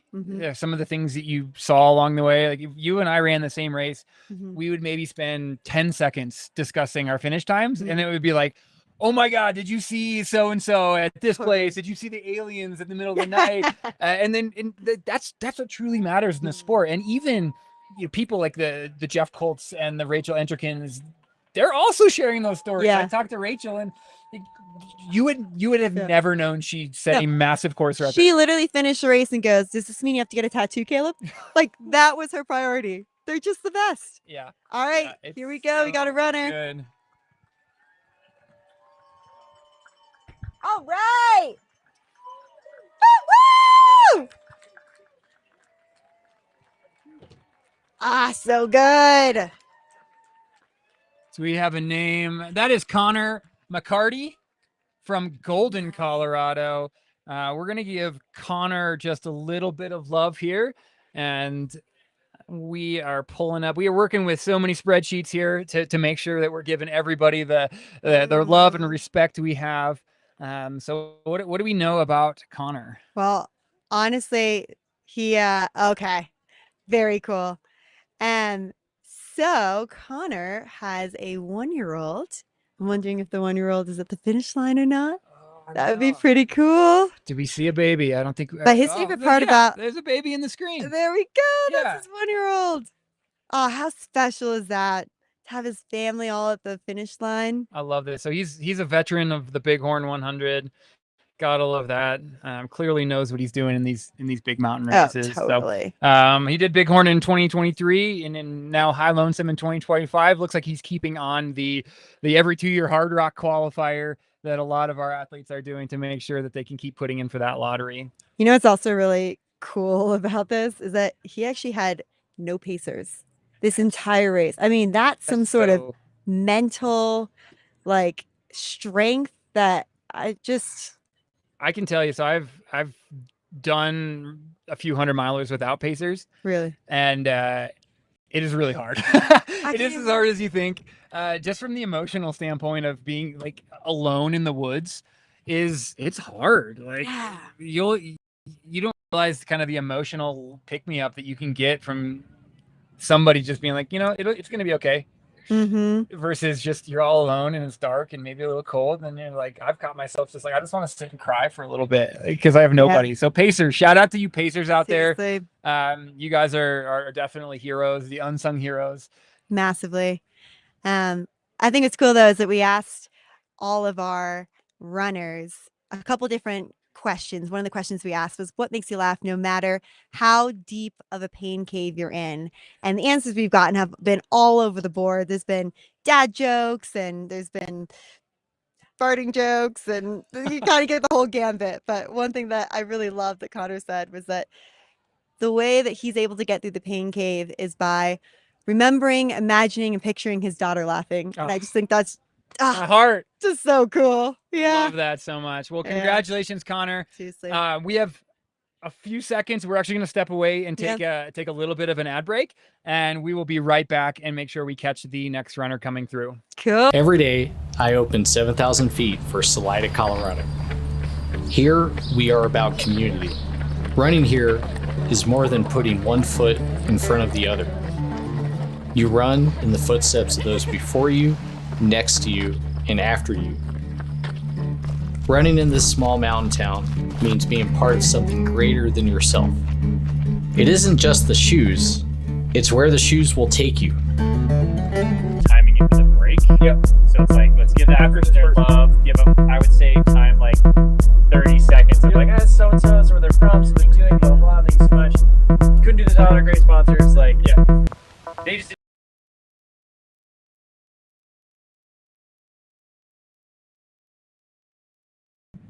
count us in. Ready? Looks like we are back just quick enough to make sure we didn't miss anybody and give them their moment in the spotlight. Truly. Yeah. I mean, we've just had some really cool moments in the spotlight of people coming through with their kids, people coming through with airplane arms. I've seen people skipping in. I saw one person come through a couple hours ago who got to the finish line and was able to do what do you call one of these things? Like the sprinkler? Little breakdancing sprinkler. Yeah. Yeah. I mean, so impressive. So impressive that they can still do all of that after having run 100 miles through the mountains of over 23,000 feet of elevation gain. A little birdie just dropped it in my ear that Alan Anderson is going to be our next athlete coming in. And I'm fairly confident in my data that this is Alan on the screen. Well, maybe not, but we're going to find out. Let's see. And Alan is friends and family and part of the Death March Running Company team. Well, this is not, excuse me, this is not Alan Anderson. This is a fast girl coming through. So this is Amy Sonstein. And we're going to pull up information on Amy. Excuse us for jumping ahead to Alan. Amy is 46-year-old from Boulder, Colorado, the trail running mecca. You know, it's also her first 100-miler. Oh, my God. Absolutely badass. What a tough first 100-miler. Yeah, that is no joke. Truly. Just jumping right in. What a strong woman. I love that. Mm-hmm. Congratulations, Amy. That is, I can't imagine. She has been a 2-time of the 50-50 that Kayla puts on here in this area as well. So she knows a little bit about running in the mountains, and she's also a never summer 100K finisher. Oh, that's so awesome. So she's done the miles, and this is such a perfect race now to jump in and just throw down. Yeah. Like a really nice performance, having more than 2 hours to spare. Solid She time. could have stopped and ate more pierogies and Or some salted more watermelon. Absolutely. All right, we got another one coming into the chute. Nice job. All right, this is Benjamin Jones. Benjamin, another resident, back to back. I guess Amy was from Boulder, so we went Golden, Boulder, Golden as far as our finishers. A lot of front rangers. A lot of front rangers, and for you non-Colorado residents, Boulder and Golden are pretty much the most epic places that you can go trail run. Yeah. They're pretty You didn't awesome. know where I was going to go with that, did you? It's because they've got such a good community of people that are all out there on the trails, and it's just the coolest feeling. I lived in Boulder for about 5 years, and now I live just outside of Golden, not too far from there. So I usually do most of my mountain running in Golden. So I'm sure I've seen some of these folks on the trails. Yeah, shout out to Green Mountain. Absolutely love Green Mountain. I'm an Apex kind of guy. Oh. Chimpex, like go up Chimney Gulch, Okay. down Apex. Yeah. That's my Absolutely. Fair. We've got a lot of hooting and hollering. We So I'm do thinking have that both hooting and hollering happening. I think we may have someone coming in. This better be Alan, or I've been lied to. Alan's coming eventually. I see the Death March team running around with cameras, so I'm thinking that this is Alan. So Death March is actually a partner of this race. They make super wicked designs. They've given an ice bandana to every single volunteer here at the 2025 High Lonesome 100. And they have a special edition High Lonesome X Death March Running Company shirt that you can get on the High Lonesome website. It's like $30, and it's an awesome shirt. It's actually, you're not going to be able to see it much, but I'm rocking it right now. It says there are no shortcuts. Got a skeleton drinking some Laws whiskey. Truly, Caleb makes sure of that with High Lonesome 100. Yeah. All right, I see the runner coming around. Oh, so special. There's so many people out there cheering him on right now. Got lots of cameras out. The hooting and hollering is continuing. Oh, so cool. Oh, we got the kid. This is it. This is definitely Alan. Yeah, Alan! Such a special moment. And his pacer Taylor is one of the partners of Death March Running Company. Fun fact that they've been running together for a while, and Alan said that Taylor was not the nicest pacer, and he said that in the most loving way possible. You need that tough love sometimes. That's what it was. It's not a we're no longer friends situation. It's he was cracking the whip to make sure that his friend got to the finish line. Yeah, I totally get that. Especially when you're out there, sometimes you need to be babied a little bit, and you need someone to be like, one more bite, or I need you to one more big sip. It's like there are times that I need to be coddled a little bit, and times I need that whip crack for sure. Totally. And while you're out there too, you'll get a lot of little phantom injuries and little niggles and things that you just you don't know if they're real or not, but you start to kind of get a little bit exhausted and tired, and having a pacer with you to just let you know that they're with you, they got you, and also that those truly are phantom injuries, and we're gonna keep going. Just think about anything else, and Yeah. it's so hard. We talked a little bit about this yesterday. It's there's this whole psychological principle. It's basically like, if I tell you don't think about the purple elephant, like whatever you do, stop I remember thinking you about talking about that. Yeah. just, like all you want to do is think about the purple elephant. So the job of a good pacer is to just distract, ask you stupid open-ended questions. What I'll usually do as a pacer is I'll say, all right, do you want a story about a bad date? Do you want a story about a bad run, or do you want a story about a good travel story? Yeah. And I'll let them choose, and then I'll go on with whatever the story might be. And it kind of just keeps their mind off things, get some choice. lets them Ex-boyfriend and respond. girlfriend stories are always good for pacing. They're so entertaining. And So it's entertaining. generally like what happens in pacing stays in pacing. So if I tell you some stories, like, hey, I know you're not going to go advertising and blasting. Another one coming through here. 2 awesome pacers. The crew rolling in. I with mean, her. they couldn't be more proud. Look at them with their phones out. Oh, I love it so much. Oh, what a good Under feeling. the Freestone Endurance High Lonesome 100 finish line arch. She's going to get that absolutely gorgeous High Lonesome buckle. She's going to get the bottle of Law's whiskey. And she's going to get to take a seat. Most All right, importantly, probably. Mindy. Go girl. So cool. It's always so funny when you finish like that and like all you're really thinking about is like, oh my gosh, sit, but then everybody wants to kind of talk to you. Just like, I just want to be horizontal right now. Maybe just give me a minute to sit down. Yeah, I always wonder, like, what does everyone want when they first finish? Like, is it that they want to eat immediately? Usually not. Do they want to sit down immediately? Do they want to start chatting it up because they've been, alone or with the same person and they've just learned enough about that Please person? leave me for a minute. Respectfully, go somewhere else. Yeah. Have you visited the porta potty, please? So Mindy finished the Bear 100 last year, and she's also running Javelina 100 in October. So big stretch for her. She's also a front ranger. She lives and works in the Boulder area. Oh yeah, Broomfield. Just a mecca. And this is a pretty quick drive for everybody rocking the Front Range.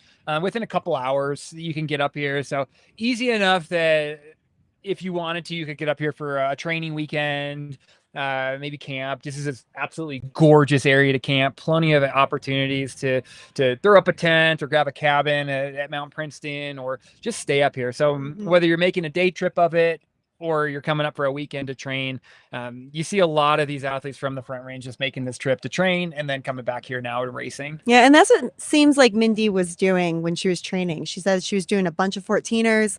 There's a ton of them out here, so I imagine she was up here. Gorgeous. Oh, it's stunning.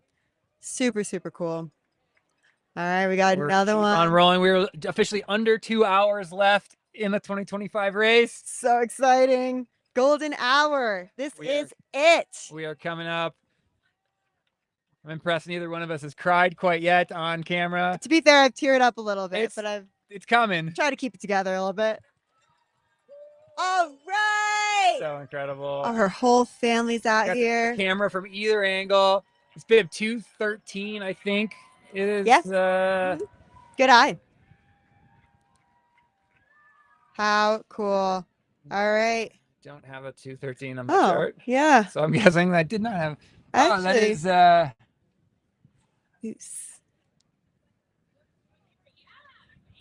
That's Jessa Voos 203. I was so close. You were really close. I thought. Again, we're like nailed it.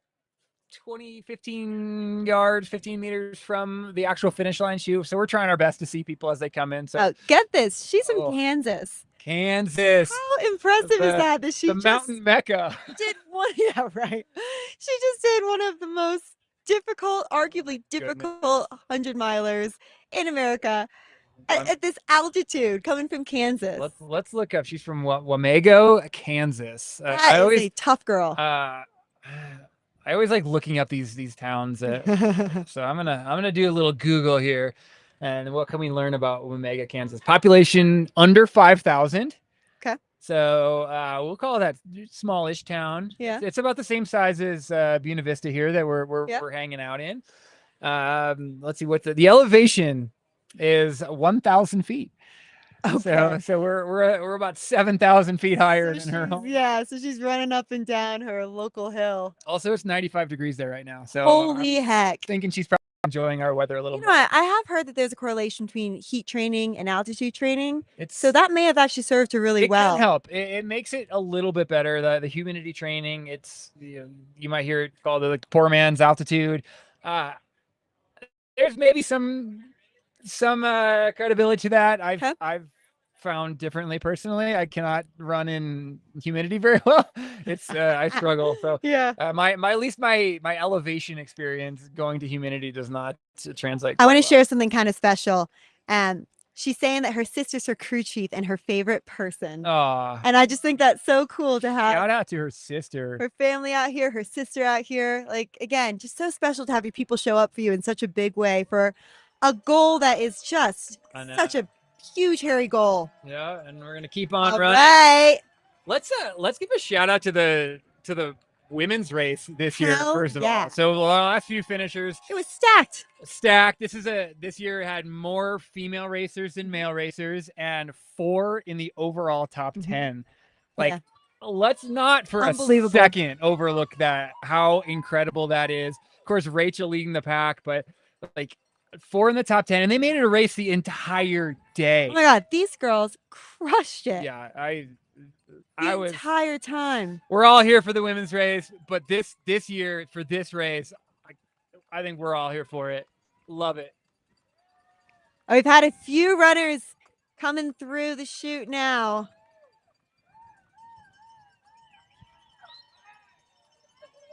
All right. Woo! She looks like she just went for She's a got the morning whole walk. Pacer crew with her. Look at that orange shirt. Unreal. Who we got here? She's got a whole army behind her. Let's have the whole army. Looks like Devon Bortfield. She's from Fort Collins, so continuing the theme we go. of our Colorado athletes. Mm-hmm. She has some pretty impressive races. Never Summer 100K. She's done Silverton Alpine 50K, Crested Butte 50 miler, but at least according to Ultra Sign Up, this was her first 100 miler. So again, congratulations, oh, Devon. so cool. You did it. You are officially a 100 miler. What a tough first 100 miler to do too. Gnarly, so jumping right into the sport at this distance. It's pretty awesome. Yeah. And speaking of having so many women in this race, something that she was noting about the High Lonesome that was one of the big reasons why she signed up for it too was that thoughtful policy around gender equity. I think that's just a really important note to highlight and something super special about the High Lonesome race. Yeah, so this race, and it's something that Caleb and Kelsey are very proud of, is 50-50. Yeah.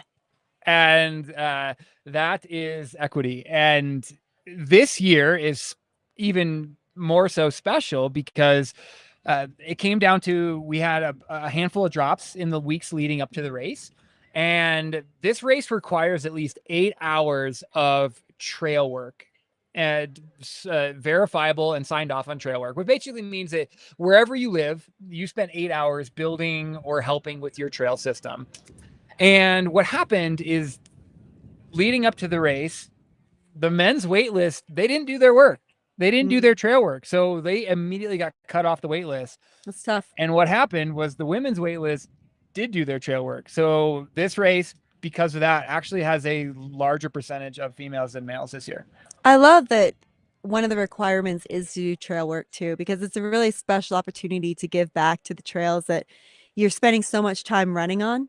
It's just a really extra added special bit about High Lonesome that, I mean, I just can't talk highly enough about. Everything that they do is purposeful. And I think, so we said that the trail work, just because Caleb and Kelsey are thoughtful and think through everything and want to be inclusive of everybody. Okay, what if there's a scenario that for some reason it's just not accessible for you to do trail work?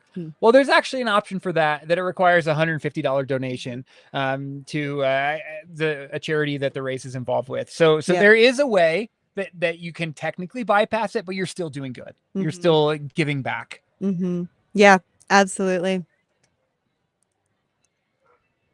Something special that Devin had also mentioned is that her secret weapon for the race is getting to yap with all her girlfriends.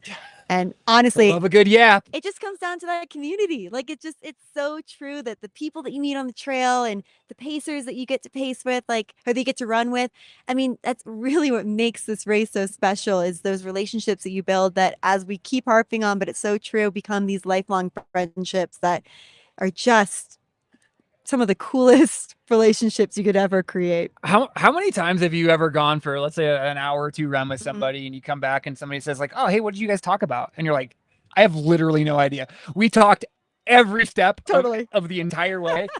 And I have no idea what we talked about. Truly. And you start to recall it and you're like, well, we were starting to talk about peanut butter and jellies, but then at one point we were talking about how I'm thinking I might get arthritis. And then another point, I think we were talking about a car I want to buy. And it's like the most tangential conversation that you're ever going to have is a couple people out running that know each other well. It's the best. And also just the openness when you're kind of out there in the middle of the mountains and you both are, suffering together. Like there's something special about suffering with someone else that really kind of makes you become a lot more open to sharing stories that you wouldn't typically just share with anyone. And, The boundaries are definitely removed.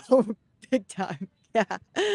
Yeah. It's a really cool experience for sure. So I do have a dog in my sightings, and if people know the breed we talked about, I'm not sure. That looks like a golden of some kind, maybe a golden lab. I can't tell. It's in the distance, but it's on my radar. Oh yeah. And we're gonna do It's a two gorgeous things. one. We're gonna try to get it on camera Mm-hmm.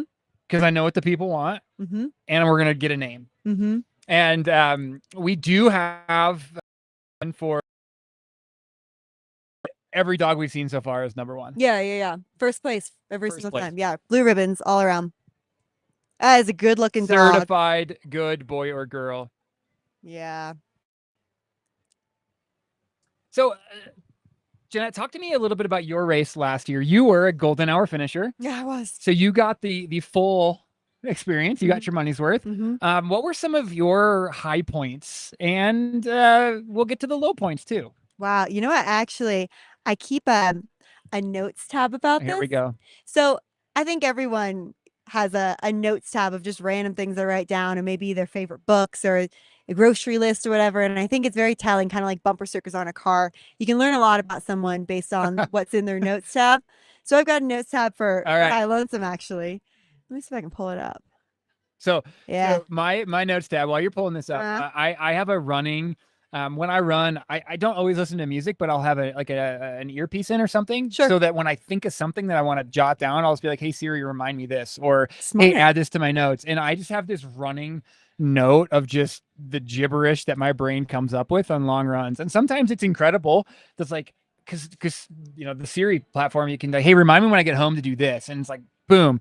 But yeah, I'm a big note list person, and so I'm curious to hear some of it's your... funny you say that. I think about that a lot whenever I don't have service in the mountains, which obviously happens quite often. I find that all of a sudden I've got all these things I need to look up when I'm in the mountains, and so I start keeping this list because when I get back to my car, I'm immediately on ChatGPT or Google or wherever trying to get the answers of what type of mushroom did I just see, or like how does mycelium work, or all this all this really interesting, riveting information that I need to know immediately when I get back to my All right, car. what do we have on All right. the High Lonesome list? So I remember that when okay, so I'll start with the first one. Mile from Tin Cup to Hancock. I remember for me it was just a struggle. And I think it was because it felt so remote.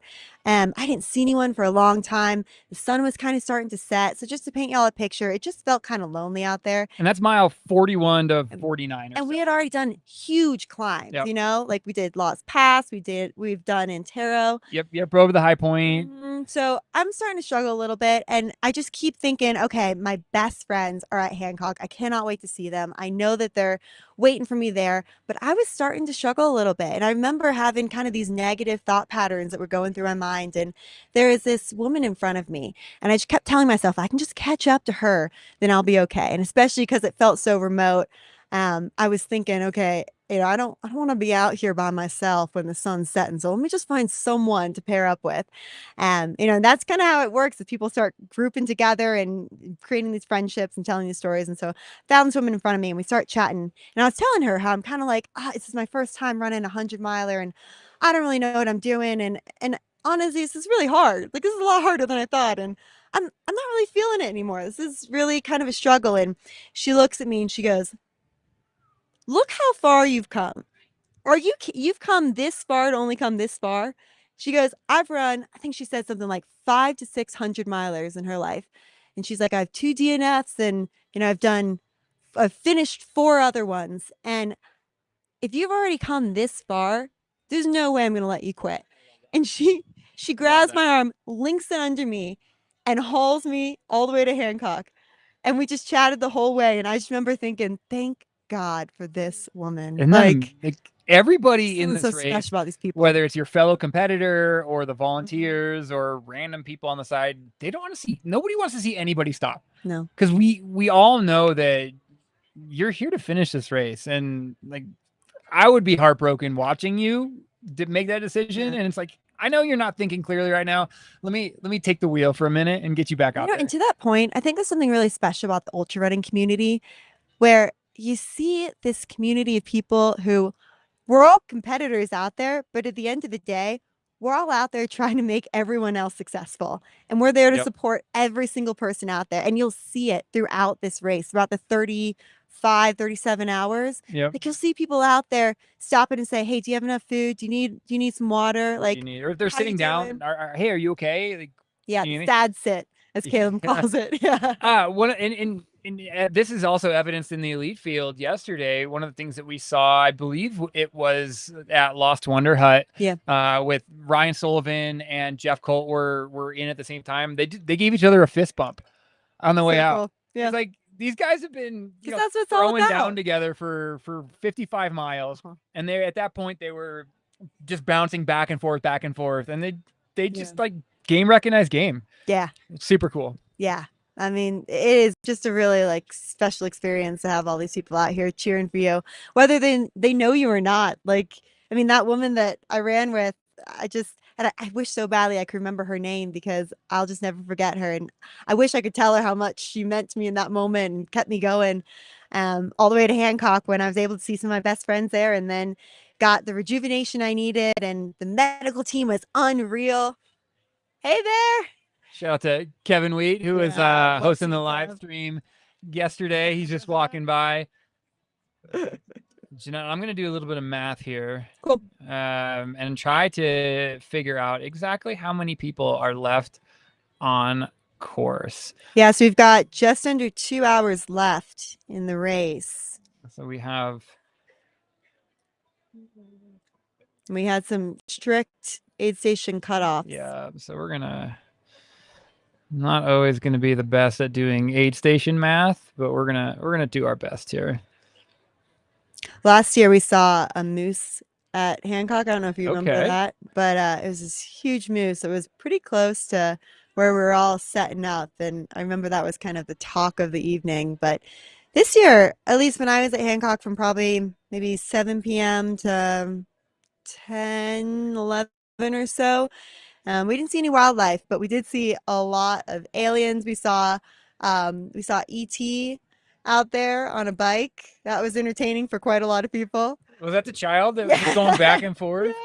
Was this child handing out? I feel like, for authenticity, that he or she should have been handing out Reese's Pieces. Something, yeah. Of course, E.T. was famously one of the very first movies ever to have a corporate sponsorship, because it was going to be M&Ms in that film. That's a fun fact. Reese's Pieces said, no, we'll give you money if you make it Reese's Pieces. No way. So E.T. ate Reese's Pieces. So who's supporting the nerd clusters? Because that has blown up. I don't know, but I am here for that race too. Seriously. They are just like the go-to preferred snack across the board. Yeah, I can't get enough nerd clusters. Now, are you team the red ones or the blue ones? No, I like the red. So I'm red too. Yeah. Some people are pretty devout blue nerds clusters, but I think those are subpar. Yeah. I make that hot take right now. No, I totally agree. Yeah, I totally agree with that. All right, chat, chime in. Are we team nerd clusters? What's the favorite candy? We've talked about general aid station food, but let's get pretty hyper specific, because sometimes you just want some candy. And these aid station foods there's some pretty good choices for just straight candy. Again, another amazing part about High Lonesome truly is the aid station food. And I've been to quite a few races. You've been to even more than me. And I'll say that at the aid stations, they just have such a good array of food, from like, you get some of those mashed potatoes and those typical foods you would typically see out on a race aid station, some M&Ms and some pretzels. But then you get some of those more interesting, tasty ones, like the pierogies you were talking about. And we had brisket at the Telluride aid station last weekend. So I believe, if I'm trying to cross-reference the open split timing, somebody at home that's not in front of a camera and a microphone probably can check this as well a little bit more easily. But I believe we have 48 athletes still out on course, fighting their way here for this finish line. Okay. And that's as accurate a data that I can see. And can you confirm to us from what the last aid station was that they left? I need a memory jog, and how far that is. So Raspberry. We have 2. just gone through the final cutoff at Raspberry 2, which is mile 92.7. Yes. So every single athlete that is still on course, which there may be some other drops at Raspberry that, maybe we don't know about yet, things like that. But to our best knowledge, again, we are just sitting out in the middle of a field. Yep. We are outstanding in our field. We believe we have 48 athletes within this last 7.3 miles, which is going to be exciting. We're going to have quite a few coming through. It's going to be about one every minute here coming up at the last few hours. And looking at, you can look back at the splits between Raspberry number 2 and the finish line for some recent finishers and get an idea of how long it's taking some athletes to finish. So obviously every athlete's on their own journey. So I don't want to scare anybody, but it's looking like 2.5 hours is a fair estimate. 2.5 to 3 hours. Some of the recent finishers are taking. So if you're somebody that has left, that left before 5 or at the 4:45, assuming continual forward motion, it is very realistic that every single person in this race can still make this finish line. Yeah. Can you pull up the High Lonesome elevation graph too? So I want to see. Yeah, so it looks like they've got just like a little bit of a climb, and then really they're just descending all the way into the finish line, except for that last swear hill, which you had mentioned was about, how far would you say that is? It's a gnarly little climb. At least it's on road. It's probably about 2 miles. So I actually ran this little hill. I actually ran this morning. Okay. Just to kind of get a feel for what some of these athletes. Put yourself in the mindset. Yeah, and it's kind of I'd call it a punchy climb at the finish line. Spicy is a good word. Yeah. So it's not super steep, but they're hitting it 93, 94 miles into the race. Yeah. It wasn't super comfortable fresh. And so I can see this being a little bit of a just, oh, come on, another one of these situation. And then the downhill is pretty rocky too. So on those tired, sore quads, it's not the easiest. It is short, the rocky part. I think it's maybe 2 miles of a pretty steep rocky downhill. But yeah, if those quads are barking, the easiest downhill. But after that, it's about 4 miles, 2 of which are on gravel, and then 2 of which are uphill on pavement. So if you can get off of that single track, it becomes. If you're off of there in within an hour, I think it's possible. Yeah, and I guess that's where you really also need that mindset distraction with your pacer. So like, I hope those pacers are out there telling some good Dayton stories, telling some good travel stories, like whatever they got, making up stories, anything to just keep the runners' mojo and just keep them going to the end, because they are so close. Yeah, and really a good exciting. pacer, honestly, at this point, should be doing a little bit of pacing math. Pushing. They should know, hey, like if you need to finish this race, you have to do XYZ pace to make this happen. Yeah. Like and the job of a pacer for the golden hour finishers is honestly to hold them accountable to, this is going to be uncomfortable. But you know what's a lot more uncomfortable? Missing this finish line by a minute or two. Totally. I remember when I was coming in my last pacer, shout out to Jenny. She had a real funny way of getting me through, and she would say, we're just going to Meemaw Pop our way through. Okay, so we're going to Meemaw Papa this. So I'm going to make you jog for 2 minutes, and then we're going to walk for a minute. Jog for 2 minutes, walk for a minute. And she just held me to that. And anytime we jog, she'd turn on Eye of the Tiger or some sort of song that's going to pump me up, a good country song or something. And it got me through. And so that's what a good pacer's got to do for you this time. The chat has corrected me. We have 38 is what the chat is saying. Cool. So thank you for the math there. He's been up for a while. We're trying to do all things and check in on people and read fun facts and also quickly do math. So thank you for taking a look at that. So 38 cool over the next hour and 33 minutes. Wow, so exciting. This So- is a really good time. So we have one runner coming up the road. I'm not exactly sure where they are, but it looks like they're coming fairly close, maybe to turning off that road onto, and as you can see, these are open roads.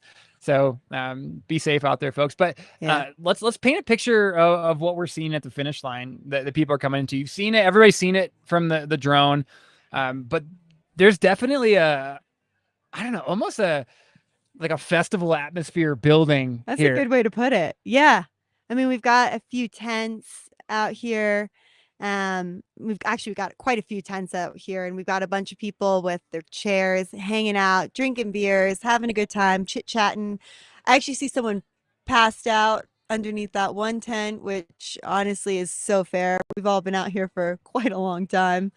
We've got some good-looking dogs out here, and just a bunch of people excited, happy to be finished. Yeah, there's Law's Whiskey is serving free cocktails. There's a brewery serving free beers. Elevation Brewery. There's a couple of different food trucks. So this, I have to say, I have been to many finish lines in my life, both racing and pacing and working. I can honestly say I don't think I've ever been around a finish line atmosphere quite like this. Yeah. This is so cool. I would just want to hang out here. Yeah. I think, again, like we keep harping on the community, but it's because it's just truly the foundation of this race. And, you know, we're looking out here across all the those at the finish line, and everyone is just smiling and chatting each other up. And I think something so cool is that, especially in the ultra running community, is that it's a small community. So you walk around and, you know, you think you only know one or two people, and all of a sudden you start to recognize all these different people from different races. Eric Lee walking here. Hannah Wild. Allgood just walked by. I believe if my memory serves me, she was pacing Rachel Lemcke last night. Nobody wants to go home. No. And when you do here. have to go home, it's kind of like sad. Yeah, everyone's waiting for the lottery to open up. No, you say goodbye. No, you hang up first. Like nobody wants to leave this place. and that's actually a really good segue. I believe the lottery is going to open. Rumors of it maybe earlier lottery this year. Yeah. So keep your eyes out for a lottery in December. Mm-hmm.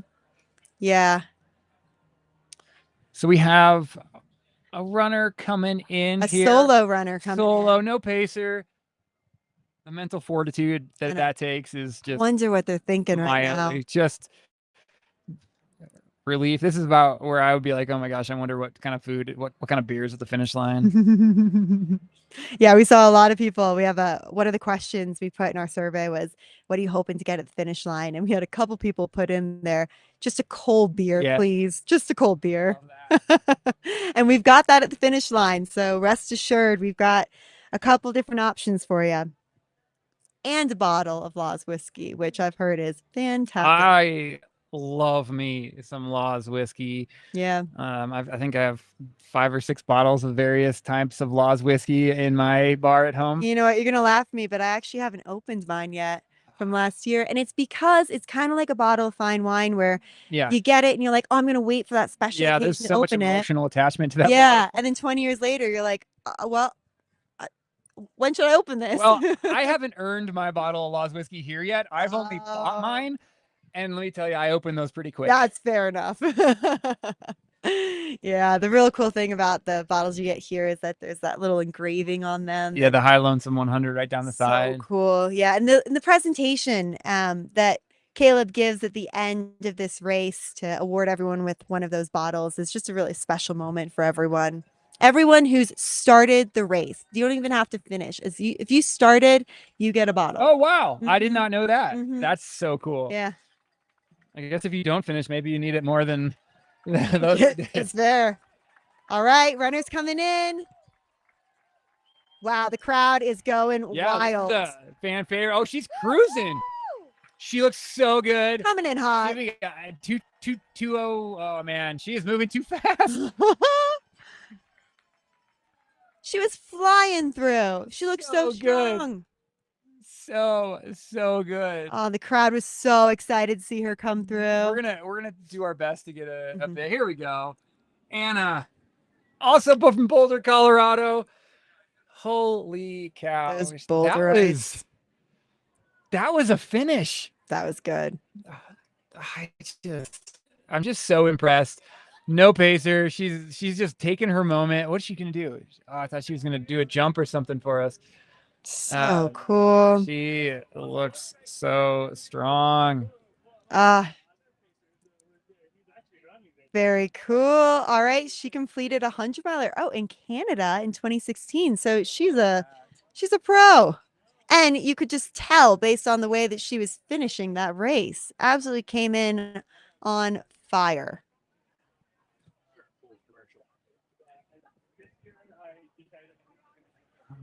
They are starting to roll in. So all right, chat, keep my math correct. I think that now means 37 more. Was that our last 38. One? Yep, 38 minus 1.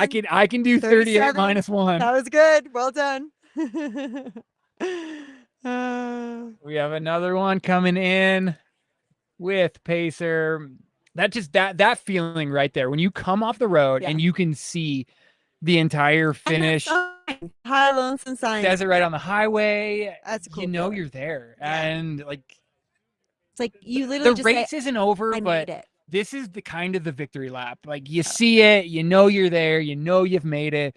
Like this for me, when I can like see this, is when the emotions hit. Yeah, like it's all like the work has been done before then, but at this point.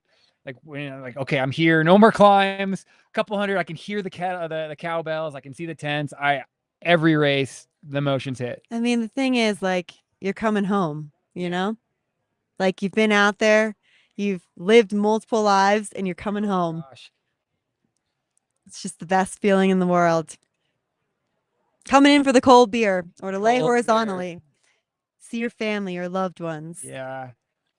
Yeah, the other cool thing we get here is the view of some of the runners now leaving the finish line. I was just thinking that. And we won't throw anybody under the bus, but there are some people that are definitely walking like they hobbling, earned every step of their 100 miles.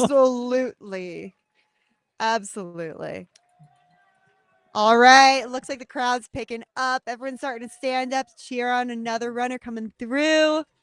If you have your kettlebells at home, or kettlebells, if you have cowbells or kettlebells, if you have your cowbells at home, get them out, just cheer with us. 2:15.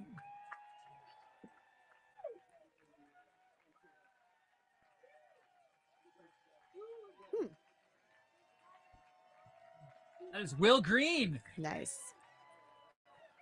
Will Green in the house, coming in, 2-time Never Summer finisher, Bandera 100K finisher from Fort Worth, Texas. Woo! All right. Flatlander. The Flatlanders, we're rolling in. I think we got 1, 2, 3. We're doing our best to. We're swimming upstream here, trying to keep up. This is just so dang exciting watching everybody come in. Oh, 13, Amanda Bonnie. Amanda Bonnie. Woo! We got tons flying in. You guys, I'm gonna go full Debo in the excitement in this finish line. I mean, it literally looks like they went out for like a little morning run. And they're just coming in for their coffee. So impressive.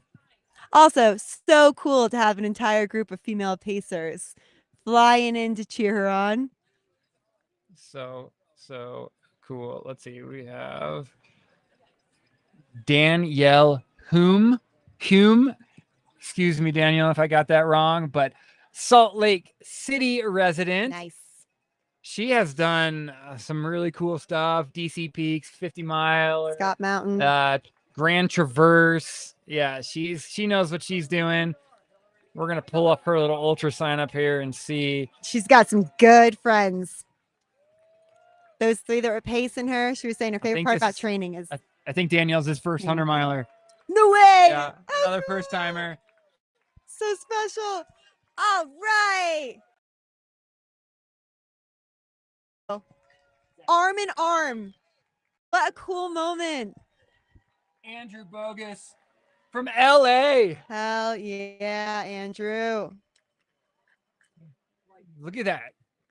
This is that is the definition of ultra running as a team sport. And that's community for you. Oh, He faced his friend last year and he was like, all right, this is the year I'm going to do it again. He also said he saw lots of moose last year, so he's hoping to duplicate that this year. I actually did not see any moose this year, luckily. Oh, we had someone telling us they got a tattoo. Yes, we've got actually the pop-up tattoo parlor. Yeah, it is still open. It is still open. Anybody can go get a flat. I think it's $80. Yep, and I think Caleb's already finished his up. Okay, so. we're gonna have to get him. He hugs pretty much everybody that finishes, so it might Every be single hard one. to get him. But if there's a little bit of a lull, we're gonna do our best to get him to show off that tattoo. Mm-hmm. And we actually aren't sure what the location is, though, so we'll have to ask first. All right, we got another runner coming in with their pacers, looking so strong. 93. Jumping around. Got Chrissy. Oh no, that's 37. Alexa, I will get through it. Get on in there. Woo! Oh, so cool. She's got someone special running in with her. What She is a experience. former Run Rabbit, Run 100 finisher, Parker, Colorado resident, just outside of Denver. My mom just moved to Parker. She might be in the chat. Cool. Hi, Mom. I think my mom's watching me too. We're definitely building. The All right, vibes are so getting high. Let me test your math and your eyesight. How many people do you think we have left out there? The adrenaline was pumping so high, I've lost count. That's fair. 30, 32, 20. 20. Yeah. Live chat, hold us accountable. Yeah, please, somebody. We're gonna What do you phone a think? friend constantly. Let's pull our audience. We're here for the vibes, not the math. We're here for a good time. That's all. We're here for a good time and about Here for an the hour and women's 21 race. more minutes. Yeah. Huh? Yeah, I feel like it's been just incredible women after one another after another the last hour now. It's I just mean, coming in. all these people, all these runners are just Yep. absolute crushers. And here we go. Another one coming through. I'm Got an hour 20 left. Jim Skelding. Jim is an Austin, Texas resident. I know that name, and I cannot tell you guys from where. I think Jim is a dude. You know what? It's his 7th time running. That's That's it. That is cool. I might have said his name a few times yesterday. Yeah, what a veteran. Woo! All right. Woo! That's so incredible. The ability to finish any race, but doing this race 7 times and coming back from Austin. Mm-hmm. Yeah. You know, the first time you do High Lonesome, you've got so many reasons why. Like your why is strong, but you do it a second time, a third time. And I'd imagine that when you're in the pain cave, that why can be a little bit more difficult to pull from than your first time. So imagine the 7th time. 7. When he's coming over Laws Pass in Taro, going throughout 7 times. Let alone a 100-mile race that I would run 7 times. That's just mad respect for I that. mean, I only know how to prepare 7 meals. Right? It's just, That's a lot. that is crazy. He says he loves the whole course, but when the race becomes hot lonesome, he really struggles.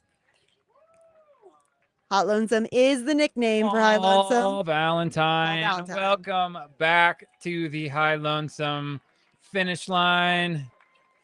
Woo! Woo! Finishing twice. Ooh, look at that. Another Sawatch 50-50 finisher. If you guys want to get into this race without doing a 100-miler, that's a great way of doing it. Sign up for the Sawatch 50-50. That's a good shout. Yeah, agreed. He's finished High Lonesome twice now. Oh, Very impressive. Colorado Springs resident. Yeah, love that. He's most excited about the climb after Hancock. So he just lives for the pain. It's Great race for him to join. You know, I hear a lot of people saying, I'm really looking forward to that really tough Can't wait climb. for that pain cave. Yeah.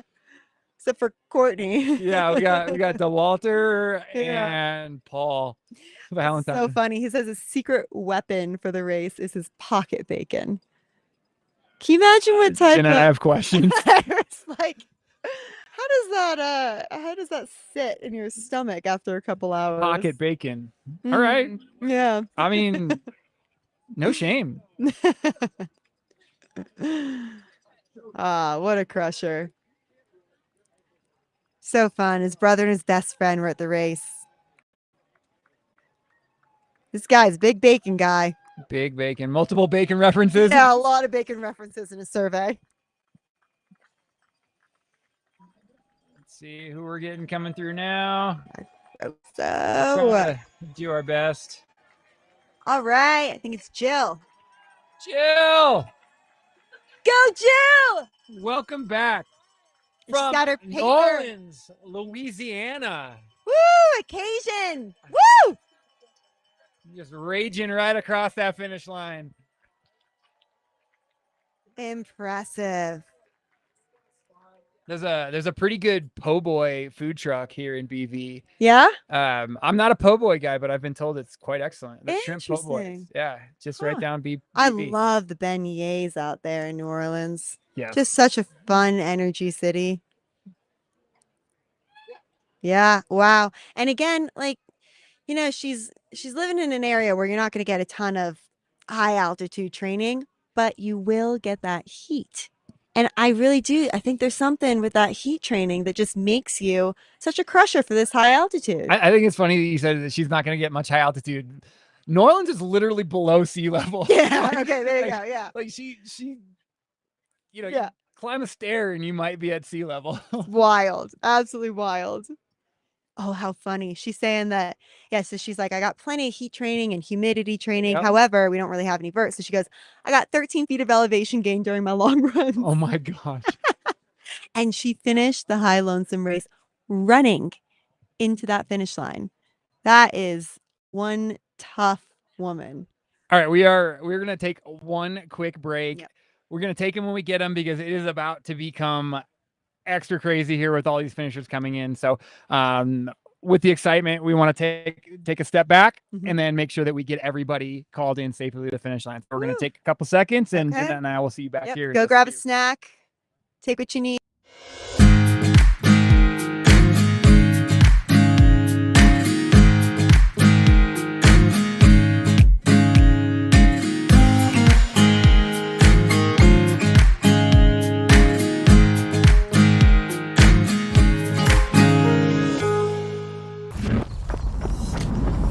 Focus, exhilaration, euphoria.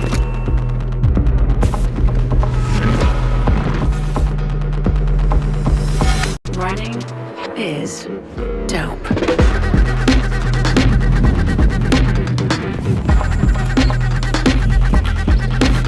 Experience a new high. Ultra, stay out there.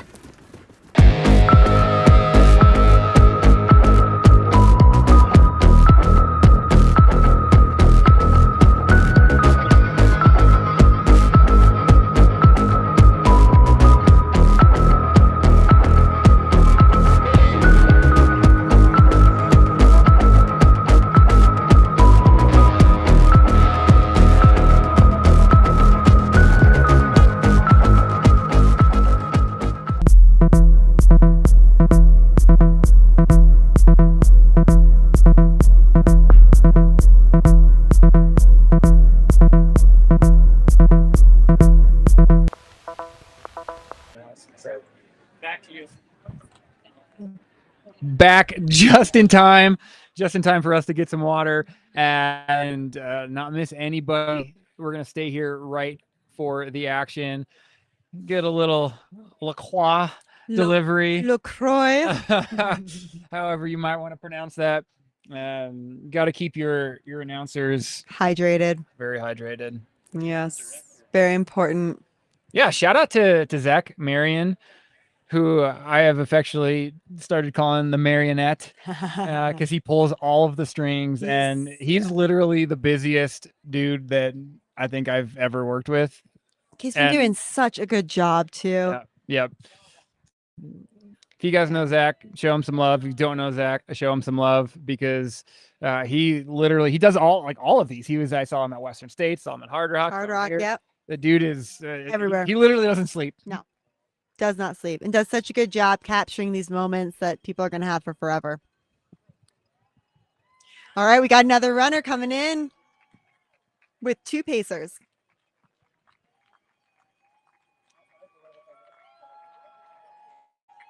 Oh, we've got the crowd all coming out. Everyone's getting out of their seats to come over. The cowbells are going off. It is electric out here. This is Mark Werfel out of Seattle, Washington. Nice. Go, Mark.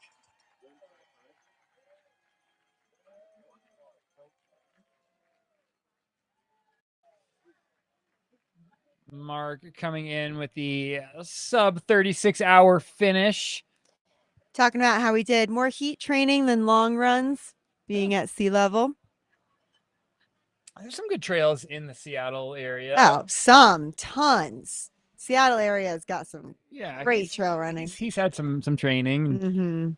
Surprisingly good wine too, if you go a little north of Seattle. Okay. Yeah, the Willamette. Somebody will probably tell me I'm pronouncing that wrong. Yeah, someone dropped that in the Valley. chat. Cool. At the race, he's got his running buddy Greg with him and his son, who are going to pace him, coming all the way from Seattle. Yes. His wife was crewing him again. He It's a full family affair. He goes, thanks, honey. Thanks, honey. Shout out to Mrs. Werfel and a child Werfel. And he also has an Aussie border collie. We'd love to see a photo if there's a way to get that up. Yeah. Drop us if you guys know his border collie. Yeah. My DMs are open for dog pictures always. Yep. Yeah, I got a couple yesterday. First place dog. Yep, every single one. That's blue ribbons all around. That's exciting. Also, while we wait for our next, and you're pulling up some stuff, I just want to give a shout out to our drone operators. I'm saying that we had another one take off behind us. You might hear them zinging in and out. They're landing and taking off multiple drones to make sure that every single finisher kind of gets that special aerial escort into the finish, which is just super, super amazing. We've got the best in the business working for us here with Mountain Outpost this year. Yeah. And they've been out here since the start of the race, and they are at every aid station and every big moment throughout the race. And it's really just been so special to be able to capture some of those moments that, you know, are arguably some of the biggest moments of these people's lives when they're out there and, you know, they're really in the pain cave. And yeah. And these YouTube videos live forever. Oh yeah. So I've had people like 2 or 3 months ago that went back to watch videos from last year's High Lonesome, ping me, cool. be like, I just watched the video and just like you gave me a shout out. Just want to say thank you. That's cool. So like people do go back and watch this. I know obviously they're taking care of some business on the course now, but do we have a dog finisher? I think we have a dog finisher, y'all. I mean, pacers can be whoever you want, right?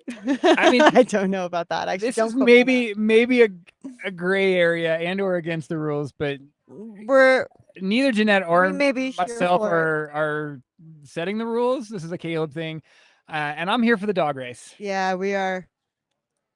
That is so awesome. We won't tell. So we've got, let's see who the runner is coming through. That aerial footage was showing that they are close. They have to be close. We'll see them from this shot momentarily. Oh, maybe that was just You know what's funny? I don't know if that was a runner. Yeah, we got all hyped up. Either way, there was a dog, so I'm here for that. We were also totally about breaking those rules. I know. Yeah. Let's cut that. Let's go back 10 seconds. No. And now we've got a runner coming in. You want to see us break rules? Just involve a dog. Sorry, Caleb. Caleb also goes back and watches every minute of these broadcasts. So Sorry. Yeah, it's all him. All right, we All got on the it. runners starting. All right, coming through the last stretch with 2 pacers. Gosh, what a moment. And you know that this runner is just, again, been through it all. 30, what are we saying? 36 hours, Just under almost 36 36. hours. They've been out there for just under 36 hours Oh, on their feet. that's a day and a night It's a day and a half. and a day. Yeah. You- No sleep.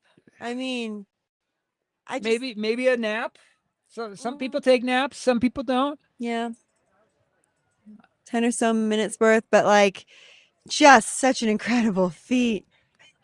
Oh, well, we found out who. All right, the, so we actually know this dog. runner in the dog This were. is not. This is actually Zach Marion's dog Rosie that we saw running in Rosie. with teammate Gus. So can we get a cameo from Rosie? I think it'd be important to get a little celebrity shot. Come here, girly girl. Come here. Hi, girly pop. This is our producer. We were bragging on him a little bit ago. This is his sweet pup Rosie. So we too funny. We saw somebody running in with a dog. I was listening. It was Gus with Rosie. We got excited. She wanted to go swim in the river. All right. So Rosie might smell like wet dog. But there are a lot of runners coming in. So Oh, cool. I can tell you that. Rosie is a pretty fast girly as well. Too funny. She actually has her own Strava too. So shout out to Rosie's Strava. All right. Follow Rosie. Yeah, go find Rosie. I need to go find Rosie, I guess. It's gonna be embarrassing when Rosie has more followers on Strava than I do. Also more distance weekly than you do. There's also that. She puts in some miles. All right, we've got this runner coming in close to the finish line, passing by all the cars. Just an incredible moment, especially again, as we've been saying, for just under 36 hours and through to the finish line. It's just been, such a day and a half for this runner.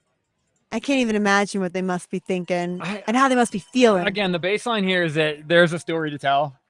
100%. There's a story to tell. There's a story to tell. And I wish there was a way, maybe this is the future of this broadcast, that there's a way we could chronicle all these stories by like giving everybody their like a minute or two on the mic and just like, what did you go through out there? Because there's stuff that I know what I go through in races is sometimes I hear things like, wow, I've never experienced that before. Tell me more. A little before and after Yeah. moment for everyone. I think it'd be so cool. All right. Yeah, and Nikola, oh my gosh, I'm so sorry. Grafenetarova. Glad you were the one who got to say that.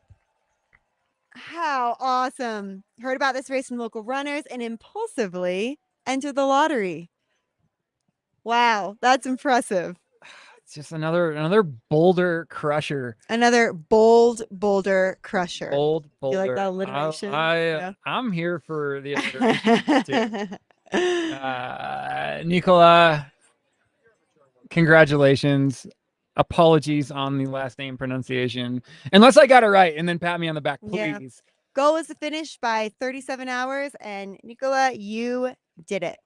And You there's should be so proud of yourself. there's also another dog walking in front of us. Not to get too excited, but Your priorities. I'm distracted. While Nikola celebrates her finish line. So again, Caleb, our race director here, hugs every single finisher, welcomes them home, Another special quality about the High Lonesome race. celebrates because it is that like emotional, like hug, feel, connect. Like we're human beings, we're made to connect, and Caleb is all about it. Yeah. He's one of the most thoughtful humans that I've ever met. Caleb and, and Kelsey, both of them. 100%. They just make this race as memorable as I've ever seen. And really, again, they're just the foundation for building out this community of amazing people. Yep. They're the reason why all these volunteers want to come out in the hundreds to come support the High Lonesome race. I mean, they've really made this race special, and everything they've done, as you've mentioned, has been with so much intention and thought. And it's Yeah. such a cool Yeah. experience to be out here. I hope everyone gets an opportunity to get to see or be part of a race similar to this or this one. Yeah, and I think it's the reason this race is growing so fast every year. Yeah. Because they listen to the athletes and what we want, and they implement and improve and grow it every single year. So this year is the first year with dedicated elite spots, and the elite field I think arguably is one of the best elite mountain fields of any like Hardrock qualifier, even including Hardrock. We got Sarah Strong coming in looking so freaking strong. Sarah Strong family, flying through. whole family in tow. I think while Sarah comes in, we're going to get a shout out to Law's Whiskey. That is that bottle of whiskey that every single entrant into this race receives, with the beautiful engraving on the side that says High Lonesome 100. So we're gonna place that there. It's gonna last. We don't know. Producer Zach with the Vanna White coming in. Yeah, we'll see. We'll see how long that lasts. There he is. Beautiful. He's getting as much airtime as his dog. He can't let Rosie have all of the true hand model. All right, Arvada, Colorado is where Sarah was from. Cool. Just the Front Range, like Front Range versus the world right now. Let's go. Seriously. I think something really cool about her too is that she said her secret weapon for this race is being a mom and knowing that her family is waiting for her at the finish line and watching her family run in with her. And she had a crew. She had the whole crew with her. Yeah. Yeah. I mean, those situations, you don't get a dry eye out there. None. People really just love seeing that. Speaking of dry eyes, we are 1 minute away from golden hour. Yeah. Just saying that, I could feel it. I know. I felt it. I'm feeling that. It's if you're in the chat, it's gonna hit hard for us here, being right here. The vibes have been like slowly elevating it, but we're about to turn it to 11 and just bring every dang runner home that we can. We got Kate Rose coming in, looking so strong. Back-to-back Arvada finishers. Loving her bucket Shout hat. out Arvada. Go Kate! So awesome. Finishing in 36 hours. We got 1 hour left of the High Lonesome 100 2025 race. A few more runners are still out there. They've all passed by Raspberry too, so they're all within, I would arguably say, 2 to 3 miles of the finish. We're all within striking distance. Now that last couple miles is tough. Yeah. It's a climb. Yeah, definitely not negating it. It's tough, but we are at golden hour. We are here. The crowd knows it's golden hour. The goosebumps are here, and we're just gonna welcome everyone home. So you're gonna hear some hooting and hollering from us. We'll try not to scream too loudly into the microphone. Yeah, I'll try to cover the microphones. I'm apologies. definitely a woo girl, if you will. I think that's what they call them. Hell, I'm gonna be a woo girl for the next hour. We're both woo girls for this. Woo people. Woo woo. So awesome. All right, so we've got another runner coming through. Getting a little excited, spilling my drink. Yeah, your LaCroix. Shout out to the tablecloth doing some work. Yeah, it looks waterproof. Fabulous. Thank you, Molly. 25 runners is our count. Still ready to be accounted for. And we are hoping that every last one of them can make it. Fingers are crossed. Actually didn't get a number on that last gal that came in, unfortunately. It's hard to see. Last name started with an M. Julia Minkstein. Nice. Julia, well done. I hope you're so proud of yourself. Thanks to the team in the studio. We are. What do we got on Julia? Well, we have maybe 30 seconds to fill time on her. I know. So exciting. Cool. She struck gold first time entering into the high-low lottery this year. First time lottery entrant. Yeah. Gosh. That's pretty exciting. She got Good on lucky her girl. from California. You should buy a lotto ticket. California, I think, is our second biggest state represented. Well, it's tied with New Mexico for number 2. So Colorado is 65% of this race. California is 6.4%. So pretty big jump. But New Mexico also 6.4. Nice. Yeah, Michelle. Sorry, guys. Michelle Gieb from Steamboat Springs, Colorado. Absolutely gorgeous mountain town. Run Rabbit Run 100. Coming in solo, crushing it. 36 hours and 2 minutes. Heck yeah. Welcome back.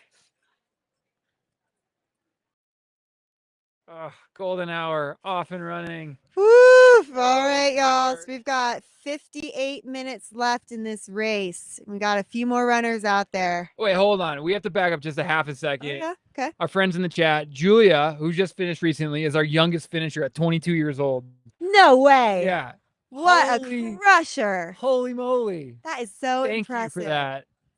I want to know what motivates her.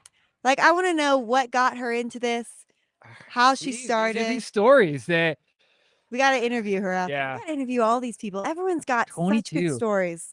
Yeah. I don't want to try to think about what I was doing at 22, but it 22. certainly wasn't this. I was trying to figure out my taxes and how to do laundry. You Like, were a step above me. this 100-mile business is.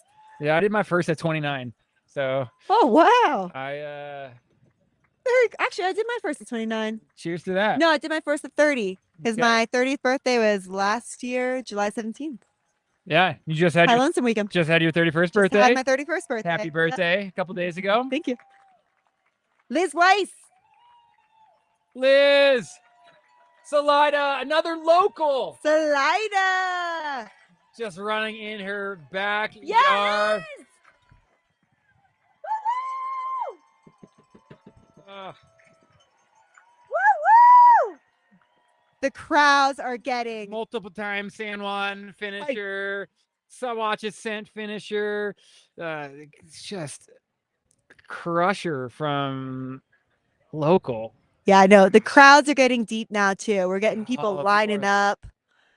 It's funny because everybody knows that we have a lot of cheering to do, so they cheer really loud, and then they like take a collective like, okay, Breath. let's collect ourselves. Yeah. We have about 30 seconds for this next finisher to come in. Let's just recollect. Totally. We're trying to do the same here.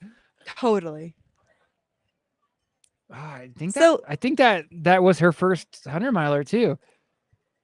Liz, first 100-miler. Again, I'm just working off of Ultra sign up, so maybe there's a hidden race that's not on here, but no other 100-milers on Ultra sign up. So Liz, golden hour finisher from Salida, Colorado. Congratulations. Woo woo. Welcome. That's so awesome. home.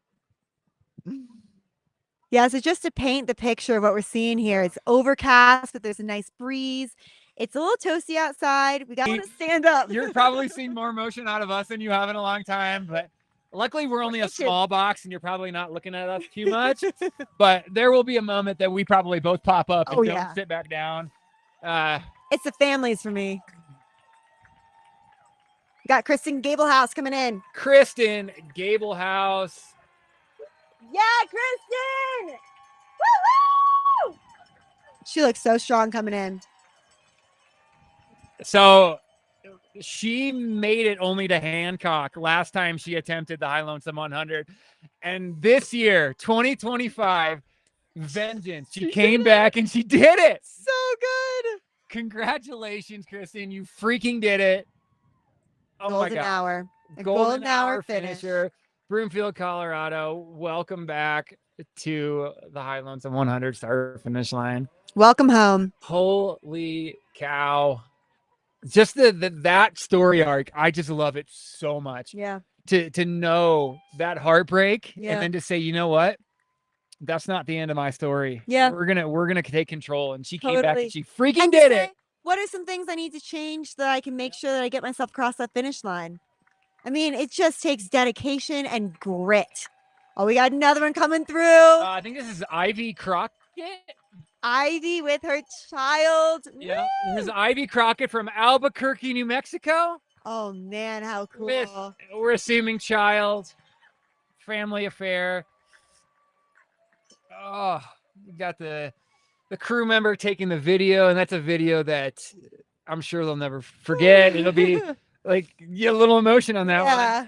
How cool is that to look back? You know, when her son's like 15 or so, looking back at photos of that and being like, wow, what a cool mom I have. My mom is a rocks. badass. Like, so cool. As well. Cool. So she's no stranger to pretty gnarly mountain races. Very cool. Wow. All right. Are you seeing bananas I'm as well? seeing bananas. Yeah. In pajamas are coming down the stairs. I love that. Does that make me old that I know that? Do you even know that reference? That took me a second, to be honest with you. Yeah, it took me a little bit of time. Yeah, that was a cartoon of my youth. Bananas in pajamas. Is there like a sing-along song to that? There is. We'll say that wait. off camera. About 52 minutes left. Here, finish line. So last year we weren't at the finish line for Golden Hour, and it was one of the things we highlighted as a real opportunity to allow us to be here, be a part of it. I mean, this moment is just epic. I'm Don Reichelt. You are. Yep. I'm Jeanette Lachesky. Yep. We're just so dang excited. I want to just introduce ourselves again. If you guys are tuning in now that it is officially Golden Hour, I know our viewers tend to bump up. People are aware that this is happening, so they log in. So quick introduction to us while we have a moment. Good point. Because it's going to get wild. Yeah. Still a little bit more than 20 runners still on course in these last few miles. And they have 51 minutes to do it. And you know that they are pushing. They know what time it is. They know how much time they have to get across. That is 51 minutes. And they're all within 2 to 3 miles of this finish line. They're so close. At some point, this aid station or this finish line, is going to get loud enough that they're going to hear us. Yeah. And I hope that is what it takes. Yeah. To give them that last little because this climb, if you guys aren't super familiar with this course, this last 2 miles is not easy. Mm-mm. It's a pretty steep climb, but it is paved, so they're off the dirt. Maybe it's a little bit more comfortable. We're seeing a lot of people now with poles coming in, so they're going to give it them their all. And excuse me, getting choked up. Just hope that they have every single person has what it takes to get through. Seriously. And you know, they're with their pacers right now, and their pacers are probably telling them like, okay, let's run a little bit and then we'll walk a little bit and we'll run a little bit. But look, you've got this. We're coming into the end and we're going to finish together. And there's just something so special about that runner pacer bond and that relationship, the conversations that they're having together, reflecting on the entire day and a half that they've gone through together. We can actually see the mountains in the background right now that just look absolutely gorgeous, and just imagining those runners going over those mountains and everything they've been through coming into this finish line is just this magical feeling, and just, again, a magical moment for them. To also have their crew here, their family here, their friends here, you know, out here supporting them and showing up for them in this huge way. Especially when it's, you know, this big goal that they've been training so hard for months, putting in all this time. I mean, the time it takes to train for an ultra marathon like this. Oh, it's commitment for the family, as much as it is for the athlete. Yeah. We got some more cheering coming on, so we're gonna grab a name as soon as we can. Oh, we got a runner and the pacer coming in. Everyone's starting to stand back up. We got ourselves another finisher, y'all. We've also got 3 banana costumes coming in. Tina Ormuz. Yeah, Tina. All right, Tina. Woo! And banana yellow. Go, Tina. Oh, so cool. She's one of our few internationals. She's from the UAE, actually. So we have a few international representations here. I think an athlete from Canada, UAE, and one other country that I'm not remembering off the top of my head. We got New Zealand out here. New Zealand, that's it. Thank you. And then Patrick Stimson behind her Louisville, Colorado. And if you guys aren't familiar with this area, yes, it is Louisville, Colorado. And then Rachel Christensen from Pagosa Springs, local, just down the road. Oh my gosh, we're just the bananas are here. 3 bananas. We did not hallucinate the bananas. They and a unicorn. did. I don't even know who this is at this point. God, the things There's that people do for their runners. Oh, there's just people all over. That was Katie Hemphill from Los Alamos. Nice. Los Alamos. That is there's a really cool trail race there. This is actually Amos, so Katie has completed High Lonesome twice before already. 3-time finisher. Yeah, so she completed it last year and in 2022. So this will be her third time finishing. That's so awesome. Oh my gosh, the people are just cruising. I know there's a people just who, if you're in the chat in the live stream right now and you are cheering and sending energy to a runner, who are they? We're gonna do our best to shout some people out. Shout them out. I'm personally looking for. I spent a lot of time. She was volunteering in a Telluride aid station for Hardrock, and I spent a lot of time there. And this is her first 100 miler. So cool. She's out there still, and so I'm pulling for her. We had Natalie Norton just came through a little bit ago from Denver, Colorado. This might be Natalie now. Oh, so exciting. They're That coming was through Natalie. so fast. So exciting. Nice. Oh, she's from Denver, my neck of the woods. Local, just a little 2-hour jaunt up here from Denver. Trevor Banks. Arvada is coming through strong today. Yeah, truly. They're owning these last few hours. That running club must be something fierce. Nice job, Trevor. 53 years old from Arvada. 4th year in the lottery. He's been trying to get into this race for 4 years. And he did it. Congratulations for our latest golden hour finisher, Trevor. He's got a great coffee club that he runs with. And he was saying that's what's getting him through all these training runs. And then weekend adventures with his big, dumb runs. I think we can all appreciate that. He also is a big fan of Nerds Gummy Cluster. All right, my guy. This is a thing. People are just a big loving fan it. of him. Yeah. So his goal was to finish smiling and uninjured. I don't know how he's feeling, but he was coming in. He did smiling. So you know, he accomplished. You set a lot of goals in 100 milers, but the only one that truly matters is what he just did. Yeah. He finished. Yeah. And running nonetheless. He finished running. All right. So just real quick, while we have a half a second, shout outs in the chat. A shout out for Travis McWhorter, Melissa Perez, a lot more Melissa. Somebody cheering for whoever DFL is, which I definitely appreciate. The death march. Go Rick, go. Somebody cheering for Patrick, his family from your Stimson family in Memphis. Jennifer Taylor, shout out. More Melissa Perez. Man, Melissa Perez has quite the fan club. Love that. Going on the chat. That's really cool. That's a good group. Also to note, we've got 45 minutes left in the High Lonesome race. Lisa Bryn got a shout out. Cool. Rick is getting a shout out. But yeah, Melissa Perez has like 8 or 9 people shouting her out. So I cannot wait for her to finish. Wow. I'm going to feel the energy coming from the chat. She's got a whole pack behind her. So awesome. So exciting to see.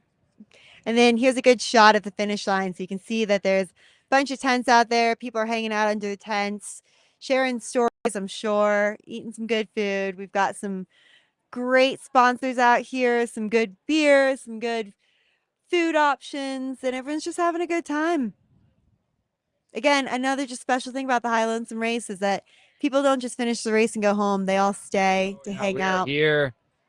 Yeah. We're here for the finishers, and then if something happens and somebody might not finish, this entire crowd is going nowhere. Yeah. Until that person comes. And that makes me emotional thinking about that there's somebody that's going to be that close and not finished, but that person is going to get a hero's welcome back here just as much as every single person for this last hour has. Yeah. And it's cool too that like all the runners, not just the supporters, which we're so appreciative of, the crew, the pacers, but the runners will finish their 100-miler and they'll stay out here so that they get the opportunity to cheer on the people that they've shared so many miles with over the past day and a half. It's just the coolest thing ever. So some names based on when they left Raspberry to aid station and haven't arrived. Some of the names we might be looking for. We have Michelle Gieb, Michael Sullivan, Travis McWhorter, who we just shouted out, and Melissa Perez are kind of that group. And then Rick Coleman, and a few others. So they're coming in strong. We have no idea yet who these people are, but based on kind of when they left and who we're looking for, those may be some of the names that we see coming down around this corner soon. It's exciting. Like this runner coming in with a couple pacers. Passing by all the parked cars. We've got a few struggling supporters out there cheering them in. And here they come around the turn into the main finish line area. While we wait for this runner, we got a shout out for Matt Roberts coming in.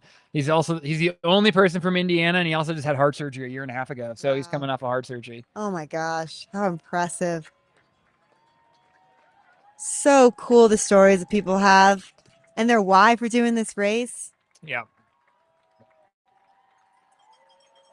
All right, here we go. We've got Melissa Perez coming in. Yes, here she is. The absolute fan favorite in the chat. Yeah, Melissa. From California. We'll give her a big shout out. Yeah, Melissa. That is from all of her fans in the chat. Man, the crowd is going wild for this. Sorry if I yelled too loud on the microphone for everybody, but based on the love she's getting in the chat, I felt like I needed to give her a little extra into the mic.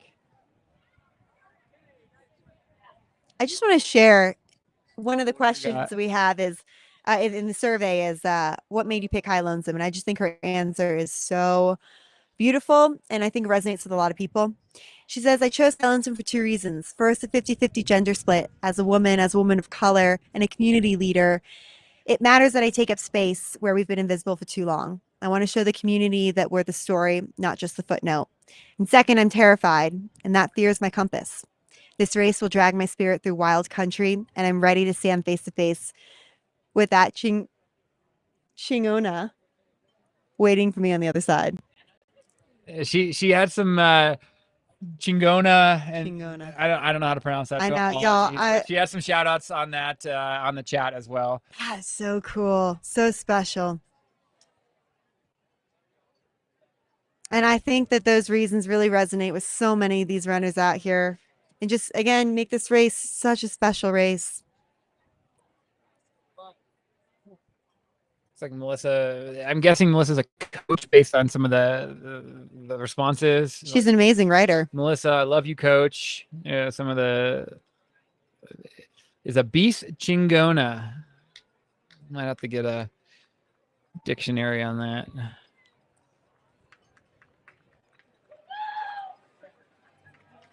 Oh. Oh.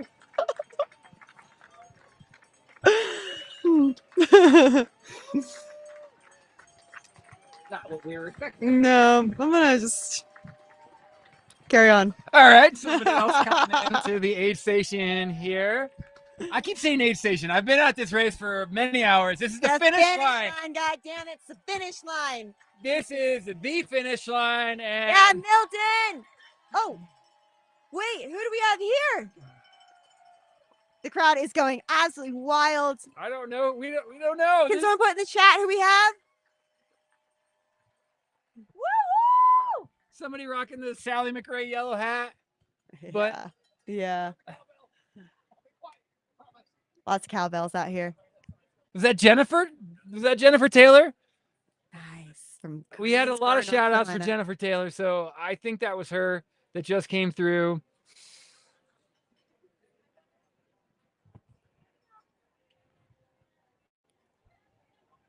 So cool. Wow. October. All right. North Carolina. They've got some great mountains out there. Also hot as heck. Great altitude. Well, great heat training. Yeah, so I think Elevation. Mount Mitchell, the highest peak to the east of the Mississippi. I don't know how Alright. close that is to Greensboro, but that's in North Carolina. So that's my one North Carolina fact for All right. today. Yep. So on to something else. Geography is not great. Good thing we're pretty good at running Yeah, good thing we've got some other and talking. yeah, positive aspects to us. Maybe not so much translating, but Mm. good with other things. Yeah, we're working on our pronunciations, but so far, I mean, I think we've done an okay job throughout Hey. this. Just a reminder, we are volunteers here, so if you think you can do it better, we welcome you to join our broadcast next year. Truly, yeah, we Definitely would need the help. love all the hands we can get, all the people that make this race so special. Like to shout out Jennifer Taylor's husband, Jason, who is her rock throughout this. Nice job. Love the spouse shout outs. That's always so cool. So cool to see your friends and family out here supporting your big goals, making your dreams a reality. We've got such a great community out here right now on picnic blankets and all hanging out, carrying their kids around and all just having a good time. You're really just enjoying the energy of this This finish is such line. a vibe. Yeah. Truly. Hey, and even as far as we can see either direction, there's just chairs pulled up. There's the winners of the race are hanging out on that side. Like everybody is just here. Yeah. This is the place to be right now. And we have 36 more incredible minutes and it's going to be great. This is golden hour for anyone who's tuning in. That means that it's the last hour of the High Lonesome 100 race. We've got a few more runners out here on the course, all less than 2 miles from the finish line. We've got one coming in right now. This is McWhorter coming in. Let's keep him a shout out. All right, McWhorter. You! The crowd's going wild. Nice job. Do you believe Travis? There we go. Yeah, Travis McWhorter. Albuquerque, New Mexico, 38 years old. Officially a High Lonesome 100 finisher 2025 edition. Getting his belt buckle from Caleb. Getting the embrace. Sharing the stories now. Now the fun part starts where you get to sit down and be like, oh my gosh, you'll never guess what I just Hey, did you'll be or talking saw." about that for months after as well. I always the funny part of this is like it's Saturday afternoon here, Sunday you'll lay around and then Monday most people just go back to work. Isn't that a weird feeling? You know, you just like the most epic thing possible. and then you just go back to your Just log in. your little job. Yeah, your cool And job. I know like how humble a lot of these athletes are. There's a pretty good chance that most of our field, some of their coworkers have no idea what they have just done. I was also I was reading a stat about ultra runners and how a huge majority of them are in the engineering, science related tech fields. And it's interesting to hear about because, you think of those fields as just being a high demand field for the amount of time you have to give to that type of job. And then also the time that they're giving to running ultras. Like these people are so impressive and just like such hard workers in every aspect of their life. It's just incredible. I have a theory on this. Yeah. And the let me hear it. theory is that people that are inherently good at problem solving Mhm. are really good at ultra running. I think you nailed it. And those people maybe tend to gravitate towards science and technology and curiosity Mhm. driven fields. And so you have to be problem solvers to get through something like this. Something is going to go wrong. You can create every spreadsheet that you can imagine predicting your race and something's going to go different. I think that's what makes 100 miles so special is that there will be something that will go wrong at some point during this race. And it's all about how you show up to deal with it and the tools and the resources that you have to work through it and the mindset that you use to make sure that whatever you do, you're doing it, with passion and heart, and you're figuring out a way to push forward. Whether it's, what was Caleb call that? Not sad sitting, but sad walking. It's like just to get you to sad walk. The That's all that matters. One foot in front of the other to the finish line. the sad Charlie Brown walk. Yeah. All right, y'all. We've got 33 minutes left. Oh my It looks like we've got another runner coming in with 33 minutes to spare. Runners coming in with family. We've got some. Oh man, we've got some kids coming in. Oh, this is really special. They're all coming in hand in hand. This is Matt Roberts. This is our guy from Indiana that the chat has been lighting up for. Everyone's starting to stand up. We've got some cowbells going. Yeah, everybody knows their role right now. We're cheering. Here we go. The kids, the family, the What vibes. a feeling that must be. Oh my gosh, and how special. The smile. Look at that smile. Yeah. Oh, He did it. that's a moment that he'll never forget, and those kids should never forget. That Dad did something really hard today. Yeah. Yeah. An official High Lonesome 100 finisher. Cruising in 36 hours, 28 minutes. We're just going to keep on rolling, welcoming them back. People from Indiana are going wild. As they should. All right, we've got a sprinkling of a few more runners left. 30 minutes to spare. The crowd is going wild. Woo! Here we go. What a strong finish. We can't type fast enough to keep As up. Andreas Petker, Salt Lake City native. Mm-hmm. Let's get some information on him. Heard about the race a couple years ago.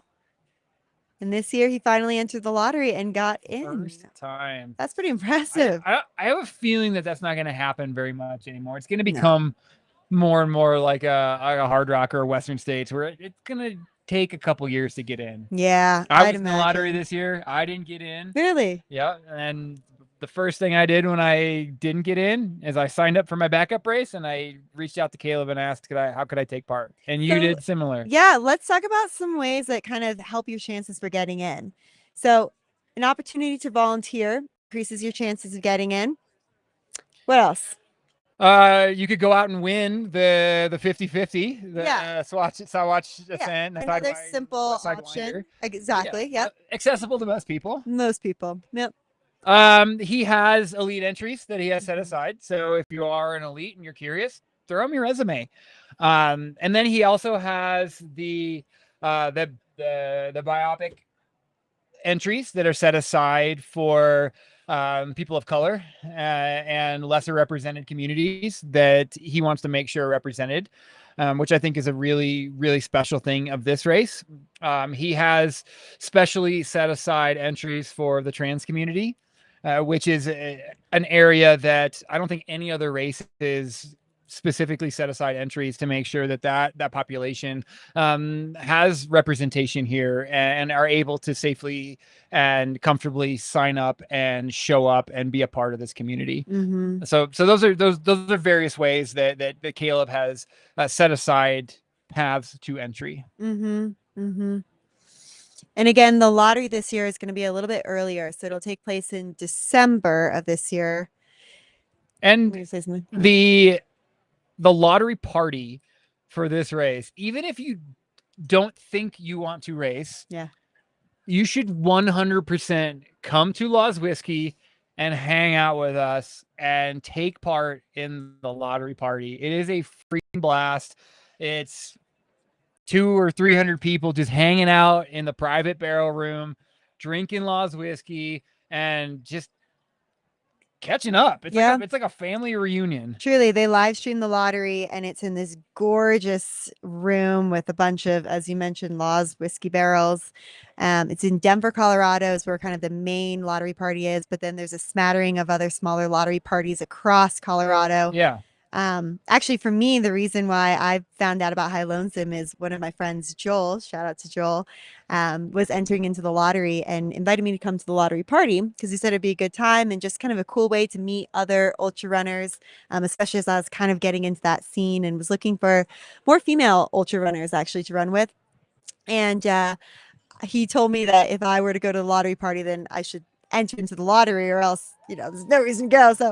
So anyways, I went to the lottery party and I entered into it, and sure enough, I heard my name called. I thought I'd done something wrong actually. When I heard my name called, I thought I was in trouble. Office. Yeah. Got in, and wow, what a cool experience it's been. Really, really cool. All right, we've got another runner coming in. Real quick before we get a name. Oh, we do have a name. Lisa Bryn. Lisa Bryn.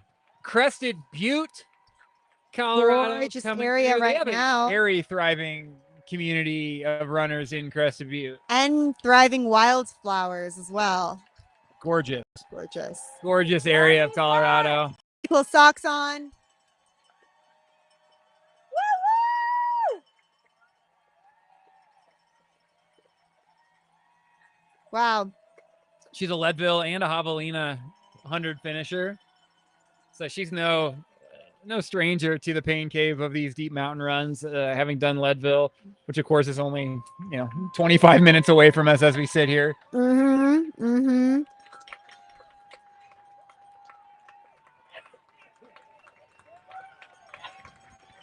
She said her best friend Chris is crewing her at Hancock. Another finisher, jazzed about life. Biggest smile on his face. Yeah, pumping the fists, celebrating, seeing people he knows and loves. Oh man. Oh yeah, we're here for it. Oh, You it's should so cool. absolutely celebrate however the heck you want to. This is your moment. Dance. And there we go.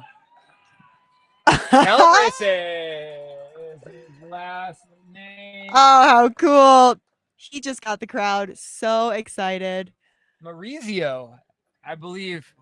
It's really hard to read our little screen here. It's kind of a little sun bleach, so I'm having to look him up on a second monitor. But I believe that's Maurizio Calabrese from Colorado Springs, 51 years old, and a high-low finisher. He used to do the Manitou Incline and strengthen his legs for this race. The Manitou Incline is the place to do. It is. It's got a lot of steps, a lot of incline.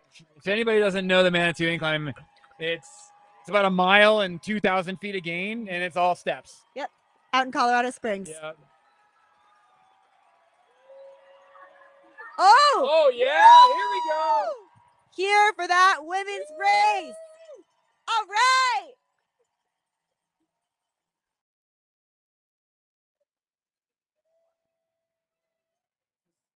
I wish it wasn't so pixelated. I know. That's Shruti Janaradana, and I am so very sorry. 24 years old from Santa Clara, California. Ugh. That was a finish. That might be our just biggest posse, most hyped finish that we have seen yet. 24 years old. What I feel like she's got to have some why or fun fact. What do you have from her? That is so awesome. I mean, she's just, as everyone, excited to explore the mountains, these new places, excited to get up high in this alpine mountains. Yes.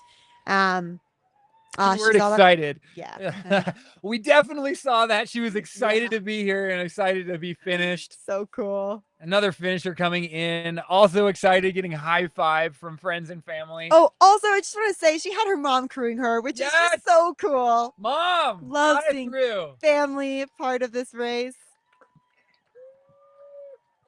All right. I love the moms that get it. Some moms don't. Some do. I mean, some are, as most are, petrified that you're doing something like this. My mom said it would be okay to stop whenever I wanted in my first 100. Sure. Yeah. All right. Oh, brotherly love. That's Michael Sullivan, Denver, Colorado. Here he is coming through. Heck yes. Looks like he's got his buddies right next to him alongside. Is this what his first this is 100? all about. I would be here for it if it was. Let's see. I think it might be. Yeah, nice job. First? I think so. First time 100. He's like, it's all about consistency. Yeah, he's done a lot of races. Yep. A 50-50 finisher, Leadville Marathon finisher recently, Gorge Waterfall, and another one. We got a poster board. That is some hype. Woo! She's behind her. You haven't seen that before?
And dessert and ice cream and nerds clusters and all that. I think we have 7 more. If we're looking at this right, we have 7 more. 3 of them all left pretty much the same time from Raspberry, right before the cutoff. So we have 3 that left, two that left at 4:43 p.m. and 1 left at 4:42 p.m.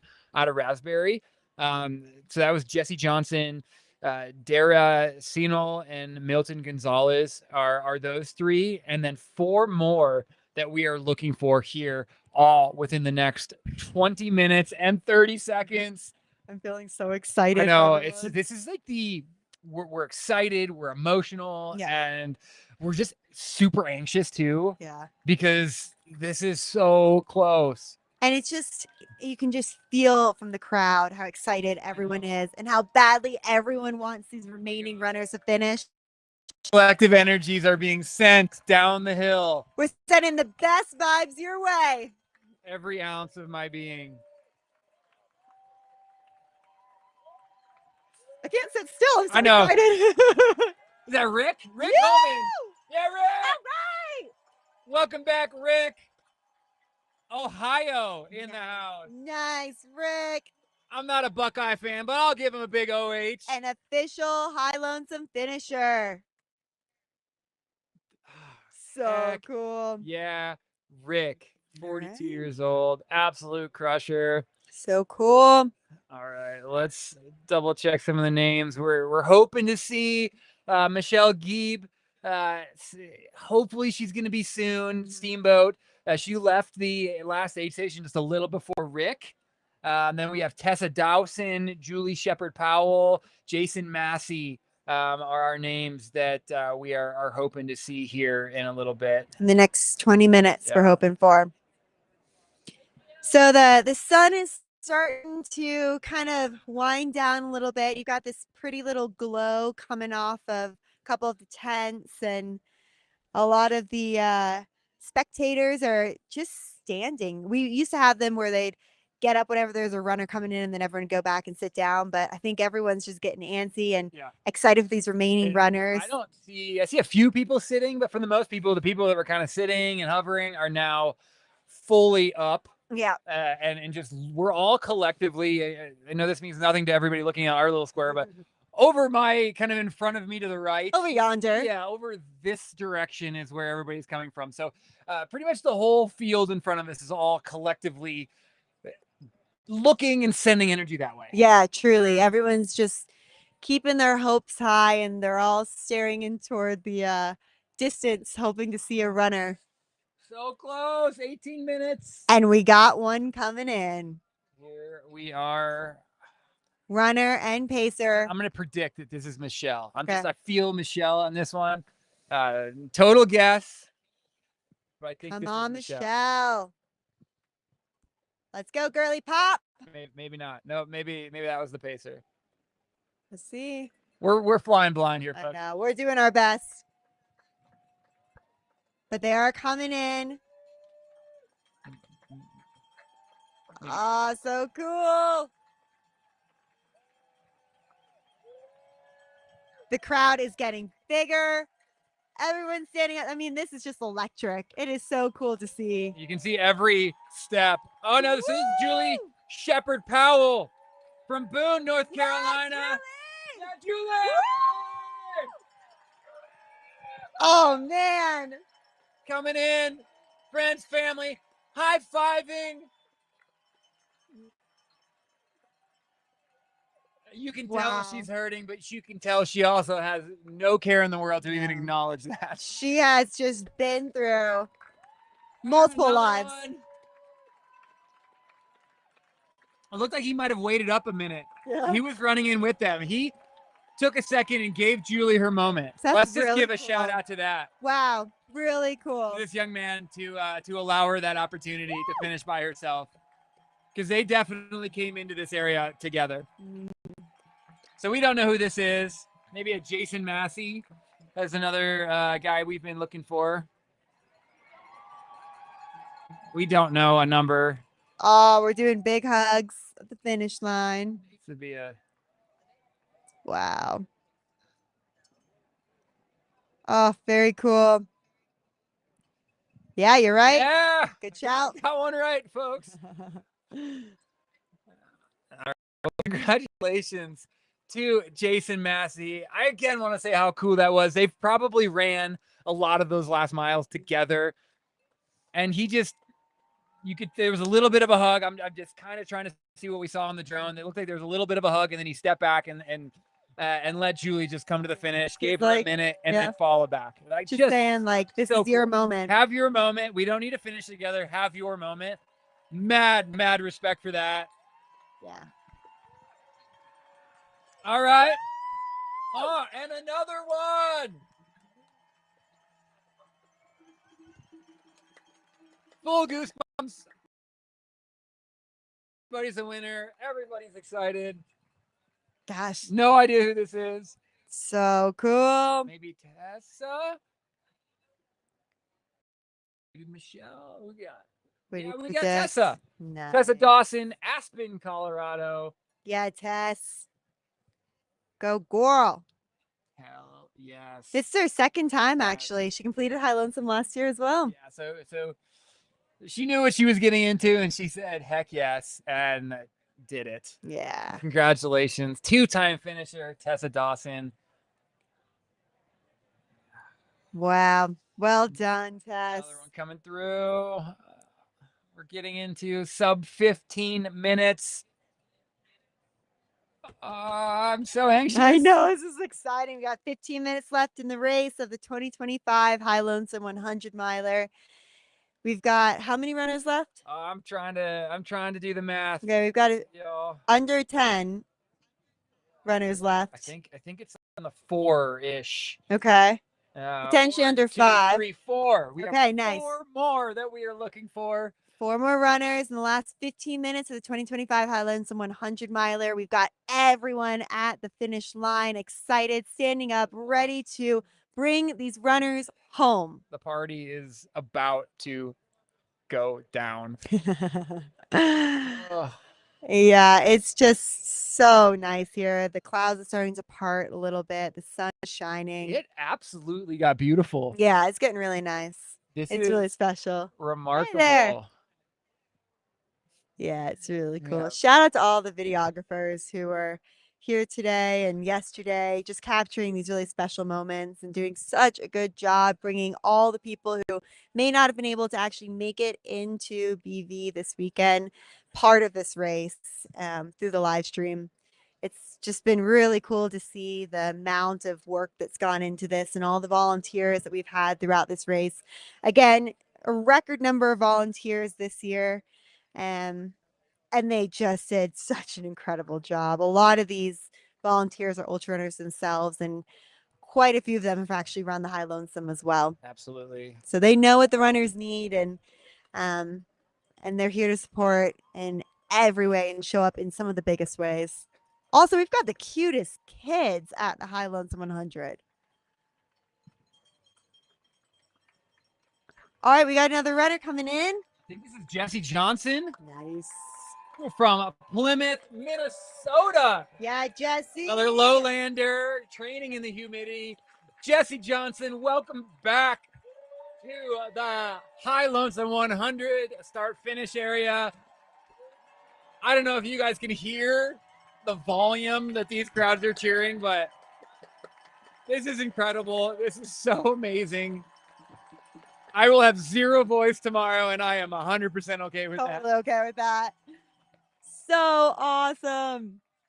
We've even got like a little drummer at the end. Yeah, there's a lot of different noise making tools that people are using. There's the hitting the banner, the banging the drums. There's water bottles are clanging together. There's of course cowbells, or if you're really tired, I call them kettlebells.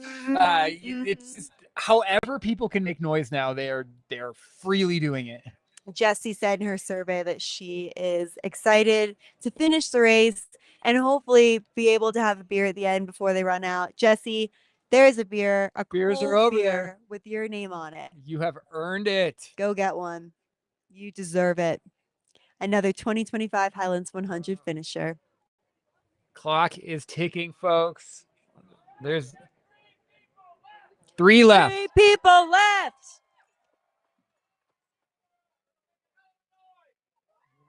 Caleb, our race director, just got out. He climbed the finish line arch and screamed, 3 people left. So we are on watch for our final 3. The crowd is electric. It is my gosh. a super exciting moment right now. We've got 11 minutes left in this race, and we are all excitedly anticipating our last 3 runners of the day. And we know they're close. They're so close. We know they're within a mile of this finish line. Goodness. And all they got to do is just put one foot in front of the other. Let's see if I can find names here of who we are looking for. Who do we have left? On course, we have Michelle Gieb, 49-year-old from Steamboat Springs, Colorado. We have Milton Gonzalez, 51-year-old from Mexico. And Daria Sinol from Telluride, Colorado. And one of them is in view here in the park coming in. Who might this be? Wow, just picking up family members and friends, running this individual into the final last moments of this 100-mile race. This is just the best feeling. I know for the runner, for the pacers that have been kind of doing the stressful math. Like, oh my gosh, we did it. We got them there. And like, we're feeling it. The crowd is feeling it. They see them. They come around that corner. They do get to see them officially now. They've cleared the cars. Woo! Be 2 more after this. Woo! It is so exciting. We're within 10 minutes. Everybody knows that we're within 10 minutes. It's starting to, everybody that was maybe even cheering from just back off the finish chute a little bit is now moving towards the finish chute. All the runners who run the Highlands 100 are all standing out here cheering this runner on. It is electric. Yes. Woo!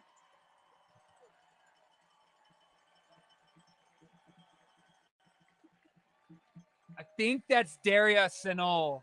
I think I saw 2:43 on the bib. Wow. Again, there's so many people in front of us now. It's hard. It was hard enough before to see them, and now it's basically trying to see a bird flying through a bunch of trees and spot it. But I think We should find out soon, though, if we can get this pulled up, or if someone in the chat might be able to drop a name in. Lots of hugs going around. I mean, what a special That moment. was Daria. Nice. Derya. I could be pronouncing that wrong. I probably am. I'm sure she doesn't care because she's a freaking finisher of the High Lonesome 100. So special. So officially on watch for Michelle Gieb and Milton Gonzalez as our final 2 runners out on course, and they have just under 8 minutes to go. All right. Coming down to the Everybody. final 10 minutes of the 2025 High Lonesome Is this one 100. of them? Just barreling down? It looks is this a almost runner? like they're on a bike at this point. What's We have going a on? you guys might get a clear screen. We have a very pixelated view, so it's a little hard to see what we're looking at, but it does look like somebody is very diligently running down this road. It's like someone's sprinting. Like they've just got extra I think wheels the on crowd them. sees them. All We can see right. them just a little in the distance. Everyone's standing up. Oh yeah, I'm standing up. I'm doing it. Woo! I mean, we got the drone up ahead. Oh, Here we go. Going. I think this has got to be Milton.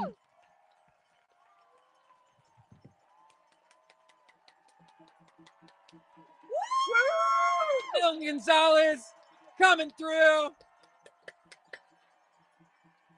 Second to last finisher. Man. Just under 7 minutes to spare. What a finish. What a finish. So we now have to send all of our collective energies out to Michelle. She is our final racer left on course, and she has just under 7 minutes to do it. Yeah. So we're willing. The emotions are strong, and knowing that there's one final competitor within shouting distance of this race. Gosh. Oh. What an electric hour. We can't. I can't stand for the next 7 minutes here. Yeah, it's chair gone. Yeah, enough of that. We might have to adjust the camera. Hold on 1 second. Thumbs up when that was. Yeah.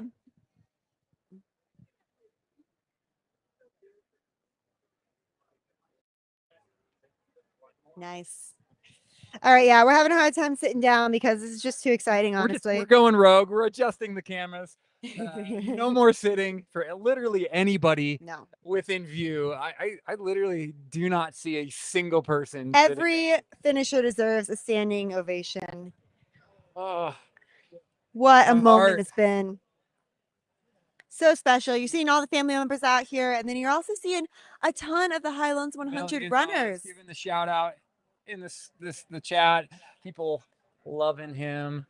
And now collectively we are all willing Michelle.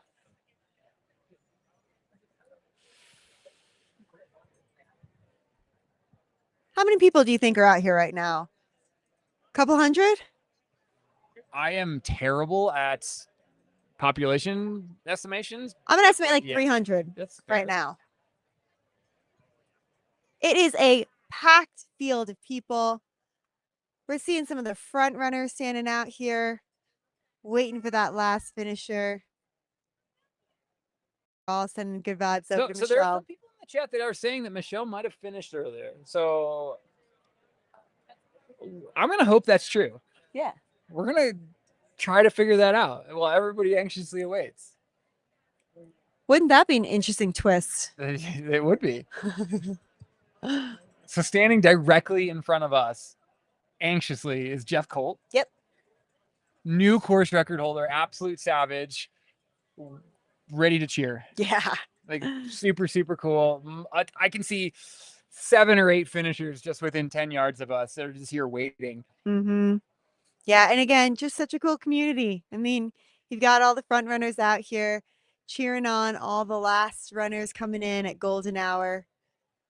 It's just like such a special moment when, you know, they know what they've all gone through. Well, the chat is pretty confident that Michelle is finished. So do you think? So there could be a very anticlimactic finish to this golden hour if Maybe here, we could see if we could get all the dogs together. We need a dog finish So line. maybe do a big finish. Was that our last finisher? All right. Looks like Caleb might be calling it.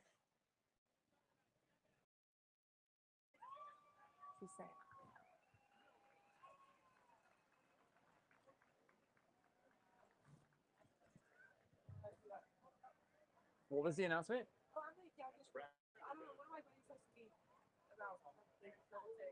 That was all of them. That was so. Wow. Thank you everyone for joining us. Man. So official confirmation. The chat was right. Thank you, chat. Thank you. Chat is sometimes wrong. The chat is rarely wrong. The chat's wrong less than we are, though. That is true. We're kind of winging it a little bit, but Milton officially the final finisher of the 2025 High Lonesome 100. We're gonna leave you with a few last words. What do you got for us? You've run the race and now you've seen it from this side. Thoughts, feelings, emotions. What do we got? Yeah, I mean, I gotta say, this race is something else. And if you are here today and getting the opportunity to be part of this epic race, we're so glad you're here. Thank you so much for joining us. If you've been joining us from the live stream at home or wherever you might be, because maybe you're unable to make it in this weekend, thank you so much for being here today. All of your support has just been absolutely epic and honestly pure magic for these runners and for all of us here. And we can't thank you enough for such an incredible weekend. I'd say this has been so far, I mean, the best High Lonesome that I've seen to date. And that's saying something because we've had some good ones over the past few years. So thank you. Yeah, same. Yeah. This has been incredible. This is a race that I've never run, but I dream to run it. I was part of the studio feed last year, and we've upped it again this year. Having been in the sport for a long time and meeting the people and the community of the sport, this is the race to be at for so many reasons. What Caleb and Kelsey have built and what Mountain Outpost is able to do, bringing this to everybody. So a huge shout out to everybody that's been in the chat. I feel like I know you guys now from being on this for the last couple of days. I know some of your dog names. We're all family now officially. Zach, you want to jump in here, say hi? I do want to just shout out Zach. A lot of you people know him, but Zach Marion, this is the guy that brings the live streams to it. So I'm gonna officially let him have the final word. Oh God. Of the 2025 High Lonesome 100 live stream. Oh man, all the pressure. First off, thank you everyone for giving us a reason to be out here.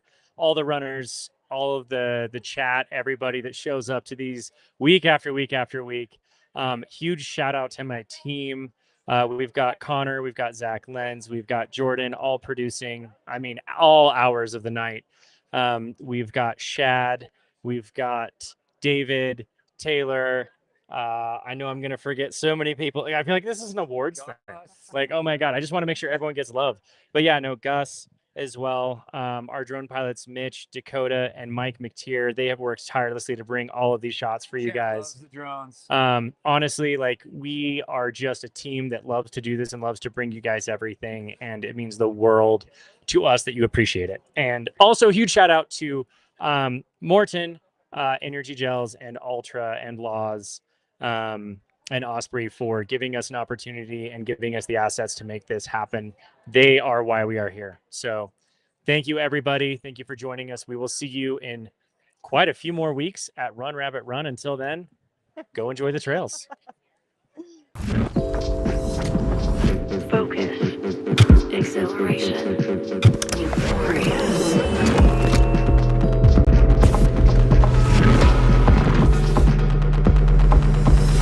Running is dope.